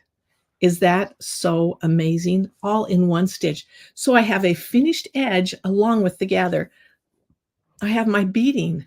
If I wanted to, depending on my application, that beading could be in the center of my stitch, right like that. And then, of course, I have my wired ribbon, one of my favorite things to do. You can also feed fishing wire through that instead of the wire. And if you're doing a veil or a skirt or a shirt that needs a little movement at the bottom, you can do it that way.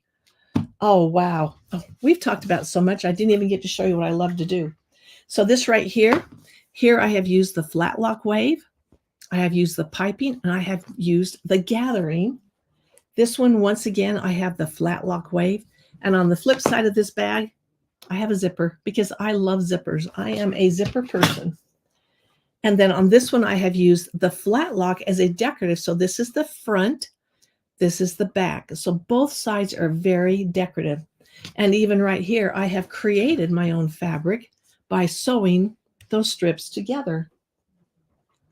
Well, let me see if I have one more here I can show you. This is another. This would be like a crazy patch. So you could do a whole quilt of crazy patch. And I have simply used a rolled edge to connect these fabrics together. You could do an entire quilt so fast. Here I have used the cover stitch. In the cross hatching, I've got piping, and I have the flat lock wave. But remember, I told you you could put ribbon in. There's installation of ribbon right there. I just fed it into my foot and it sewed over it. Wow, we have talked about a lot of things. Blaine, do you want to tell them what their deals are today? Because I tell you, this machine is so amazing. It does so much. I think you're going to have to get ready and get your shipping department ready because they're going to be shipping these things out, Blaine. What do you think? I think Blaine's there somewhere. Does anybody have any question? She said, Donna said she loves the ruching. And wow is right. Exactly. This machine has so many features, 87 different stitches it will do, the stitch combinations. So if you wanted a safety stitch, nobody even thinks about the safety stitch because that's double stitching, right? But then you've got a stitch line, plus you have the overlock. So it's what they do in the factories a lot of time with the garment sewing. It is amazing. Yes, I love this machine, and I think you're going to love it too.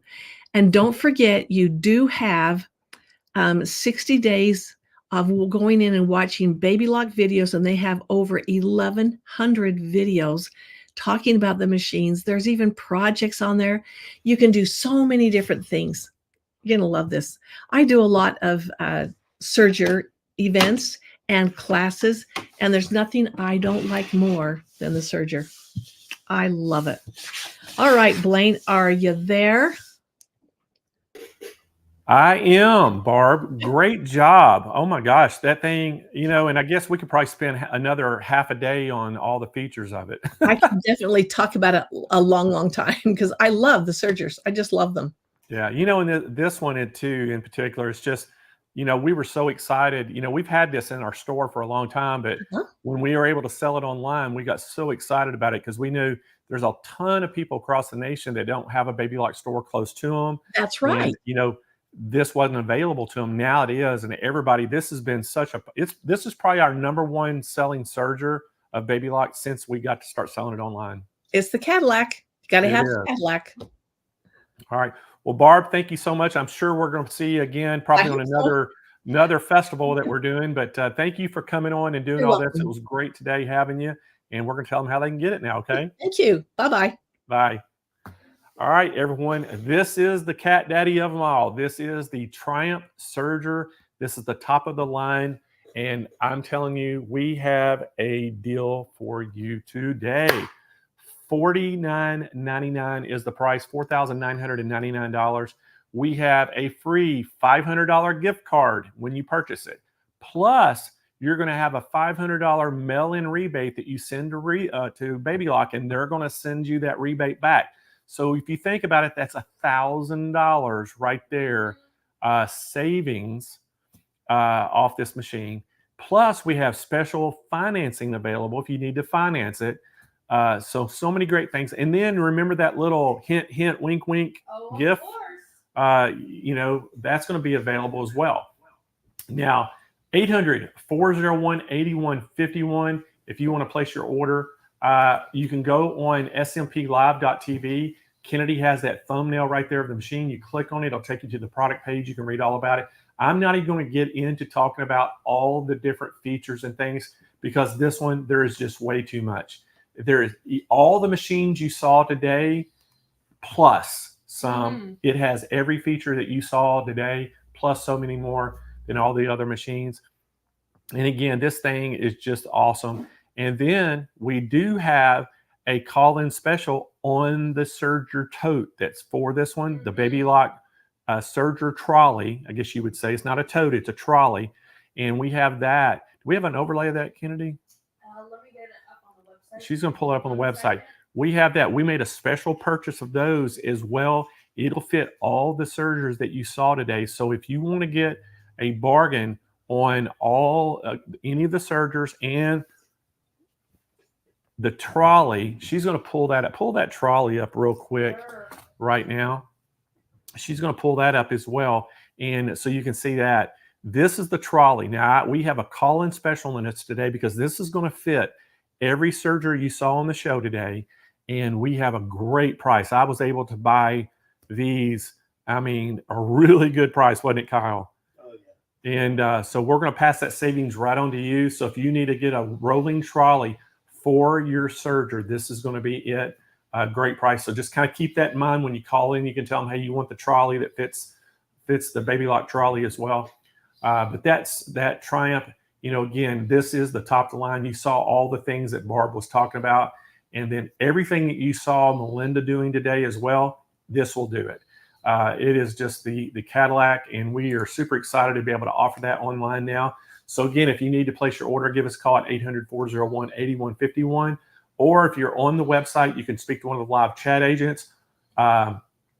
Or you can just ask one of our chat, Melinda or Rhonda, who are on the social media chats, Facebook and YouTube. They can share links with you, and they can also answer questions for you as well. So got a lot of different ways that you can get the information. Again, great Serger, and we love this thing. And there's one more thing we forgot to talk about, our thread special. We do have a great thread special right now. So we teamed up with R&K with the Floriani thread, and you can see it right there. So the little Serger tote that I showed y'all earlier that I'm going to kind of just throw in the boxes of anybody that buys a Serger. This is another one. You get this. You're getting all the thread. Now, what's nice about this? You're getting basically 24 spools of thread. You're getting 12 spools of I think it's the polyester, that you're getting 6 colors. So you're getting 2 colors in each one, and it's the 12 weight, okay? Then you're getting 12 more spools of the Floriani embellishment matte thread, and you're getting 6 colors in that, 2 of each color. So basically a total of 24 spools of thread. And you're getting that fusible thread that you see, the little white thread. You're getting the fusible thread. You're getting the squeeze and snip thread snips. You're getting the turning tool, which, I found out yesterday what a turning tool was. Yes. And actually April Yang needed that turning tool today for her little project. One. So, and then you're getting the black Serger tote. So you're getting all that for $129.99. And I'm telling you right now, this is a bargain. And give us a call anyway if you want to order on the phone. But you can go right on the website and order this on the website. We have that very low price on the website. And this is normally over $200 bundle, and you're getting it for $129.99 today. And I got to say a big shout out to R&K and Floriani for helping us with this bundle, because this is just an awesome bundle.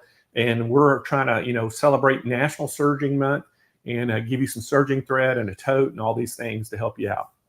So that was a great offering today, plus all the Baby Lock Sergers. We hope that y'all enjoyed all the demonstrations with the Sergers, and I hope you enjoyed the Serger challenge with April today. I thought that was really good. And tomorrow we're going to have, Candace will be back on, and then we'll have Joanne back on, and then Joanne's going to reveal, because right now she's the only one we don't know what she's making. So, Candace made the bag, April made the halter top. So now we're just kind of waiting to see what, Joanne. So y'all give me your guess in the chat right now, what you think Joanne's project's going to be after seeing kind of stuff she did yesterday.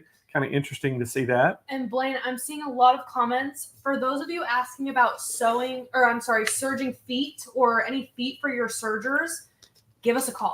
It's all on special. Anything that you can think of for your Serger, give us a call. I keep seeing a lot of questions on feet sets and things like that. And since there's so many for different brands, it's kind of hard to keep up. But if you call us, we'll be able to get you some good stuff. Right.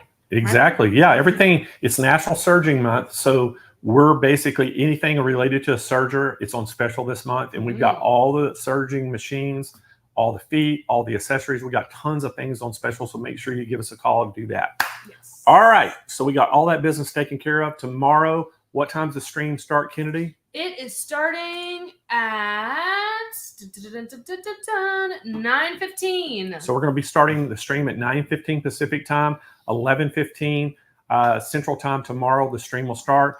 And then we'll have our first presenter 30 minutes past the hour, and we'll get going tomorrow. And tomorrow we got another great lineup. We got Brother in the house tomorrow. We got Janome in the house tomorrow.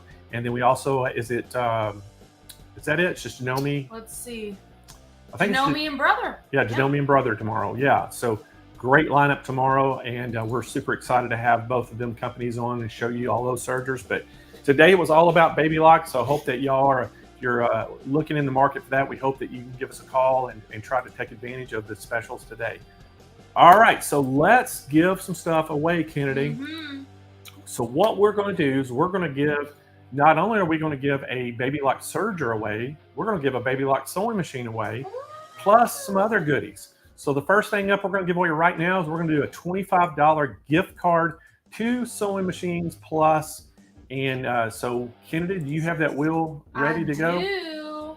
Okay, spin that wheel. All righty. So I'm going to go ahead and tell them the next thing is the next keyword is going to be baby lock for y'all to win something. One word or two? Let's clarify. Yeah. It's 2 words. 2 words, Baby, space bar. 2 words, baby, space, lock. Yeah. Put that in your chat too if you want to be eligible for the next prize we're giving up. But who won the $25 is Terry Jo Benson.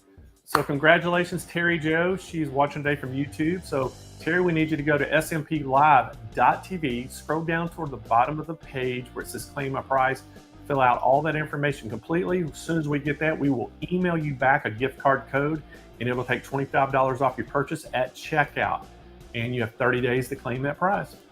All right, so everybody put baby space lock in the chat right now. You have to have space between baby and lock.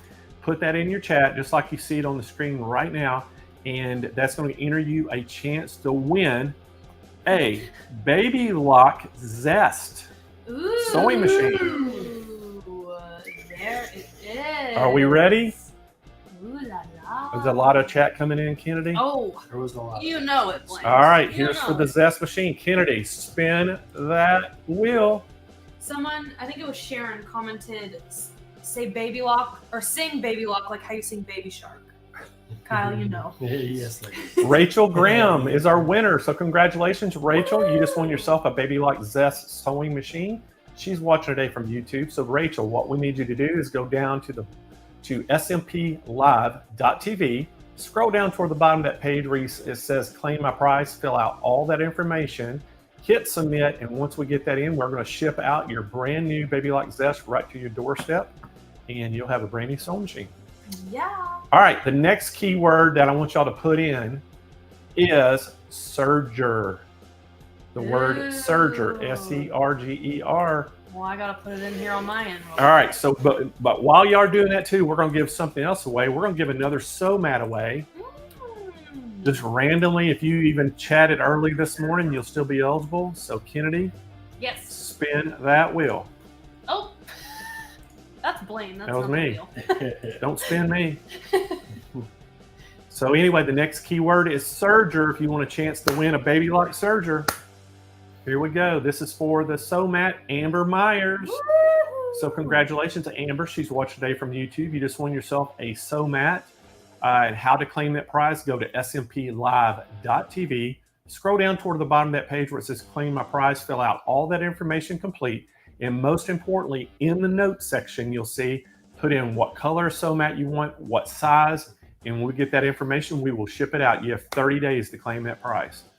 All righty, so I hope everybody got the keyword in. The word was Serger. So Kennedy, spin that wheel. Woo! Yay! Here we go. This is for a baby lock Serger. Here we go. Ellen Camden. So this is for the Vibrant Serger from Baby Lock. You just won yourself a Vibrant. Right there it is. Great little Serger.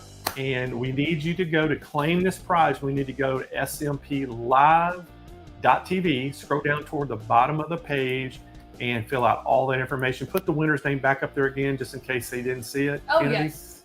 And there we go. So Ellen, make sure you go claim that prize. You have 30 days. SMP Live, bottom of the page, and then fill out all that information. Once we get that in, we'll ship you your brand new Vibrant Serger right to your doorstep, absolutely free. All right, so day 2 is in the books. We have completed it.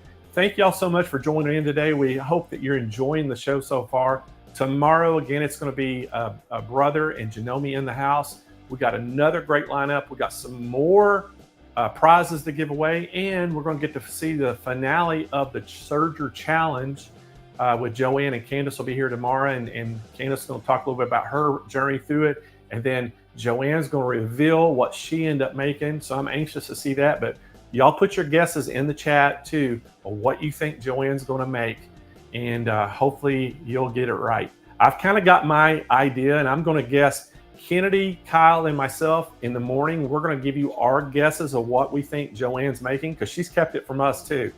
And we'll all have a guess of what we think she's going to make. And y'all got to see exactly what we saw yesterday. So if you missed yesterday's show, you can go back right now. You can go to YouTube and watch the replay from yesterday and kind of see what all happened yesterday. See Candace's and Joanne's session of what they did, and see all the great specials. Now, all the specials you're seeing on the show right now are going to be good all the way through 4 p.m. Pacific time on Saturday. So you have all the way through Saturday to get these specials, and then once they're gone, they are gone. So if y'all are in the market for a Serger, now's the time to get it. So anyway, guys, we hope that you have a great rest of your night. We hope we'll see you tomorrow, and until then, see y'all later.